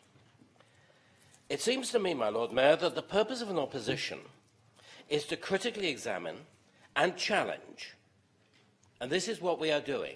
And the best way to do this is to challenge in open council chamber. There's a short name for this, it's called democracy. And that is what we are doing today. Now, I wish to speak to the amendment. If I look first of all at the income side, Councillor Weems is quite right that the Liberal Democrats would not have introduced the first fee for parking, the £30 for your first parking charge. This is quite true, and we never liked it, and we still don't like it, but it is here. This council voted in principle, accepted the principle, and they introduced this £30 charge. It would be remarkably remiss of us if, since the money is coming in, we did not use it, and use it in the best way possible. And this is what our amendment is trying to do. It is trying to look to the future of this city and use what money we have and what money is coming in the best way for the future of this city. And I want to look at four things. The first one is the town centre managers. The cut from 3 to 2 will not have very much effect. No, but if we kept it at 3, we could probably do even more. Because the retail offer is one of the important parts of our economy. We have had difficulty with our retail economy, and we know it. It's bound to be the case because we're at the end of a small island, stuck off the mainland, and somehow it's easier to go past on the M27. So we need people to work very carefully with business, with the retail business, to make sure that our retail offer attracts people into our city and makes our economy grow. That is why we do not wish to cut the number of town centre managers. Similarly, one of the things which the town centre managers have introduced and pushed very hard are the markets on a Sunday in Southsea. These have been very successful in bringing people in. And there are two reasons why I think that it is a good idea to retain the library in Southsea or reopen it on a Sunday. The first one is it fits in so well with this very successful element of our economy, the retail markets. And the second one of which is that, although as a retired person I don't have to notice this, I do notice that people are these days working 24/7. People are working on 7 days a week. The old Sunday has gone. But still, for some people, Sunday is the only day they have off. Sunday is the only day when they're free to go to the library and use it for whatever purposes they want. And so I think it was a sensible use of our money to keep that library open on Sunday. So far as the third thing is concerned, this is coastal protection. Although better protection is on its way, and this is a very good thing, and all of us, I think, are very pleased to see what is going on around the north side of the island. On the south side of the island, the developments are a couple of years away. They will be starting next year. Until that happens, we need to carry on with a precautionary principle. Storms are getting more extreme, as we have seen over the last few days. We need to take precautions and make sure that we have the ability to restore very rapidly our coastal defences. And so the coastal protection is something which we would be foolish, I think, to cut. The last thing of the four things which I want to speak to is school crossing patrols. We know, and let's not go into a blame game on this either way, that we've had difficulties over many years, many years, with the quality of education in our schools. To ask the schools to take money from their education budgets to support the service of school crossing patrols is a false economy. This is money which needs to be spent in our schools for the education of our children in order that they shall have the best start in life. And so these four elements seem to me to be very important in our amendment. The town centre manager, the library in Southsea on a Sunday, the coastal protection and the crossing patrols. It is a case of the City Council wanting to do the best for the future of this city and having the means to pay for it. And so I would commend the amendment to the Council. Thank you, Councillor Maxson. Could we have Councillor Potter, please? Thank you, Lord Mayor. It's just a brief one. This concerns the RNLI. It's just really to say thanks to the Liberal Democrats for trying to hijack it. Well done. We're already in consultation with the RNLI, the Parking Department in Portsmouth City Council, and also the portfolio holder for Traffic and Transportation, Ken Elcombe. We're a long way down the road with this. We've made some really good headway and just waiting for a bit more information from the RNLI. So once again, Liberal Democrats, thanks for trying to hijack it. Thank you. Can we now have Councillor Swan? Sorry, I was a bit surprised then. I was expecting to be a bit further down, so I haven't written anything out. I'm going to leave the explanation of what's happening with the Domestic Abuse Service to the relevant Cabinet member. I would like to place on record my thanks to everyone cross-party that's been involved in this. Lynn, Darren, Steve, Hannah, Gemma, especially Rob, thank you very much for this. Taking that aside and going back to the budget and getting myself covered in coffee, I have a genuine question for the Lib Dems, and it's obviously regarding your budget. I've gone through it, and it looks like to me that for 2016-17, you're looking to make $327,000 from parking revenue, which would then go into the T&T account, which would then have to be transferred across into other portfolios in order to use against all these other things. So can I just double check if you're actually asking for the residents of Portsmouth South to cross-fund through their parking fees all these other services? Could you just clarify that you're asking them to do that? Yes. No, I'm happy to answer if it's of help. He can't answer the question. I think, actually, in the spirit of goodwill, this is a point of clarification, as long as it goes on no longer than one sentence. Jim, you're absolutely right. That was it. You're absolutely right that by raising some money here, we can protect other services. Thank you, Councillor. I'll now call on Councillor Bosher. Thank you very much, Lord Mayor. I hadn't expected to speak quite so soon, but here we go.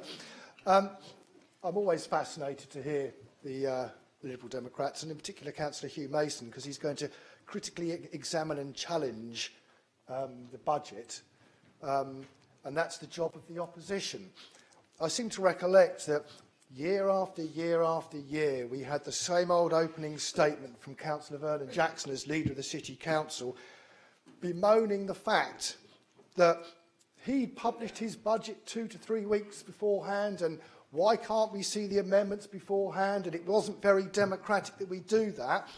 Well, at least when the opposition parties put forward their amendments, the leaders put them forward at the beginning of the debate. Councillor Vernon Jackson has gone to the complete opposite, where he won't allow his amendment to be shown around the council chamber until after he's finished speaking. So he's gone from, why don't we all actually show what our amendments and our budgets are, to, no, I'm going to keep mine hidden. Councillor Elcombe actually was questioning whether it had actually been double-figured, I think the phrase was that you actually used. Well, Councillor Vernon Jackson, in his opening speech, made the comment that he wasn't going to charge for the first £30 for residents' parking zones. I spoke to the Section 151 officer, because I think Councillor Ferrick alluded to the fact that I was over there, and the quote was, "I don't know why he's just said that, because the entire Lib Dem budget, the traffic and transportation figures, are based on walloping people for a £30 fine, a £30 charge for their first one." So on the one hand, we've got the Liberal Democrats here out on the street telling those wicked Tories they want to charge you £30 for your residence parking zone first permit, and yet they've actually sat here, and no doubt they're going to vote, and it'll be very interesting to see Councillor Hunt and Councillor Horton actually campaigning against it on one hand, but going to vote for it on another when they actually get here. I think #hypocrisy ought to apply. We also talk about the figures that we had when he actually came forward. 75% in MB, 69% in MC, etc., etc. That's 75% of a return of 16%. So when you talk about thousands, Councillor Hunt, actually returning, it was actually something in the region about 127 people that had permits in MB zone that actually wrote back to say keep it. Hardly something that actually went beyond the budget consultation process, but hey-ho. Talks about transparency. Fabulous. I think I'm with Councillor Ferrick there. I still remember this headline. How did it go? The leader, the Lido and the lie, where even he forgot about his own meetings that he was attending, that he didn't even go there. I think a lot of us that have been here a while also remember the fact that there were secret meetings to do with not having IKEA in the city from the long-standing member for Pred. We've also got something in here about wicked Tories cutting school crossing patrols. Fabulous. Resources portfolio, traffic and transportation, school crossing patrols. This is a budget saving agreed by the administration in 2013-14. That would be, yes, the Liberal Democrat administration that brought forward that one. And what was the actual proposal? Well, it wasn't the proposal figure that we have here. It was actually £200,000, Councillor Vernon Jackson. You couldn't deliver it. There are no alternative funding sources for this.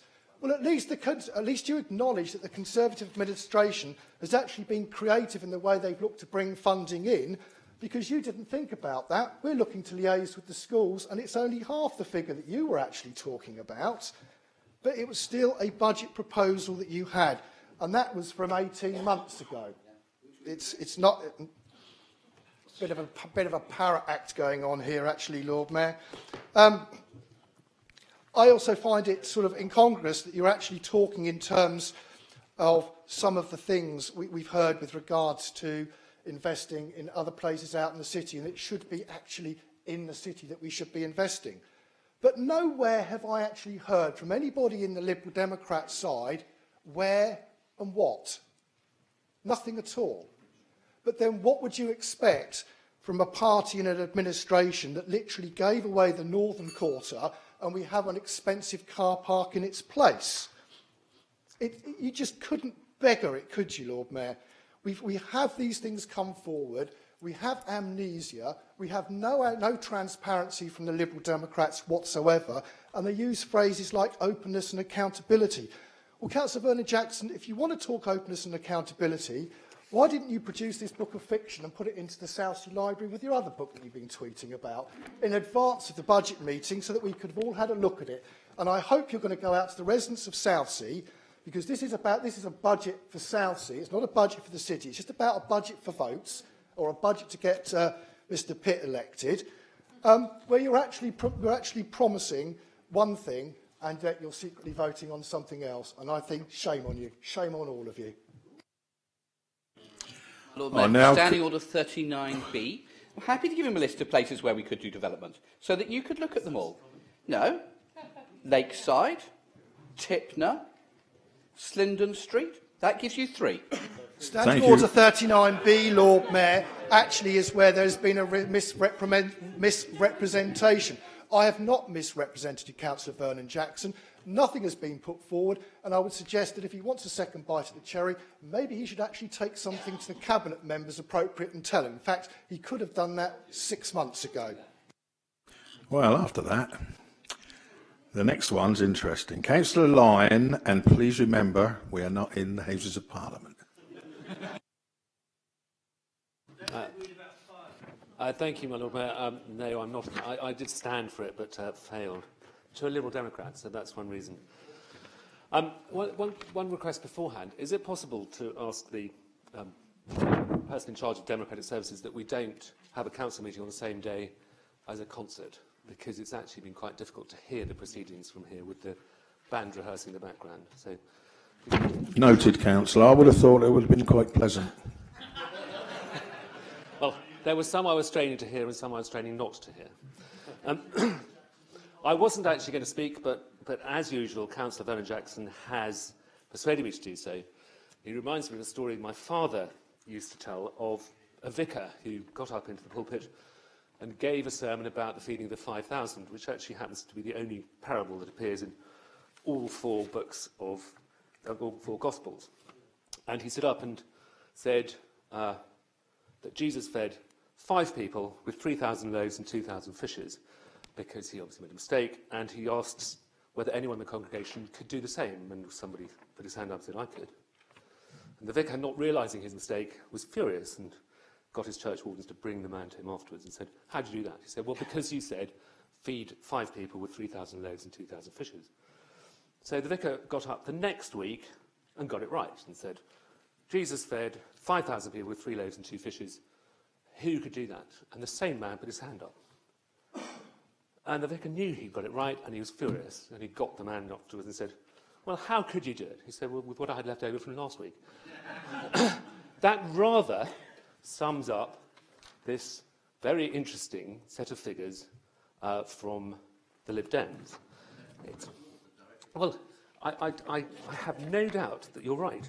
But of course, it tells you the end of the story and not the beginning. The beginning is how much did you have to spend, and therefore how easy was it to get a surplus. And we know that £200 million compared to 189, 169, whatever it's going to be eventually, is much easier to produce a surplus and to contribute to reserves, especially when you leave behind a scorched earth policy that means that we, as the new administration, which I suspect you knew were coming in, would have a very difficult task to balance the books. So the figures hide the underlying truth. Sorry? No, yes. Well, members, carry on. So it reminds me again of the Oldham East West by-election material, which was helpfully shown on This Week in Politics last week, which showed the Lib Dems in their typical, we're the only ones who can win here other than Labour, showing the Lib Dems second in the council, which is perfectly true. They do have the second largest number of councillors in Oldham Council, but this is an Oldham West by-election, and all their councillors come from Oldham East. not a single one from Oldham West, and it's hardly surprising that they lost their deposit, got 3.7% of the vote. So, we were also discussing Mind and cutting funds for Mind. Well, yes, we know that the Lib Dems began that, but we also have to remember, I don't mean this as a political point, that Mind has an annual income of £34 million per year. Now, obviously, part of that comes from grant. And if they, as an organisation, feel that Portsmouth requires the additional resource, they can find it. And it is not entirely up to a council that's struggling on a low council tax base to have to fund something that actually elsewhere Mind will find themselves with grant that they can use. And I also just finally want to talk about children's services. we have overspends every year. I can quote 1.5 million from 2013-14.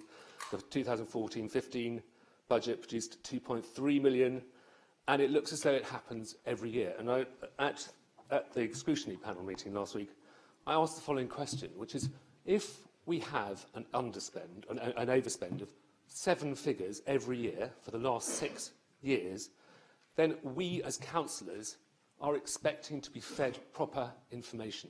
It cannot be proper if the overspend is as big as it is.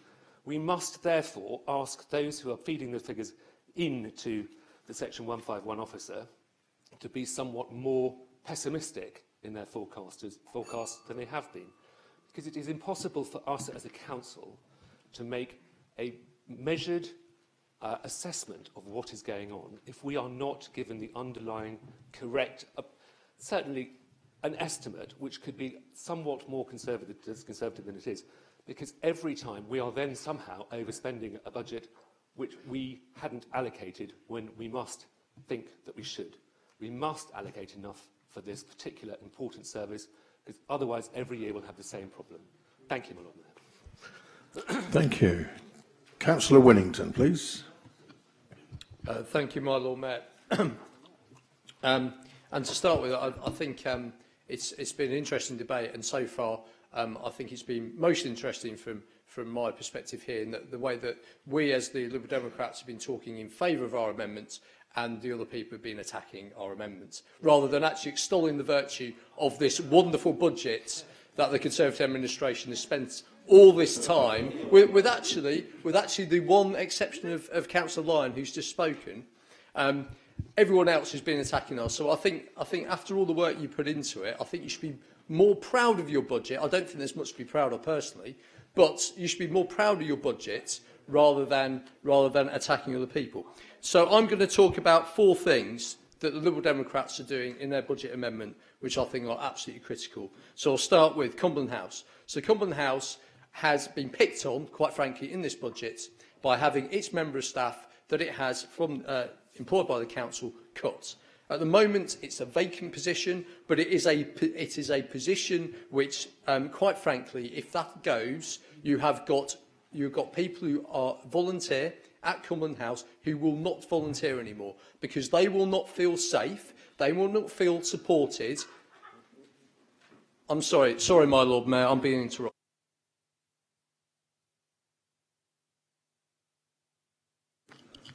Do you want to carry on? Or? Yeah, thank you, my Lord Mayor. Sorry, I was being laughed at when I'm talking about about people at Cumberland House who volunteered to keep one of our museums in the city going, and the Leader of the Council finds it funny. I think the Leader of the Council should apologise for laughing at that. I will ask the Leader to apologise, my Lord Mayor. Lord Mayor, I was laughing at his complete emotional overreaction.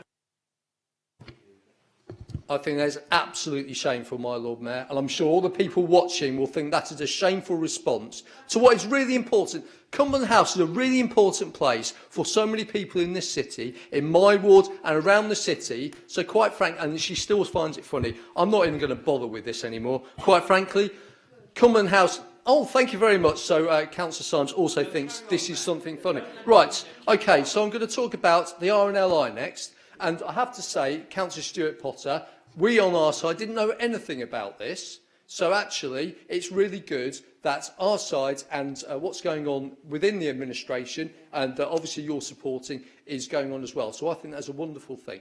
Our people who run our lifeboats, who look after people in the seas, in our Langston Harbour, out at sea, Portsmouth Harbour, etc., are absolutely key to that. We need to do everything we can possible to make sure that our volunteers for the RNLI can keep on doing that work and shouldn't be thinking about, have I got to pay for parking? Can I not park outside where I work, etc., so I can get there at any time? And then there's a hailing ferry. Now, as some of you might know, I've been working very hard on this with others from both this council and Havant Council and some also from the County Council about seeing if we can get the hailing ferry up and running again.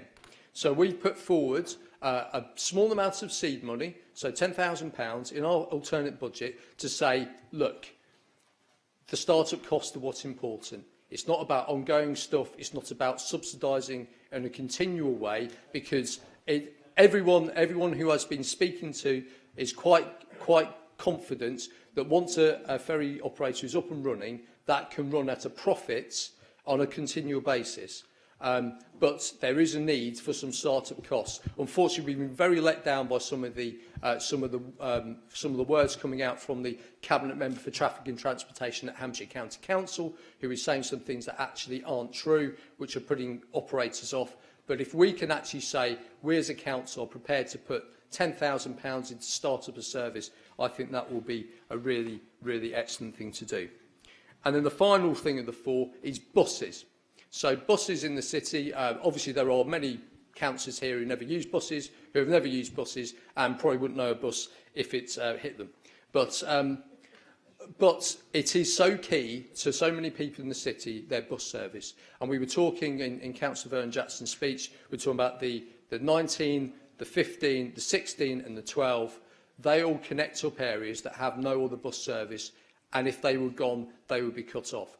I think that's really concerning, and I think there is a possibility that if the cuts as proposed are made, that we will have areas of the city that will be cut off, often areas that have older people, that have more vulnerable people, that have young families. So I think we need to make sure that that doesn't happen. So that is why our additional money back in, though it's not covering the cut entirely, I think it's more there to sustain the bus services, to make sure we don't lose any particular services for any part of the city. But actually, I shouldn't have to be saying this, because the Conservative administration shouldn't have to be told these things. If they went out and talked to people, not ask questions that they get the answers they want, but actually go out and knock on people's doors and have them talking to them and telling them what's important to them, then they would know that those four things are important things to them. What we've done in our alternates, our budget amendments, are important to people within this city. It's what people want, and I think that is why it is a much better budget amendment. It will make this budget of this council better, and, God forbid, it wouldn't be an overspend either. Thank you very much, my Lord Mayor. Thank you, Councillor Wellington. Councillor Hockaday, please. Thank you, Lord Mayor. I just wanted to echo on the domestic violence side from the protest that we had earlier, which I found quite upsetting, in all fairness, as it can come across quite scaremongering to any victims that the service is going to be completely banished from, our city. And I've been under early intervention for the last 18 months, so I know just how the service works. I know the work that they do for any victim and how important it is. And what I'd like to say is I was really concerned when I first heard that there were going to be cuts made, and I went straight to Councillor New and also to Donna Jones to ask how this would be affected. And I had a lot of reassurance from Councillor New that this is something that wouldn't be cut. Yes, there are going to be actual positions that are reduced, but the service is still there, and he has worked tirelessly and so hard with other councils. He's going to Westminster, he's worked with Penny Mordaunt, he's looking at other charities and going to the Police and Crime Commissioner to try and find ways that we can keep this service available in our city. Councillor Swan, I understand, also had concerns, which you spoke to Councillor New about directly, didn't you? And I think you had the reassurance there as well. So it's not just around early intervention. There's more work that needs to be done with perpetrators, with trying to reduce reoffending. And I can honestly say that this is something that Councillor New is really passionate about and is something that he's going to tackle. Councillor Vernon Jackson, I don't know if he was putting down the surgeries that we're starting to hold, but I think they are actually going well across the city. We've currently had 2 in Caution, 2 in Copner, 1 in Hilsey. I think your one's this weekend, 2 in Paulsgrove, 2 in Baffins. And I'm pleased to confirm that in 2016, another surgery will be opened in Fratton that Councillor Swan will be leading, and I'll be leading one in Charles Dickens Ward with Councillor Chowdhury. I'm sure you're probably going to go into it a little bit more, Councillor New, on the domestic violence side, but I would like to say to any councillor, please do get involved in this. There is training available. It's something that we can all work together. It's not political. You know, I would like to thank Councillor New, Swan, Harris, Gemma, New, Councillor Sanders, Stagg, Councillor Donna-Jones and Steve Hastings and Councillor Symes for all of their involvement.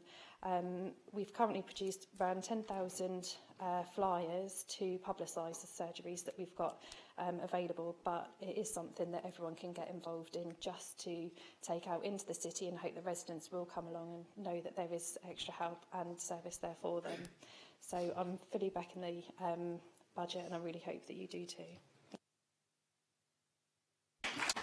Thank you, Councillor Hockaday. Councillor Young, please. Thank you, Lord Mayor.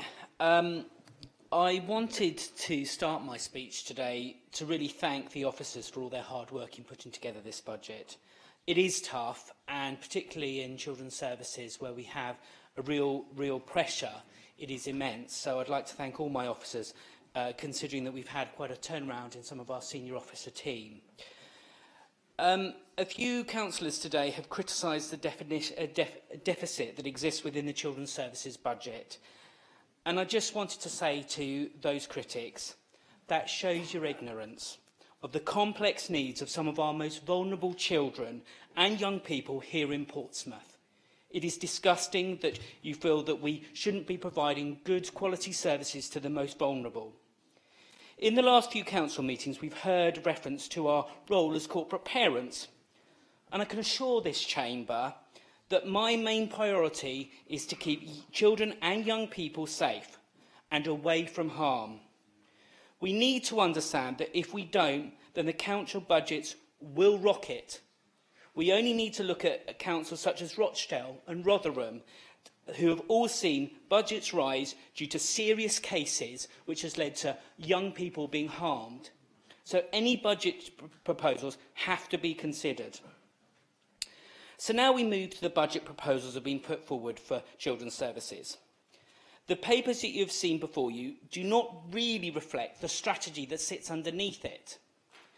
Yes, we want to reduce the number of looked after children, but we need to do that in a safe and coherent way. We want to reconfigure the service and the way that we deliver it.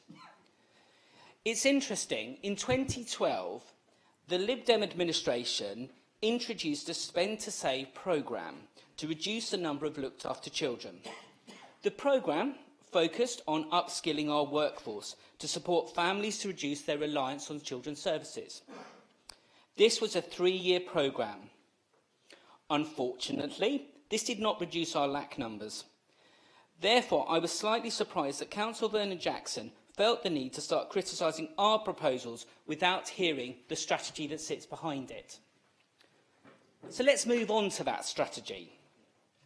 We have first of all looked at the way we deliver our services and taken learning from other local authorities who reduce their looked after children numbers. And within our statistical neighbours, Sheffield have done a lot of work to work on this.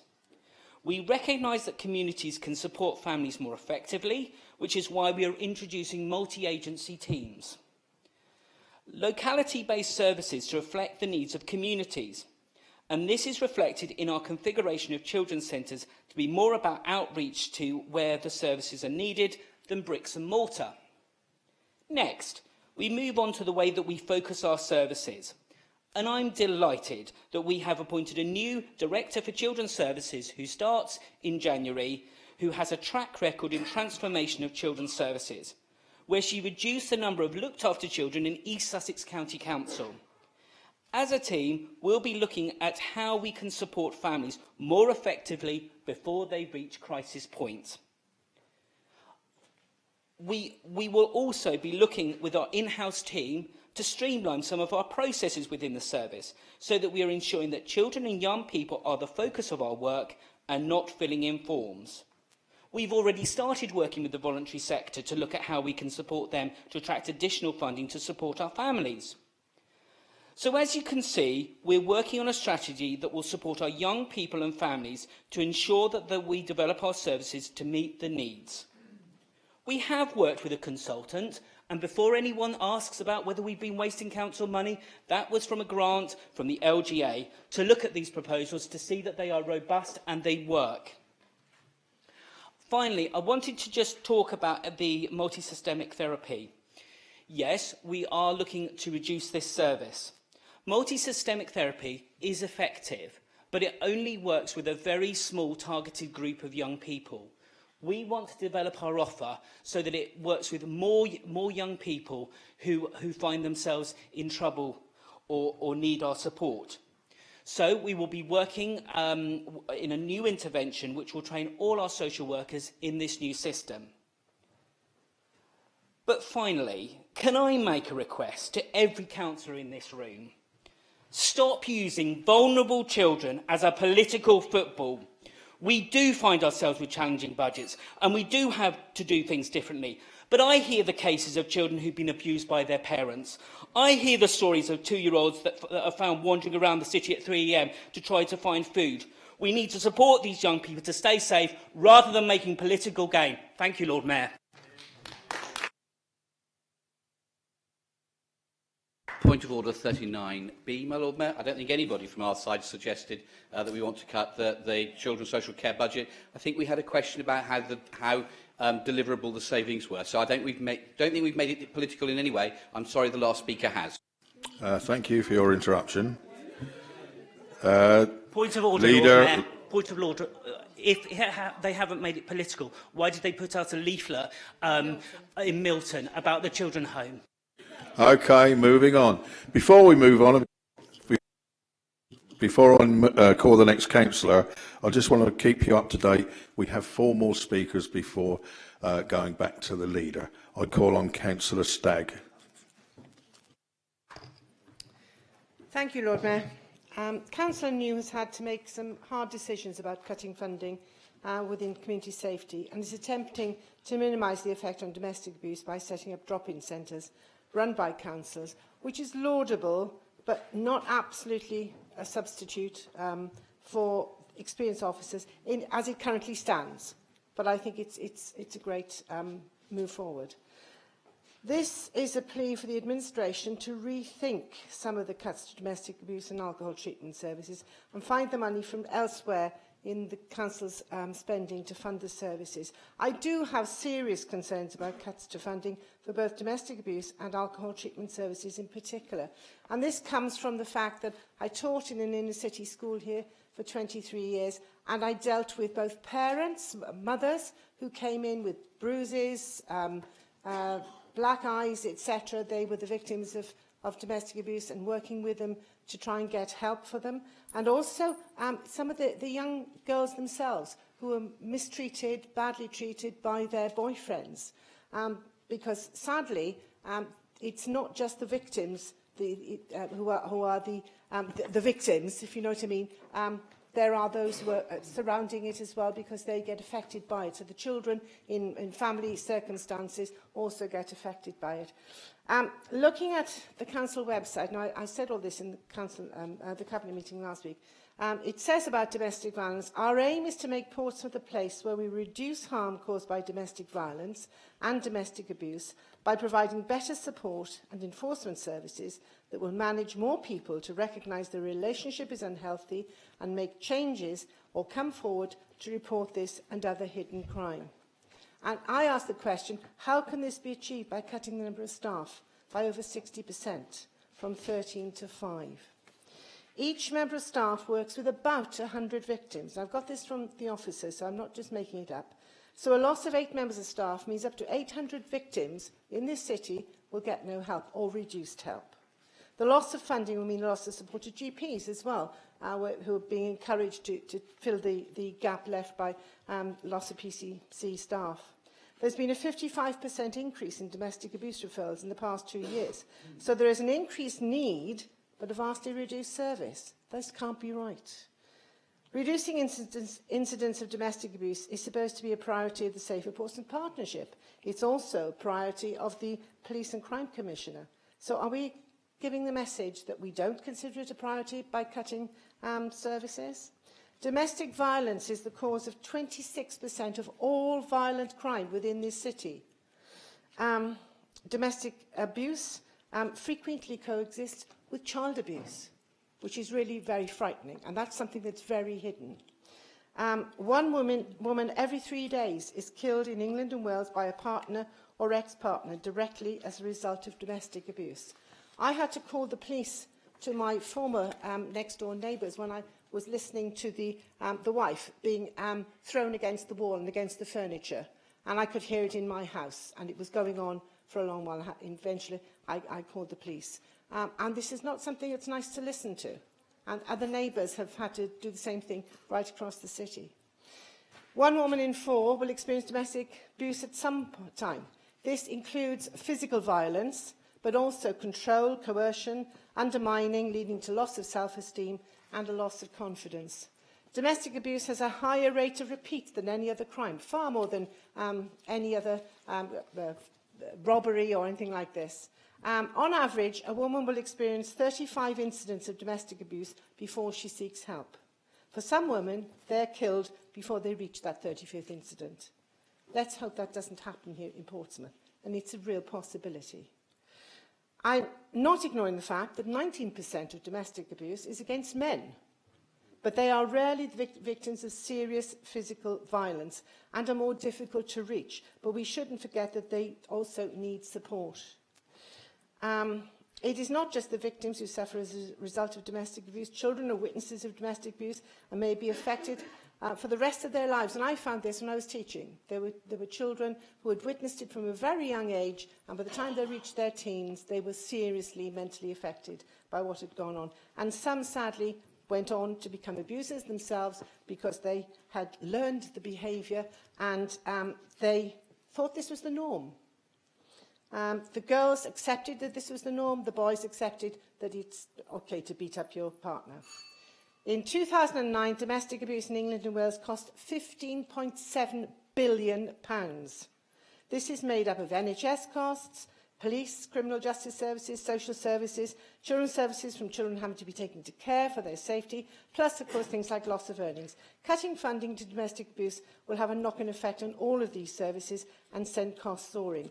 Portsmouth also has serious problems with alcohol abuse. The City Council has an alcohol strategy which has proved very successful in reducing alcohol-related hospital admissions and violent crime. But the city still has a high incidence of alcoholic liver disease, with women in the city 51% more likely to die from alcoholic liver disease than the national average, and men 48%.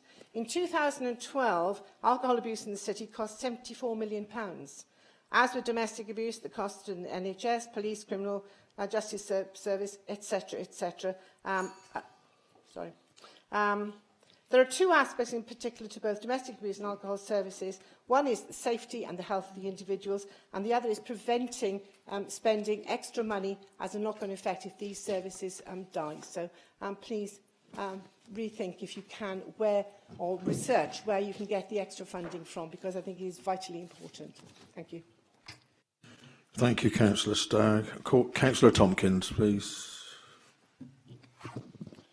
Thank you, Lord Mayor. I'd like to say thank you to Councillor Robert New for his hard work in his role as Cabinet Member within the Community Safety Portfolio. His energy and dedication has certainly impressed a relatively new councillor here. Over the last 6 months, I've been assigned as his shadow, and I've observed the work and huge change that is happening across his portfolio. I don't envy the decisions he's had to make. And I know, tough, very tough indeed. I can say he cares about people's jobs and services for residents and the outcomes and difficulties that many victims face when going through the system. He's seen the domino effect that could happen by not having domestic abuse services in his city. We know too often that domestic violence is a factor at the heart of reported crime. We know that for a large number of children coming into social services, domestic violence has featured somewhere. I'm pleased that we're looking at redesigning the service so it has a future in Portsmouth when there are cash-strapped councils up and down this country who are considering stopping all but statutory services. The Clean City team, a new idea created by this administration under Robert New, we saw from the political opposition they wanted to outsource to a private company who would profit from it, regardless of whether a fine was paid or not. Already the council has issued more fines to people caught littering, dog fouling and fly tipping in the first 6-week trial period than the previous administration did in their last 6 years before losing control of the City Council. Fine the offenders, I say. Working with our officers, we are taking a business-like initiative, which is a particular interest of mine, and have created a more responsive and effective service, resulting in the new Clean City team. As an example, yesterday a fly tip was reported to the City Council. As I'm sure every councillor knows, the usual sofas and sort of rubbish by various utterly selfish individuals. From the first report to the Clean City team to it being cleared, it was dealt with around 2 hours. As Donna Jones said on social media, we have created the most responsive clean-up team the city has ever had.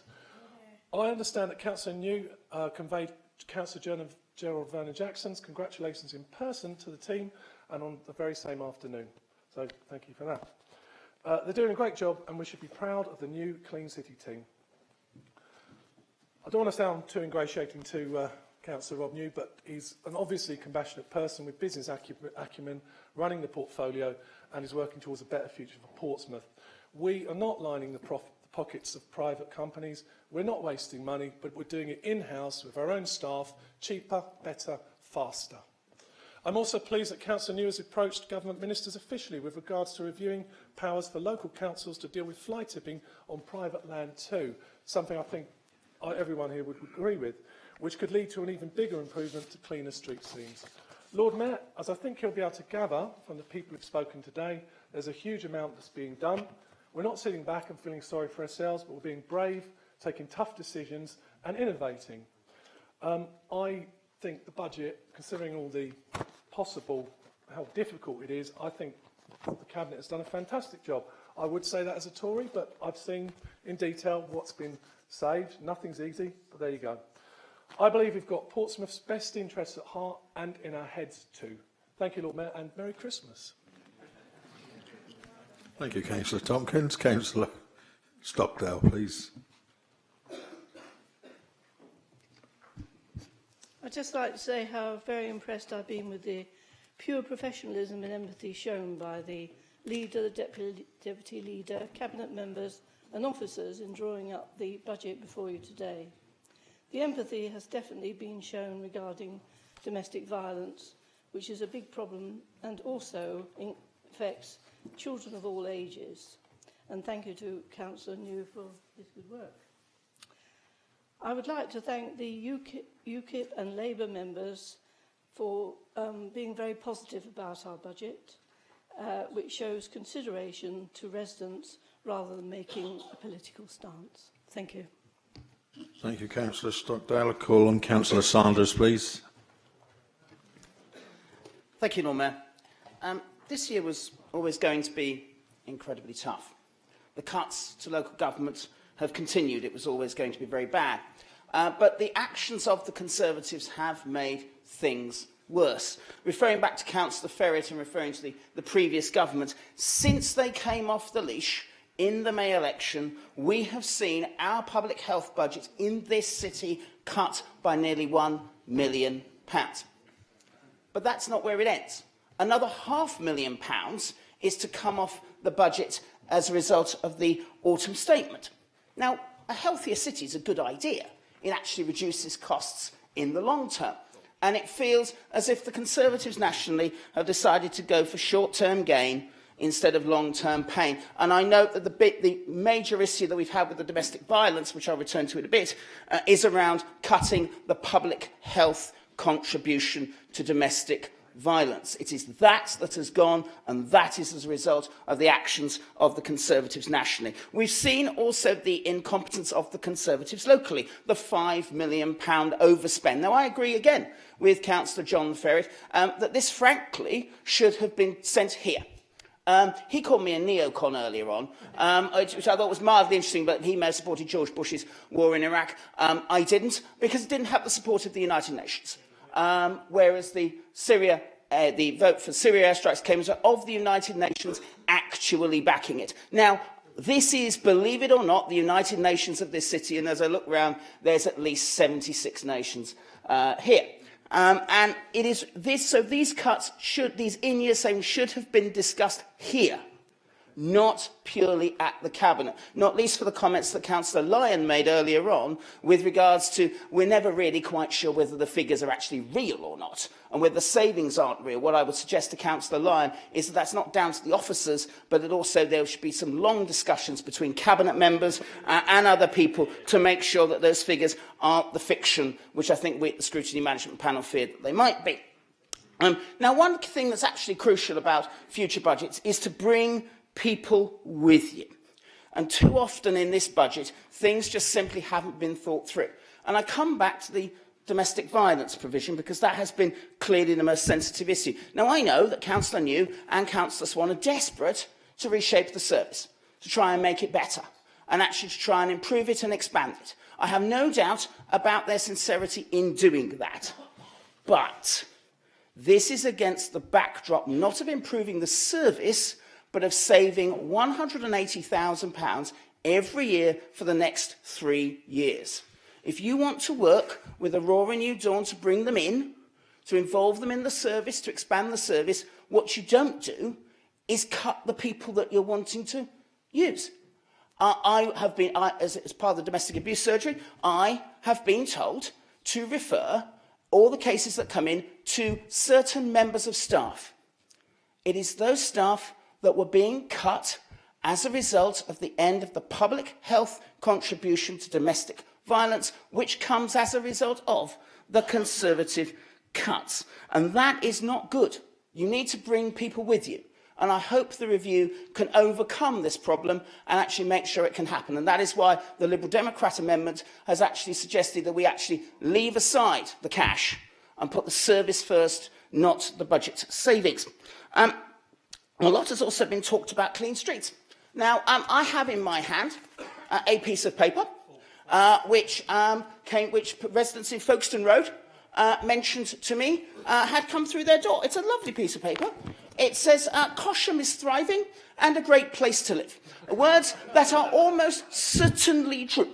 But on the back, it has from a community activist, Jim Fleming, who's been working with the Conservative-run City Council to have more dog poo bins installed in the local area. Almost certainly true. But there is only one amendment that actually puts in more bins, and that's the Liberal Democrat amendment. There is nothing mentioned in the Conservative budget about it. We need clean streets, and we also need to tackle the causes of dirty streets, which is why we also wanted to end the charging for bulky waste.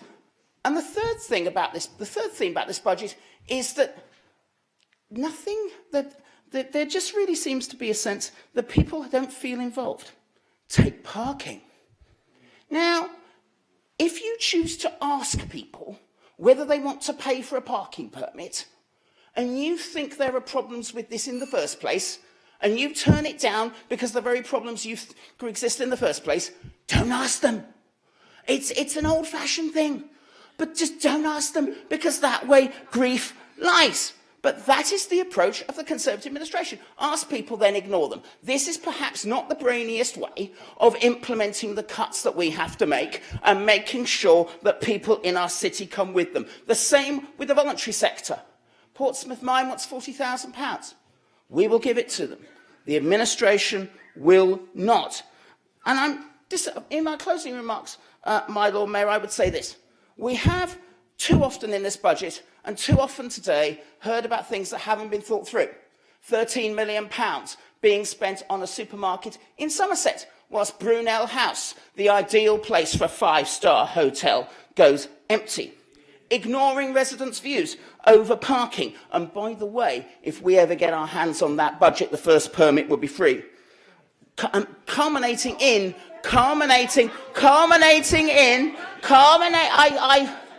Members, I will finish let the man finish. within 6 minutes. And I mean, I cannot believe this. They believe they can run a budget. Clearly, when they're £5 million overspent, it is a laughing matter. But there are too often things haven't been thought through.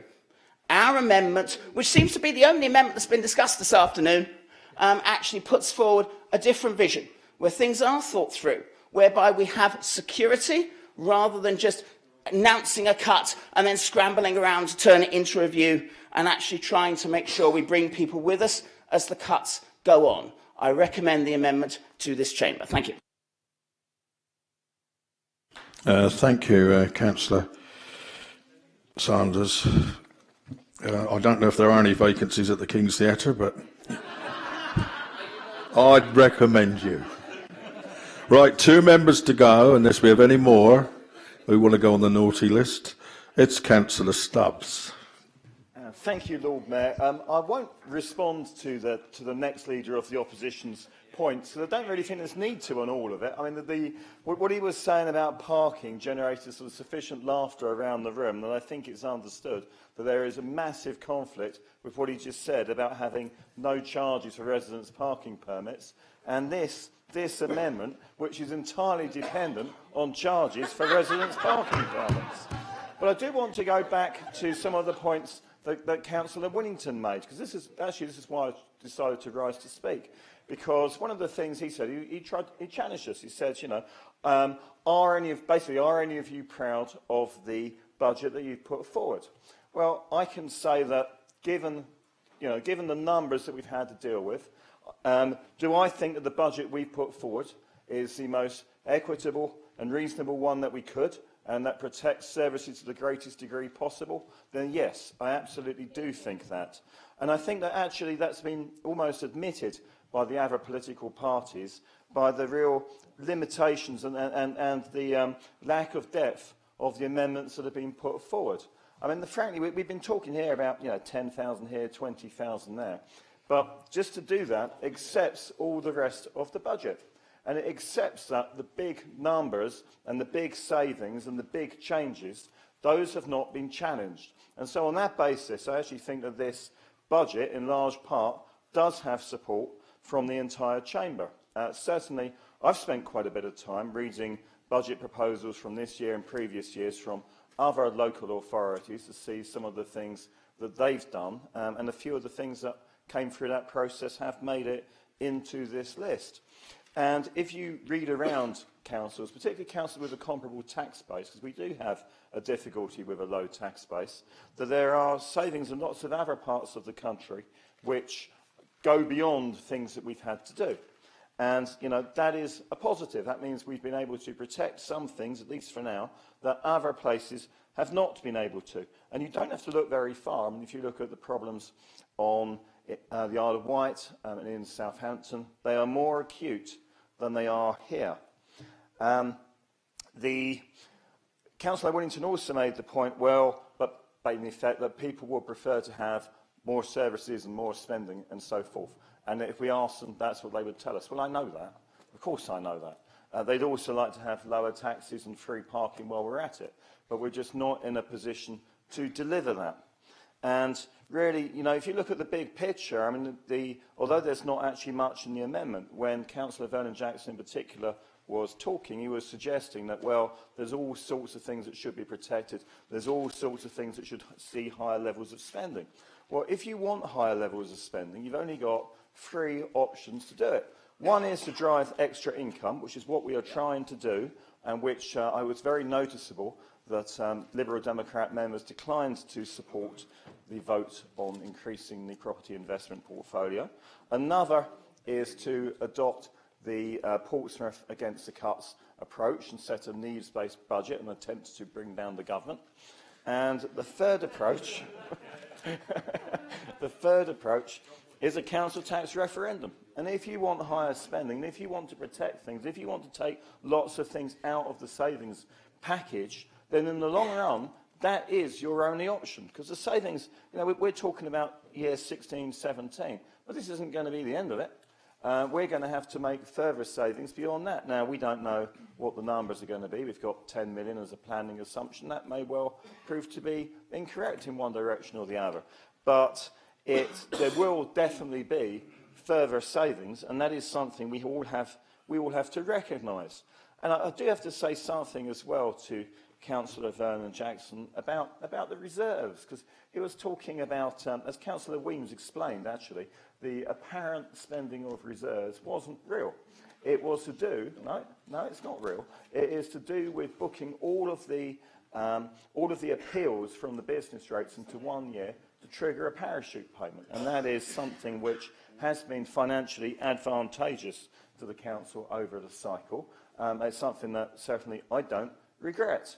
And yet there are things that have happened which have run down reserves. I'm going to have to mention them because of the barefaced cheek of trying to tell us how ruthlessly efficient the council was under the Liberal Democrats. Well, who can forget? We've already had reference to 5 million on the pyramids, but we haven't brought up the over 4 million on the portal system, the million on maintaining it, the million on Kinetic, the 5 million on wanting to give up the money which we've got from the tower, and of course the 14 million giveaway of prime land at East Street to Ben Ainsley for nothing, which you signed off for the heads of terms. No, you're looking at me like that, but the heads of terms were already agreed. It would have been illegal for me not to have formalised that. The deal was done by you, and you gave away that money.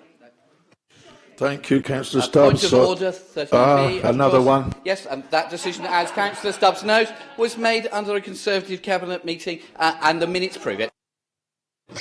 Point of order, Lord Mayor. It was a legal agreement made between the council and Ben Ainsley Racing under his watch. Right, we'll agree to disagree. I'm now going to call Councillor New. Thank you, Lord Mayor. Today we've heard deputations from members of the public and from councillors, and actually some of the points have been eloquently put across. And more importantly, we've put domestic abuse actually onto the wider debating map. Let me be clear to everybody in this room, to everybody watching and to everybody who might be listening. Domestic abuse and community safety is my #1 priority within this council. I'll say that again. It is my #1 priority. We're in a dire situation, Lord Mayor, financially, as you've heard today. Anyone who thinks that non-statutory services can be maintained untouched in their present form without a direct and sustainable way to fund them is living in fantasy land, as we've already seen from the Lib Dem amendment, which was so easily pulled apart by Councillor Swan. Had the previous administration managed to finance this better, instead of wasting millions upon millions on fantasy bus portal schemes that never worked properly, or sinking millions into a management company that was running the pyramid, we'd be in a much better financial place. But thanks to them, we're not, and we have to move forward with these very difficult decisions. There's always a knock-on effect to any course of action, and it's now that we're really starting to feel those effects. The effects of domestic abuse, domestic violence, hidden abuse, can be often devastating. Too often, people do not know where to turn for help, or are too scared, indeed, to ask for help. As Councillor Stagg pointed out quite correctly, we know it can take around 30 to 35 incidents before people move forward to even seek help, and sometimes that is too late. Statistics evidence that we all probably know a number of people who have suffered domestic abuse, or indeed who in fact could still be suffering, people that even perhaps work here, people that could even be in this chamber. We must do more where we can. It is with this in mind that I started work on a council-led domestic abuse help drop-in surgeries in the heart of our own council wards. As community leaders, it's something that we can all do. Taking help to our communities is surely the right thing to do, putting our hands in our pockets and time so that we can run these important services. Anything to raise awareness of the help and support that is available for people who may be suffering is surely the right thing to do. We now have council-led domestic abuse surgeries alive in 5 wards, with a further 2 wards coming online at the very start of 2016. This is great news. But it will take time to raise awareness, of course. Already we've helped members of the public who have come to these surgeries. There is a training programme, a refresher programme for councillors, as well as marketing posters that are available for all councillors who would like to be involved with this initiative. Now, one of the things that I did say is I'm going to commit to this for a minimum of a year to move forward. And also, I just need to say to all members here, there will be no reduction in any of our advocacy support workers during that time. For the first time in history, there are domestic abuse anonymous drop-in surgeries in Cosham, Copner, Paulsgrove, Baffins and Hilsey. I ask all members to get involved. I have sent many emails to all members asking them, please do not sit back and tack and preach at me when you could also be doing your part. There's far more to being a city councillor than dreaming up ways of spending taxpayers' money. Lord Mayor, I'm doing more for domestic abuse service provision than any other community safety cabinet member that has gone before me. When the times were good financially, this council under the previous administration did not safeguard community safety provision for the future. Indeed, maybe this is the first time that they've been consistent when in power and now in opposition by not prioritising community safety. I've heard concerns raised here today, yet it's interesting that for nearly 6 months of this year that they didn't even bother to appoint a community safety shadow spokesperson. When they were in power, when their portfolio holder was off on long-term illness, they also left that portfolio without good leadership. However, I must say that I welcome the very recent appointment of Councillor Phil Smith, who is now the Lib Dem spokesperson for community safety, and he is engaged with me as soon as he was duly appointed to that position, and I also offer him my thanks. He is an excellent councillor, and I have a lot of time and respect for him. It is also with great sadness that I see that he will leave this council in May because he's been deselected by the Liberal Democrats, which also makes me question their commitment to community safety going forward. However, I will extend an offer to work with Councillor Smith in the voluntary capacity beyond life as a councillor and hope to see him back here maybe one day on these benches, because although we do not see eye to eye on many things, on this we certainly do. At the start of this year, a truly amazing thing happened. A number of councillors from the Conservative group, the UKIP group and the Labour group came together after a motion and notice came to council. Since that time, under very difficult circumstances and pressures, I must pay special tribute to 3 councillors who have been exceptional driving forces working with myself to put domestic abuse and the associated services onto the agenda. Councillor Julie Swan from UKIP, Councillor Hannah Hockaday and Councillor Donna Jones have worked with me every step of the way. Lord Mayor, without them, we wouldn't be here to be doing this work today. And I can tell you now, Portsmouth is very lucky that we have a coalition move forward on this work. I'm working with counterparts in Southampton from the Labour administration. I'm working with the Police and Crime Commissioner. I've spoken to the Police and Crime Commissioner today, and I have a commitment from him that he's going to meet with us to see what we can do to move forward for domestic abuse service provision. It is with this vision that I'm also working with our MP, Penny Mordaunt, who has been a pillar of support, help and incredible action.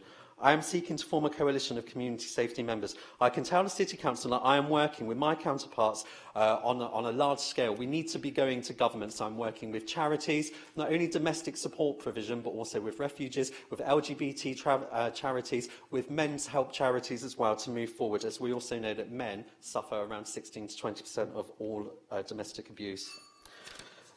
May I just finish this as well? Oh, okay, thank you. So, together, we will have a stronger voice to go to government, to go to ministers and ask them to make funding for these services statutory.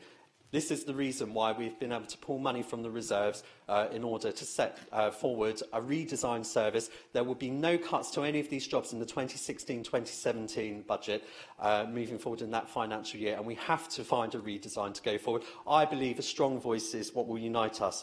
Now, every government that I can remember have all talked the talk on the importance of domestic abuse services, of the impact and of financial and life-saving outcomes of these services. But none of them have ever made funding or services statutory and provided a proper long-term funding plan. Each government is like a spoke on a great wheel. Around and round and round it goes. This one on top, and then the next government on top, and then the next, all the while crushing the people below. Wouldn't it be wonderful if we could stop the wheel? If we could provide a long-term domestic abuse service that was sustainably funded.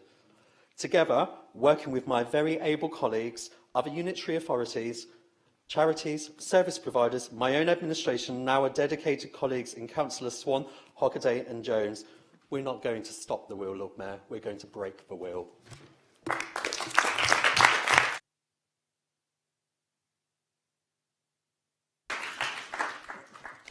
Thank you, Councillor New. I now call upon Councillor Jones to sum up. Thank you.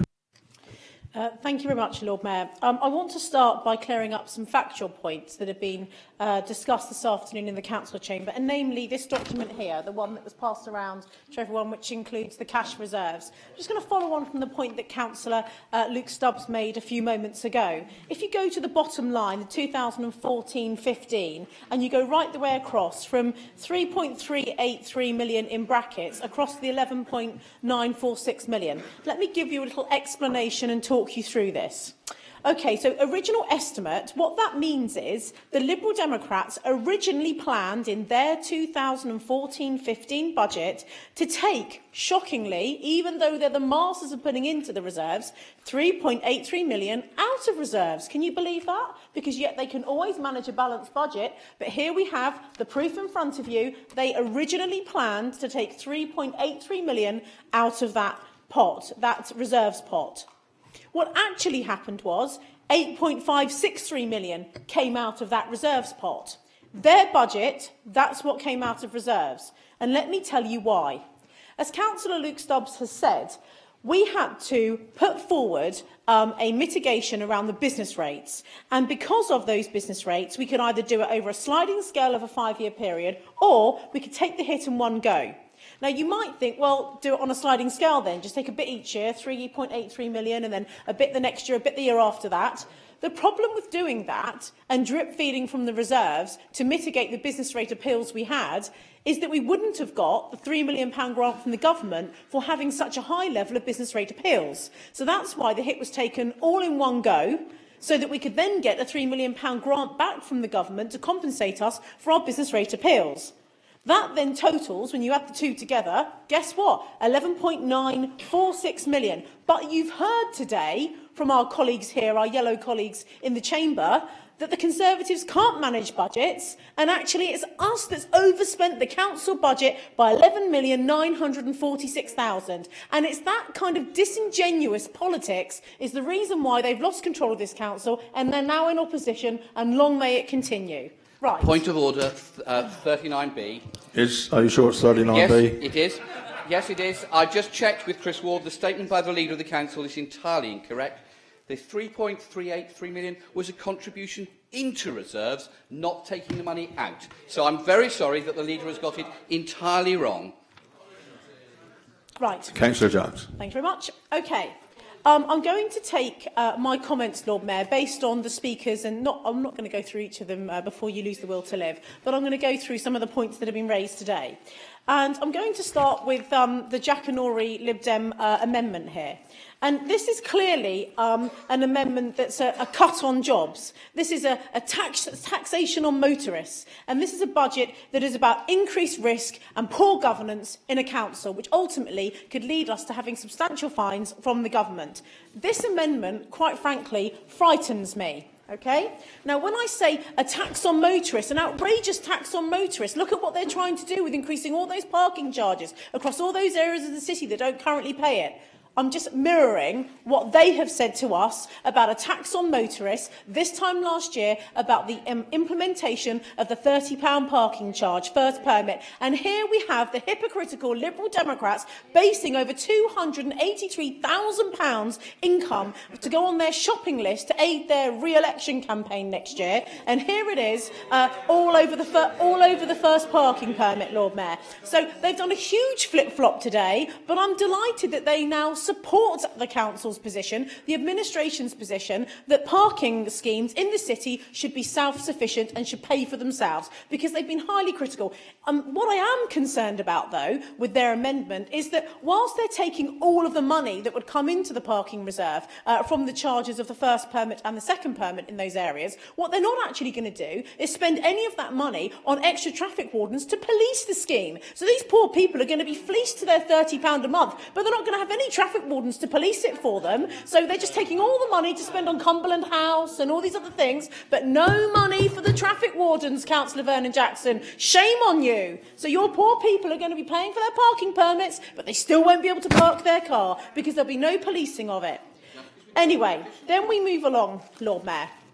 And I want to talk to you about the amount of money that the Liberal Democrats have wasted over the years. And what the Liberal Democrats inherited from the Conservatives back in 2003 was a vastly different situation to what we have inherited today. I mean, for Councillor Vernon Jackson, I know this is politics, and I know this is the pantomime of the council chamber, but for him to compare the financial situation of this council and of the UK economy last year to the situation that he inherited back in 2003, quite frankly, makes me feel sick. And again, yet another reason why you are in opposition, because people can see through it. And you know what? When your little spin doctor, Councillor Ben Dowling, puts out your press releases now, do you know, this is what happens. Ring, ring, ring, yeah? Ring, ring, ring. Hello, Donna, it's so-and-so from the press. I won't quote them because some of them may be in the chamber. We've just got another Lib Dem press release. Can you tell me if this is true or not? Guess what? It ain't. And that's exactly what we have every single week now. All of the media know. They all phone us up. They all check with us because they know that you lot are full of something that I can't say in this chamber because it would be offensive. But anyway. Right, so in terms of... yet more disingenuity from the Lib Dem leader talking about the position that he inherited back in 2003 in a growing economy and a healthy UK economy as well. Anyway, we move on. So then Councillor Vernon Jackson went on to lecture me about openness and transparency. Oh my God. Really? Really? OK, so hang on. This is the council leader that's been managing this authority for 18 months that has not signed one confidentiality agreement. I'm the person that gave Les Cummings his apology day one. I'm the person that's brought the video cameras into this chamber when you refused for 4 years. I'm the person that went to the East South Sea Neighbourhood Forum in my first 2 months of being leader of this council and said, the Wares are buying South Parade Pier. I'm not going to keep it a secret from you because I am democratically elected and I believe in openness and transparency. Money where mouth is, Councillor Vernon Jackson. How dare you lecture me on openness and transparency? You make me feel sick. Standing Order 39B. 39B. No, sorry, 39B. I had a text on Friday from Luke Stubbs to say, please don't say how much the Waitrose was because the council signed a confidentiality agreement and we're not allowed to tell anybody. Thank you, my lord. 39B. Can I come back on that? Because we have been in further... we have been in further correspondence with the vendor, and I think we're going to be in a position to release the details of that. But you signed a confidentiality agreement, absolutely, and then told me I wasn't allowed to tell the press about how many millions the council had... Councillor, if we don't let the leader finish, we'll be here all night. And I'm recommending you for the Theatre Royal. And there is a massive difference between what we've just discussed. One is a confidential commercial agreement that will come out and it will be reported through Councillor Simon Bosher's Governance and Audit Committee and it will be on public papers. And I'm actually delighted that he's raised that as an example. Because the example that I gave around South Parade Pier is in the public interest of this city because hundreds of people were going to neighbourhood forums to discuss this. Everyone was really concerned about the deteriorating position of the pier. Who was going to buy it? Where was the money going to come from? We've been working with Waitrose and we've been, well, actually not Waitrose, it's the freeholder of the site that we're buying, and we've really pushed. And Councillor Luke Stubbs is quite right. That will be in the public domain, and there will be nothing that's done under our watch that's done behind closed doors, because that's just not the way that we operate. And if you don't believe me, judge us by our record, because it's better than yours. You've had 10 years, we've had 18 months, and we've outshone you 20-1. Anyway, I move on. Gerald has accused me of trying to hide cuts in adult social care and hide cuts in children's social care by not bringing... Yeah, well, I'm going to come back to John in a minute. And do you know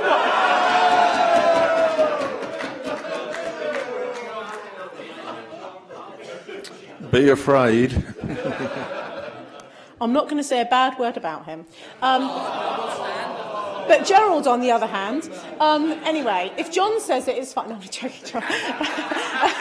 Right, but in all honesty, we did get advice about this. We spoke to lawyers and we spoke to the Section 151 officer, and there is a clear distinction.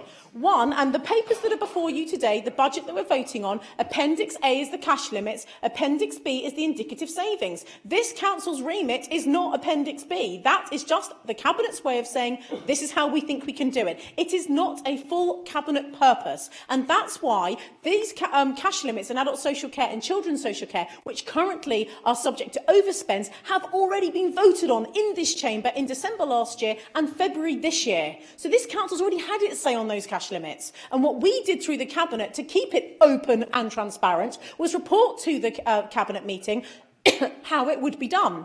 And they were published. They were published in good time. People came along and made deputations about them, actually. In fact, Councillor Vernon Jackson did, and we enjoyed it very, very much. But actually, there is a real difference here. And if you understand the composition of a unitary authority that's run with a strong leader and executive like we have, and Cabinet, you will understand that there is a marked difference. And it's certainly not me trying to hide anything from anyone, because I can assure you, I hope from now you know my style, I'm absolutely not about keeping anything behind closed doors, as you did, Councillor Vernon Jackson.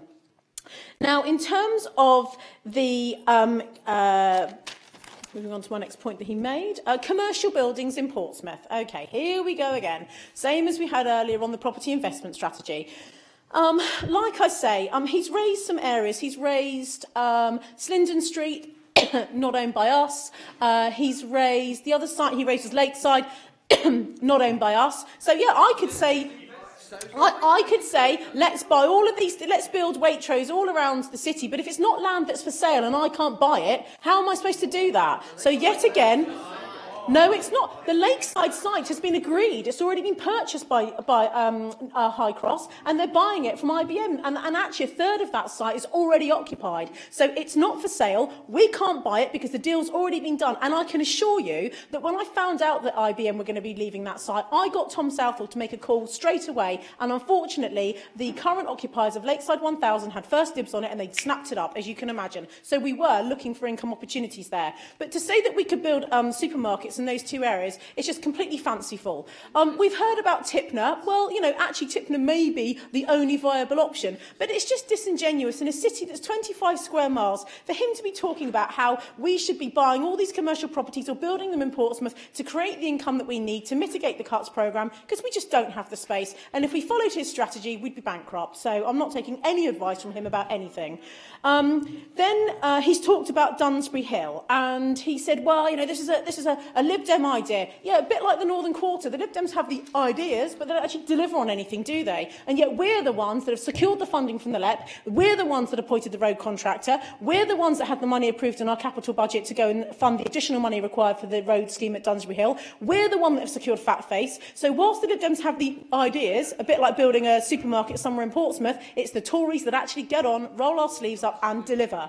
And also, when we're talking about this idea of us becoming a commercial developer, property developer, building supermarkets or whatever, like I say, Gerald, you and I need to go and sit down with Chris Ward. Let's go and sit down and see if your plans would pass his prudential borrowing test, because I can tell you right now, they won't. Right, then we move on. He talked about how, with the community wardens and the fact that he really believes that the 3GS contract would have really worked. It would have made us a gleaming, you know, clean city. It would have been amazing. We would have had finding all of these poor residents rather than going up and saying to them, excuse me, can you pick up your cigarette butt because you've just dropped it? Oh, I'm so sorry. People get embarrassed. They pick it up. It makes them think twice next time. That's the way that we like to work. And if we do see persistent offenders, we will issue them with fixed penalty notices. And as you heard earlier, we have issued more fixed penalty notices in the last 4 months since we allowed our community wardens and Clean Cities teams the power to issue FPNs than you did in your entire time running this administration for dropping litter. So please, again, don't lecture me on that.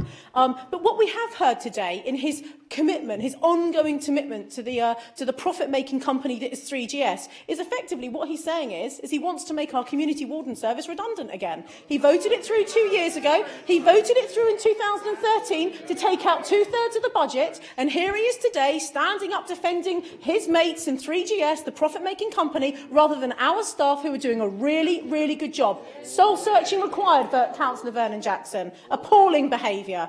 Then we go on to fly tipping. And I had an interesting tweet. I have alerts when Gerald tweets, they come up on my Twitter account because I want to see them immediately, as you can imagine. And yesterday, I was at home writing my budget speech and I saw a tweet come up. Oh, isn't this disgraceful? And he took a picture of a black sofa in a road in Fratton. And he said, oh, look at this, terrible. More fly tipping again under the Conservative Controlled Council. So I replied back instantly, and this is about 11:30. I replied back instantly and said, Councillor Van Jackson, what road is that in? Oh, no, don't worry, I'm dealing with it, it's been reported. And I went back and said, no, please tell me, what road is it in? Because otherwise, next week, you'll be there photographing it again and blaming that Tory-run council for all this fly tipping going up. And he came back reluctantly, or maybe Ben Dowling did, and said, it's in Nelson Place, and I can confirm, Trafalgar Place, and I can confirm that by 1 p.m. it was cleared. Now, you tell me if that is not a really, really good, efficient service, and well done and thank you to the Clean Cities team that we created with our community wardens who got it cleared within an hour and a half. Well done to them. So, and actually, just to reiterate the point, because I know that Councillor Lee Hunt's running his election campaign for Steve Pitt in Central Southsea on this, we've actually had a reduction in fly tipping in this city, not an increase. We have had a... Get the figures! Get the figures, Councillor Hunt. We have had a reduction. And shall I tell you, OK, in their budget amendment, they talk about free bulky waste collection. Shall I tell you what that really means? What that really means is they're going to half the service. Because let me tell you what we did, OK? Let's hypothetically say that there were 20 slots a week and they were free. We now charge, and it's means tested, so people that can't afford it don't pay, but for those, and students, that includes students, but for those people that can pay, they pay £30 for their collection. When they pay that £30, it means that we've been able to employ another man on a van, and we've now doubled it to 80 slots a week. So what they're saying by making it free again is they're going to half the service. Shocking. And for Central Southsea, shocking. Terrible. So they want to also reduce further services on an issue that they say is getting far worse, which is not true. But there we go. Now, Standing Order 34, 39. No, I'm sorry, Councillor Bosher told us... Is this 34 or 39? 39B, my lord. Oh, 39B. Thank you very much indeed. I'm sorry, the £30 charge existed under us as well as yourselves. So all you've done is to take away the free ones. Everybody else had to pay before. No. Right, anyway, less of his stories. So in terms of the... well, it's not true. We've charged more for it, and therefore we've been able to double the slots, Gerald. If you want to take the argument outside of this chamber, I'm up for it, trust me. Anyway, so in terms of... dog litter bins. We've heard about dog litter bins, and what you can see in these yellow amendments are that the Liberal Democrats are the only party that are going to introduce more dog Members, please. The quicker this is over, the quicker it's over.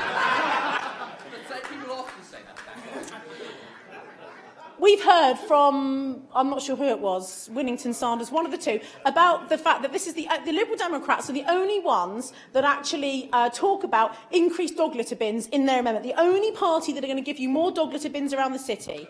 Excuse the pun, what a load of rubbish. We have already put them out. We've got more dog litter bins. We've had one in Hillsey by Gatcombe Park. We've had one along further down along Copner Road. I'm looking at Councillor Nanu, but there have been several that have gone in already. But we don't feel the need to have to try and score cheap political points out of it. We just get on and do it because we're Conservatives and we're quite pragmatic like that. Anyway, moving on. We then talk about... excuse me, 39B. Are you sure it's 39B? Of course I am sure it's 39B, and I'll do my stint in the King's Theatre if required. I have to say, considering that I've been complaining about getting dog litter bins in places like Kimbolton Road and being told, and I asked for this result, this leaflet, well, where are the bins? I have yet to get an answer. I assume that Councillor Jones will say that there will be extra dog litter bins in Kimbolton Road and Langston Road as a promise. Councillor Sanders, I'm going to make you a promise right now. I will get you a dog litter bin in Kimbolton Road, and you and I are going to go and do the official opening together, OK? You have my word, there will be a red dog litter bin in that road, and we'll go and do the grand unveiling, and the Portsmouth News, Miles can come along with his camera, and we'll do it, OK?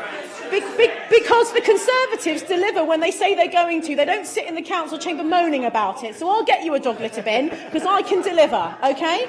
Right. Now we move on, OK? Right, so then we move Members, look, we all want more bins. I want more bins. You know. Then, So, are you carrying on? I'm carrying on. No bins. No more talk of bins. Then Councillor Vernon Jackson moved on to the flood seed offences, and I thought, well, that's a bit interesting, isn't it? It's an interesting one for him to suddenly bring up out of all the things that are in the budget, the children's services, the cuts to adult social care. He's talking about flood seed offences, which is a really good news story. And then he said, yes, we're very concerned about flood seed offences, and particularly around Old Portsmouth. And I thought, oh, that's what it is. He needs a story for his Old Portsmouth literature. It's the St Thomas Ward campaign. We're campaigning for flood seed offences. And he even went on to mention that he opposes the cuts to flood seed offences, that £25,000, and that he's worried about the delivery of the flood seed offence programme. And the reason that that's in there is because we have been awarded over £117 million, which may come down to just under £100 million. They're just doing the final recce of the procurement costs now, for flood seed offences along the south of the city, Old Portsmouth, right the way along towards Eastney.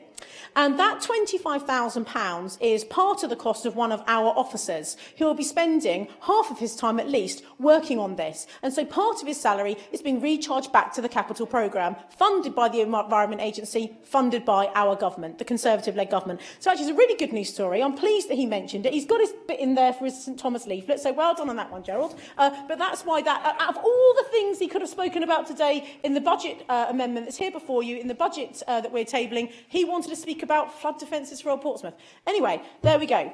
Then we move on to the City Museum, and he said he was delighted that the Conservatives had dropped the proposals around the City Museum. Well, let's just think about whose proposals they were. Councillor Lee Hunt's. And yet he's the one that's put out press releases and tried to stir endlessly and put it on social media, and that the Conservatives are going to sell the City Museum. And the reason he's saying that is because in their budget in 2013, there was a line in the budget, and it said, reduced running costs City Museum, because they were planning to dispose of that site. That was under his portfolio, and now Gerald is congratulating us after having attacked us for saying that we were going to close the City Museum. Absolutely shameful, and yet another example of why you lot are no longer running this city, because eventually your lies you get. Standing Order 39B, Lord Mayor. Standing Order 39B. Thank you, Lord Mayor. I don't do our press releases, so you're lying again. You know, I don't know where you get all this rubbish from, but it is total rubbish. And can you just slow down a bit so we can actually hear what you're saying? Leader, carry on. Then we move on to the fact that Gerald mentioned, Councillor Vernon Jackson mentioned the heated meeting in St James's in his own ward this week about St James's Hospital in Milton Ward. And I've had feedback from Deputy Leader of the Council, Councillor Rob New, Councillor Linda Symes. It was indeed a very heated meeting. And do you know why? Because there's been more lies put out, more spin, inappropriate leaflets, like the one that went out. I think that the spin doctor wrote this one too, saying Tories want to cram 450 more houses into Milton. And then we went to the meeting in the neighbourhood, at the neighbourhood forum meeting in St James's Church. We explained the situation. I gave them the facts.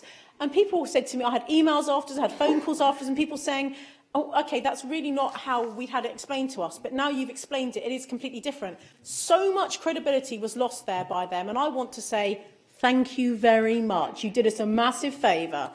Then we move on to children's centres and the increased offer. And we are going to have more children's centre sites around the city. Like I say, take this building. We could have a children's centre in a building the size of this. There's all this wasted space, business rates, heating costs. But actually, we could run it in a space the size of the Lord Mayor's parlour. It fits the bill. It does what it needs to do. And effectively, that's what we're doing around the city. So we are actually going to have more children's centres closer to the community where they really, really want them. And we have actually been working closely with the staff in this area and getting their professional take on where they should be, and we feel quite strongly about that. We also heard from Councillor Vernon Jackson about looked after children. And he said that there were 321 looked after children at the moment, and when he handed the reins over, there were far less than that. That's not true. The looked after children numbers in Gerald's tenure as leader just went up and up and up and up and up and up. And what was his solution? What was his plan to reduce the number of looked after children? scratching his head. He didn't have a plan, Lord Mayor. We do. And Councillor Neil Young has highlighted it today. But we've got the very excellent officer in Alison Jeffrey, who used to work for the Department for Education. She's worked as a Director of Children's Services at a council, and she has got a fantastic record of reducing the number of looked-after children in that organisation by almost 65%. And that's exactly why we offered her the job, because she really did tick at so many boxes in the interview, and I can't wait for her to start in January. Gerald Vernon-Jackson, Councillor Vernon-Jackson, I mean, it just goes from the blimmin', nonsensical to the ridiculous. But he talked about no head teachers have been contacted, and not one head teacher came back to me saying they'd be happy to take the cuts. Not one head teacher said that they would pay for the school crossing patrols. That's because not one head teacher replied to him. They didn't say that they were not happy to pay for school crossing patrols. They didn't say that they were not happy to have that reduction from their dedicated schools grant. They just didn't reply to him about that specific point. They didn't answer his question specifically. And therefore, again, taking a bit of information, twisting it like they do, stir endlessly, twist mercilessly, whatever it is, the Renard handbook, and that's exactly what they do. And so, and also, to be honest with you, Lord Mayor, I was really quite sad about this little situation, and I've got an email here that a head teacher forwarded to me, okay, thinking that I needed to see this. And this is an email that Gerald sent out to primary heads, secondary head email, special heads email on the 1st of December at 1:23 in the afternoon. Dear colleagues, in the proposed council budget, there is a cut of £135,000 to the school crossing patrol budget. I understand that the hope is that schools will use their own budgets to pay for this service after the City Council has cut the budget. My understanding is that the City Council cannot force schools to pay for this service, and it is down to the City Council to pay for this. I am being assured that schools are happy to take on this extra spending. Could I ask if your school will be paying for this, and if you've been asked to make a contribution from your budget? Is that someone who's putting Portsmouth before the politics? Is that someone who's thinking about our overspent children's services budget? Is that someone who wants us to be able to spend money on looked after children and help them? Or is that somebody who is stirring endlessly, twisting mercilessly, and whatever else the Renard book says? That email is kicking us big time. That email is stirring. And do you know what? The teachers absolutely saw through it. One made a phone call, one forwarded this on, and they were not impressed. So once again, Councillor Vernon-Jackson, thank you. 39B, my Lord Mayor. 39B. The leader has said that I got no replies. Entirely untrue. I had over a dozen, my Lord Mayor. I wish she'd get her facts right. Did any of them answer your question directly then, Gerald? I actually said was yes, they did answer that question. Oh, and by the way, we have written to all the head teachers. I met with them about 3 months ago, and we've been through all this. So when he says they weren't aware, they were aware, and the formal consultation, if this is passed today, will start in January. So there you have the facts. Okay, then we move on. 39B, my Lord Mayor. Every single head teacher who wrote back to me said they had no idea this was happening and they had not been consulted. That's what they wrote. Leader. Thank you very much, Lord Mayor. Then we move on to Portsmouth Mind, and this was just a gift when we were on the radio yesterday morning. I'm here being lectured by the former leader of the council about this wicked cut to Portsmouth Mind, about how awful it is, and I then said, well, Gerald, you cut it. And Julian Clegg, the BBC Radio Silent presenter, said, well, Gerald, did you cut the £23,000? Donna's saying you cut it. And he went, well, that's not the point here, Julian. What we need to be focused... And he went, no, Gerald, did you make the cut? And he clearly didn't want to answer it. And he got caught out. He got caught out with his pants down because he hadn't done his homework properly. That's exactly what happened. And he's smirking because he knows it's true. So there I was on the radio from the comfort of my home saying it was his cut. I'm being attacked for his cut. Leader. Thank you, Gerald. Leader. Thank you very Leader. much. Is this something you and the opposition leader could carry on without us?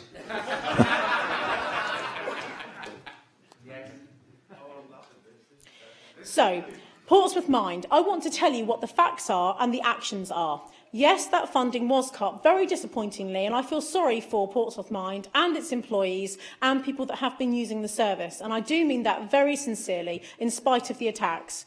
Portsmouth Mind had its grant cut by this council, as I say, back in 2013. Portsmouth City Council then, under Councillor Hugh Mason's budget, did give a transitional grant, a one-off grant with an exit strategy that had to be agreed to obtain the £20,000 to Portsmouth Mind. And the whole point of that £20,000 pot was to allow them to develop their peer-to-peer support, in other words, go out and seek other sources of funding. By the end of the financial year, this time last year, they hadn't managed to do what they needed to do with that £20,000 transition fund. And so, thankfully, the CCG stepped in and said, well, we're going to give you £20,000 to help you. And here we find ourselves a year later, and they still haven't been able to make themselves financially solvent. And it's a very, very disappointing situation. But as we represent taxpayers, one of the main things that we have to do is to make sure that we are getting good value for money, that we don't have a duplication in services, and that now very much means working with our colleagues in the clinical commissioning group, because we do have a number of overlaps which Councillor Luke Stubbs is working through with them at the moment. Now, after I was contacted mid-October from their chief executive, I responded to him instantly. I put him in, I think it was the same day, I put him in contact with Councillor Luke Stubbs, and I said, look, he is the Cabinet member with responsibility for any kind of Portsmouth City Council commissioning of adult mental health services. He's the person you actually need to speak to. If you come and meet with me, whilst it'll be lovely to meet you, actually all I'm going to do is defer to Luke afterwards, so you may as well speak straight to the horse's mouth. They did meet on the 30th of October. After that, I happened to be having a meeting with Councillor Jenny Brent, Chief Executive of one of our very well-established charities in Portsmouth, the Beneficial Foundation. And I said to Jenny, look, you've got acres of space here. This charity are insolvent. Maybe one of the ways that we could help them to remain solvent would be if they reduce their running costs in terms of office space, etc., and their rent. And she said, well, yeah, I'm more than happy to talk to them. I've got no issue with that at all. We've got space here. And Councillor Brent, I'm going to make a statement as opposed to asking you a question, because I'm not allowed to ask you a question, but I think I was right that you did try contacting them and they didn't get back to you about free office accommodation they could have gone into. Penny Mordaunt was also contacted, and I happened to meet with Penny on Saturday, and we talked about a number of things, one of which was this. And she said, well, actually, I also managed to find them some accommodation at the Cathedral Innovation Centre behind the St Thomas Cathedral in Old Portsmouth. And they didn't sort of go back on that either. So I do believe, as a city council, whilst it's very, very sad, we have done our bit. We have tried. We have helped. And then I had an attack yesterday, guess who from, about the fact that there's no money has been given out from the Voluntary Sector Transition Fund. And what I would say is this wasn't created 12 months ago. The money was put into the pot on the 1st of April at the start of this tax year. And the point of the Voluntary Sector Transition Fund is to help us with services that the third sector may be able to run for us to save us money. And the way that we highlight those services that they may be able to run for us is through the budget process, such as this. So we always thought it would be a 3-year programme. We didn't think we'd get all £500,000 spent in one go.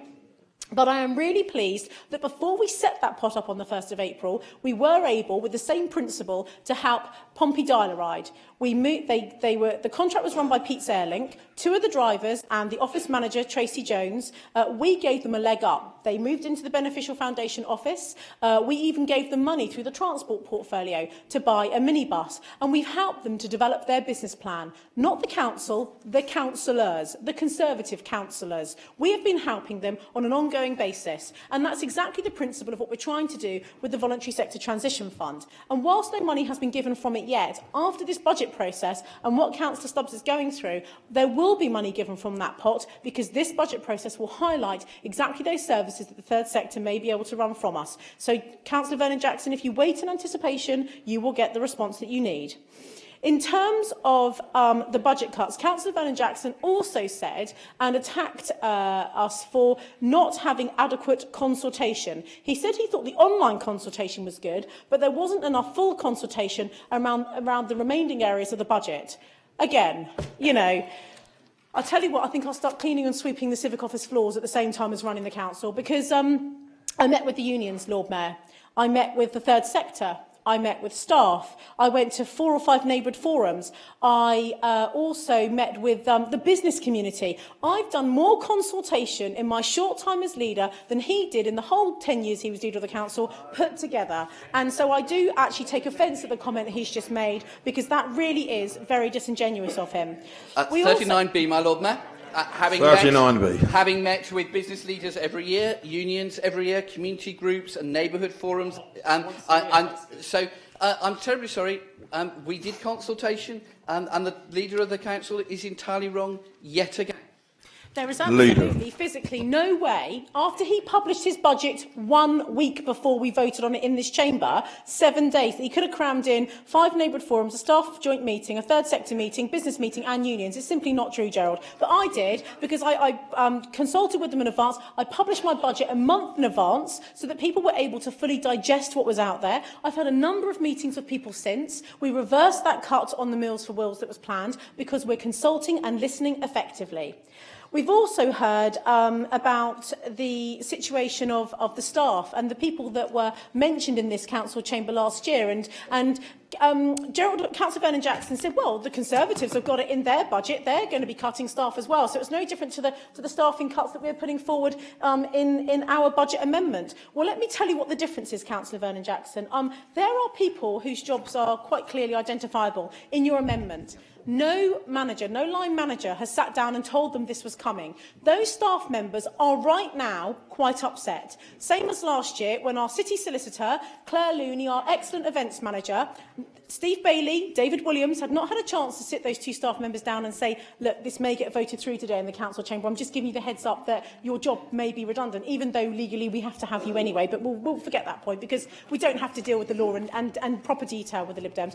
But, you know, so actually the difference between my tabled staff reductions in my budget is that the people that are affected, such as the town centre manager, have been sat down and spoken to in advance because we have got respect for our staff. You haven't, and what you have done is proposed it on a whim today and cause yet more offence and more pain, and that is unforgivable. What I would also say, Lord Mayor, is that Councillor Vernon Jackson makes reference to the strategy unit and how savings can come from the strategy unit. And the implication from officers, the impact statement, says that this would be a budget of increased risk and poor governance for the council if that happened. We've already taken £161,000 out of the strategy unit in our budget. So, you know, again, it's a foolhardy saving and it's a very, very ill thought out thing to do, clearly done on a whim. In terms of where they would spend their money, well, you know, we've had damning attacks on children's social care spend, damning attacks on adult social care. We've heard words like deep concern, the most frightening budget I've seen. And he came to Cabinet the other day and said it was the most frightening document he'd ever seen in his whole time involved in this council. And yet he's only putting £25,500 back into children's social care because that's how much he cares. But instead, he's going to fund his little shopping list. And we've got £17,000 for Cumberland House. We've got dog exercise centres. But, you know, Councillor New's already working on income generation for a dog exercise centre along Burfields Road. So, again, that's just a foolhardy thing to put in there. And we've also talked about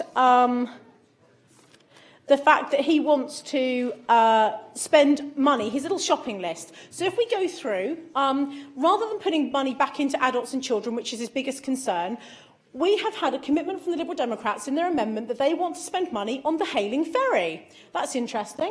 Somebody might think they might want to win Eastney and Cranes Water, and that might be a target ward for them. In terms of, they also want to spend money on Cumberland House. And apparently, the staff and the volunteers that won't want to volunteer there, because they'll be so concerned because there isn't a staff member there when she's made redundant, she's already gone. She's already left. This is a vacant position, Lord Mayor. And again, Cumberland House, what's the biggest priority here? Education, children's services, adult social care? Or is it Cumberland House because it's one of their target wards? We've then got Southsea Library. They'd reopen Southsea Library on a Sunday. Why is that? Oh, because they're worried about losing St Jude. Then we've got the Cedar Fences because of St Thomas Ward. Then we've got the free bulky waste. That was obviously Councillor Lee Hunt's little token gesture in there. And then we've got the flip-flop over Portsmouth mind. So what we've got here is their shopping list, not about adults and children, not about what's important. What we've got is something for each of their literature along the wards in the south of the city that they really want to fund. And I think, quite frankly, that really is quite sickening. And Councillor Luke Stubbs has made a very good point. He talked about the fact that the Liberal Democrats, we've had Councillor Hunt in this chamber talking about the atrocities in Dubai and the government that own the Emirates airline and how we should not be associated to a company like this, and it's absolutely shocking, and this council should not be supporting this and what they're doing to the Spinnaker Tower. So I was expecting, when I picked up the story today, to have in here £3.5 million cut somewhere so that you would be able to give Emirates back their money. Nothing. Not a thing. And then we get Councillor Vernon Jackson standing up saying, well, I voted to support, I support the strategy around the Spinnaker Tower, right, but not enough to want to come up with £3.5 million, Councillor Vernon Jackson, and give them their money back. Yet more spin by the Lib Dems, and that's why people don't believe you. Then we've got the East Street giveaway, £14 million, which Councillor Stubbs has talked about. We've got the bus portal money that was wasted, £4.1 million. We've got the bus portal maintenance, £1 million. We've got the pyramids, £5 million wasted. Think what you could do for kids with that money.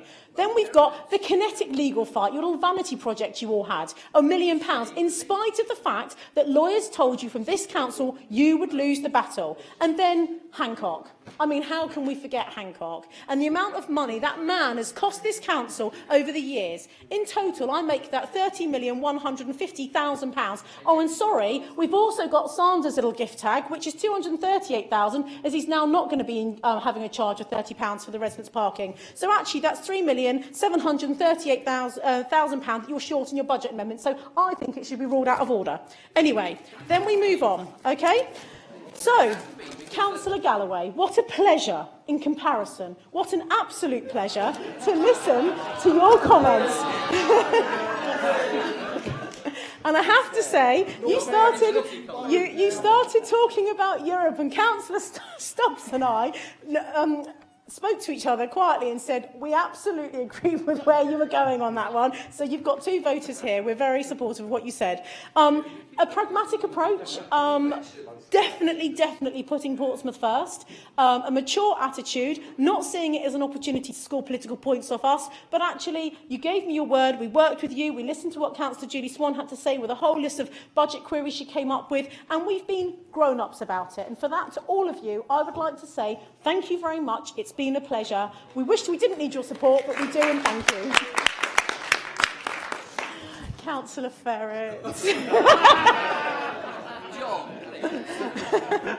Right, Councillor Ferret. Well, you know, I've already spoken about the overspends in Appendix A and B. But what I will say this is that, you know, one of the things John said to me ages ago was, Donna, do me a favour, please make sure you publish the budget in good time, because nothing aggravates people more than a lack of openness and transparency, but actually about not being able to see what's out there. People need to be able to see it, particularly as the cuts are getting so deep now and they are having a real impact on people. We do need to see the savings in advance. I mean, we were sharing them with the Labour group all the way through months ago, but actually we did publish them 4 weeks ago as agreed. And, you know, and I think that was a good recommendation, and thank you for that. In terms of your amendment today, because we're not going to be in a position to accept it because of the independent remuneration panel, but what I am going to do is arrange to meet with the chair, with you, and then we can take it away and look at it, because I do think that there is definitely some merit in that, and I will definitely come back to you on that one. In terms of the reduced cabinet positions, again, yep, absolutely something I'm prepared to look at. You know that we reduced our cabinet by 1 position this year, so Luke does 2 jobs but only gets paid for 1, so thanks for that, Luke. And the final point that really, that one of the good suggestions you had was the 4 yearly elections. You absolutely have my word. I will go back and speak to Democratic Services Manager Stuart Agland about this, because I think it has to be done at the annual council meeting, if I'm right.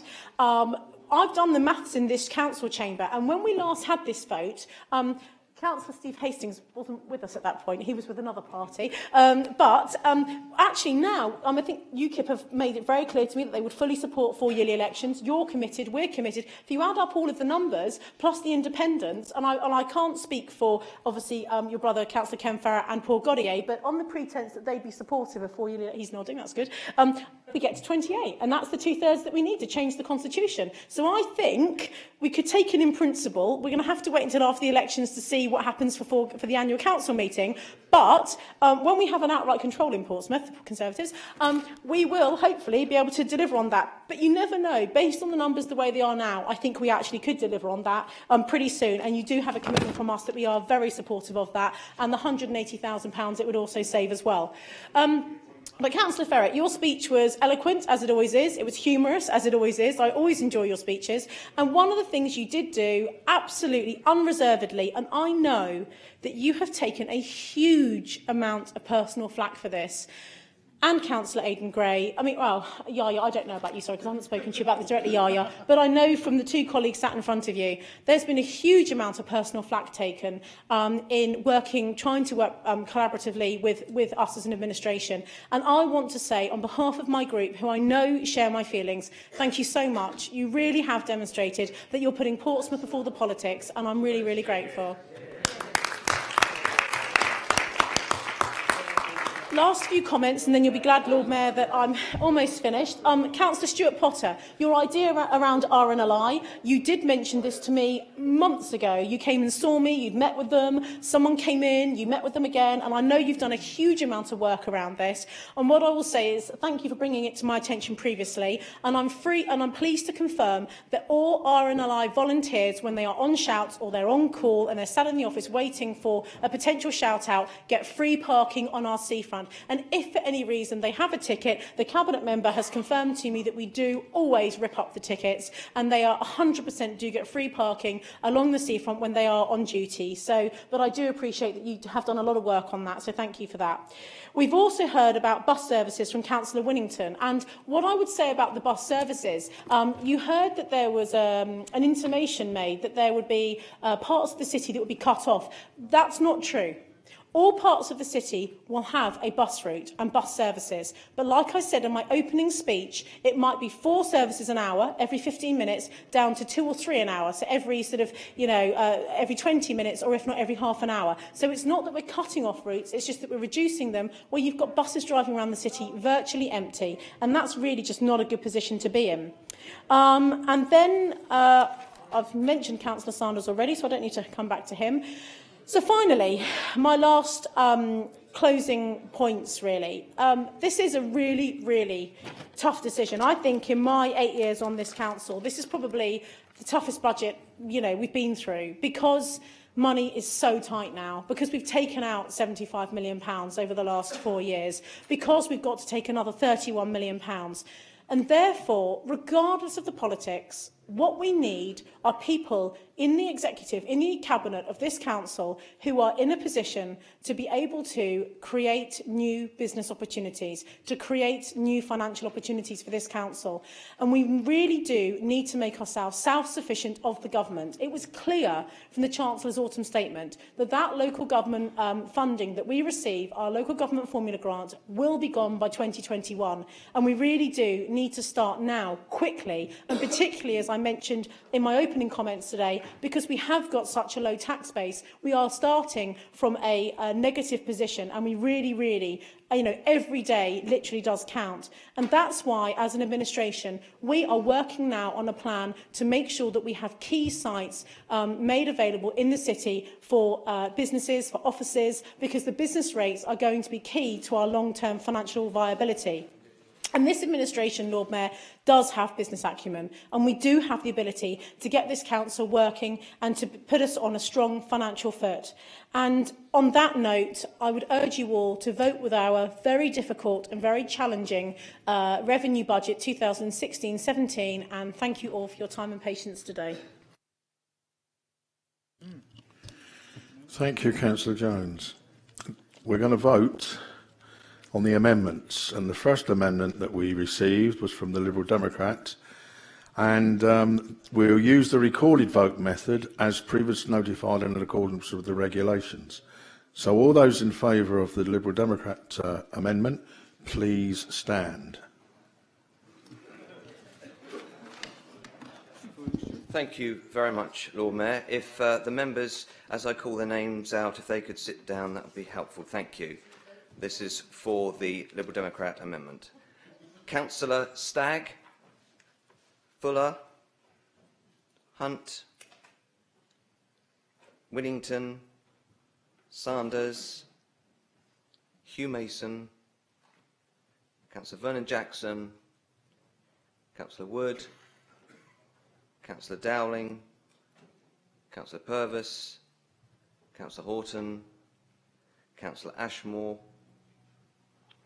Thank you all, Mayor. And those against, please stand.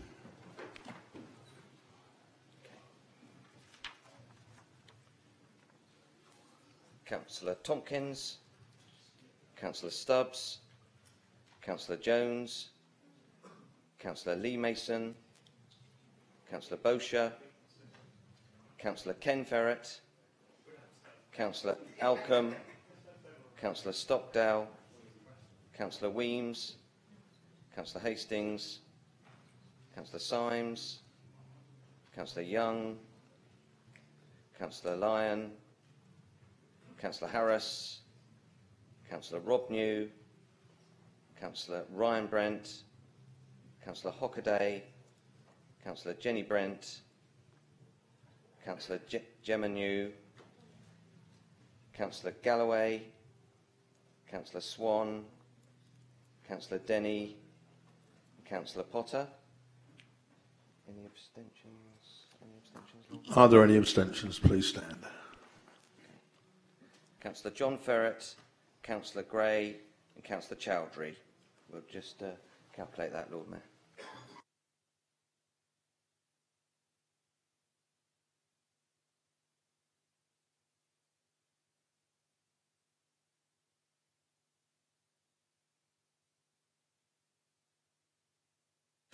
There were 12 for, 3 abstentions, 23 against. Therefore, the amendment fails.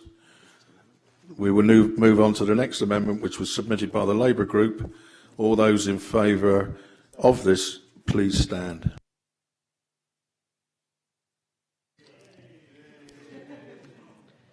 Councillor Chowdhury, Councillor Gray, Councillor John Ferret, Councillor Galloway, Councillor Swan, Councillor Denny, Councillor Potter, Councillor Ken Ferret. All those in favour, please stand. Against, even. Yeah, that's... Right, this is against the Labour amendment.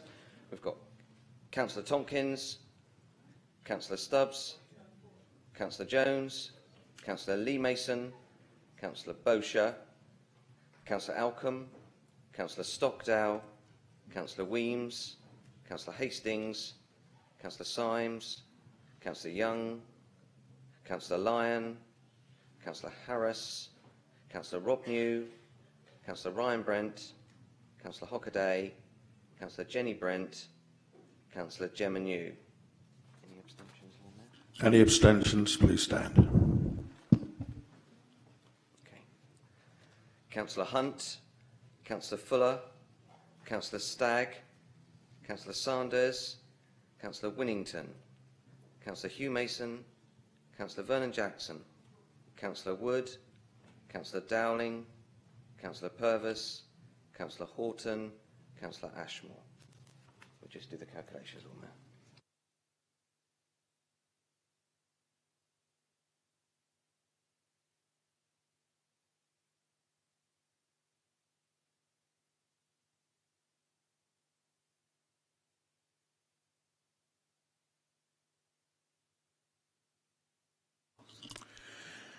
There were 8 for, 18 against, 12 abstentions, and that amendment is lost.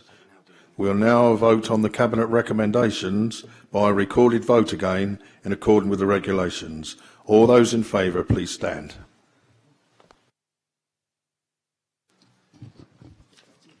Right, Lord Mayor. Councillor Tompkins, Councillor Stubbs, Councillor Jones, Councillor Lee Mason, Councillor Bosher, Councillor Ken Ferret, Councillor Alcombe, Councillor Stockdale, Councillor Weems, Councillor Hastings, Councillor Symes, Councillor Young. Okay. Councillor Lyon. Councillor Harris. Councillor Rob New. Councillor Ryan Brent. Councillor Hockaday. Councillor Jenny Brent. Councillor Gemma New. Councillor Galloway. Councillor Swan. Councillor Denny. And Councillor Potter. Okay, would be helpful if you don't mind. Sorry on that, just. And the Lord Mayor, Councillor Jonas. Thank you, Lord. Okay.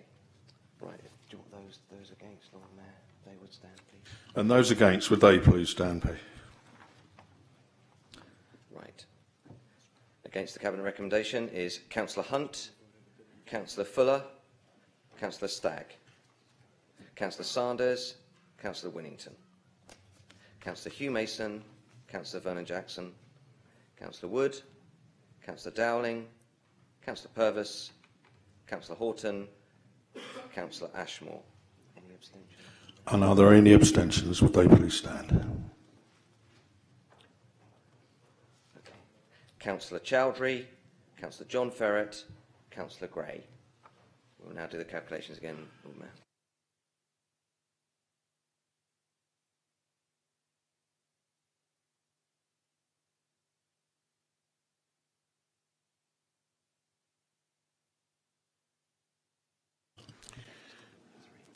The result is 24 for, 12 against and 3 abstentions, so that means that is carried.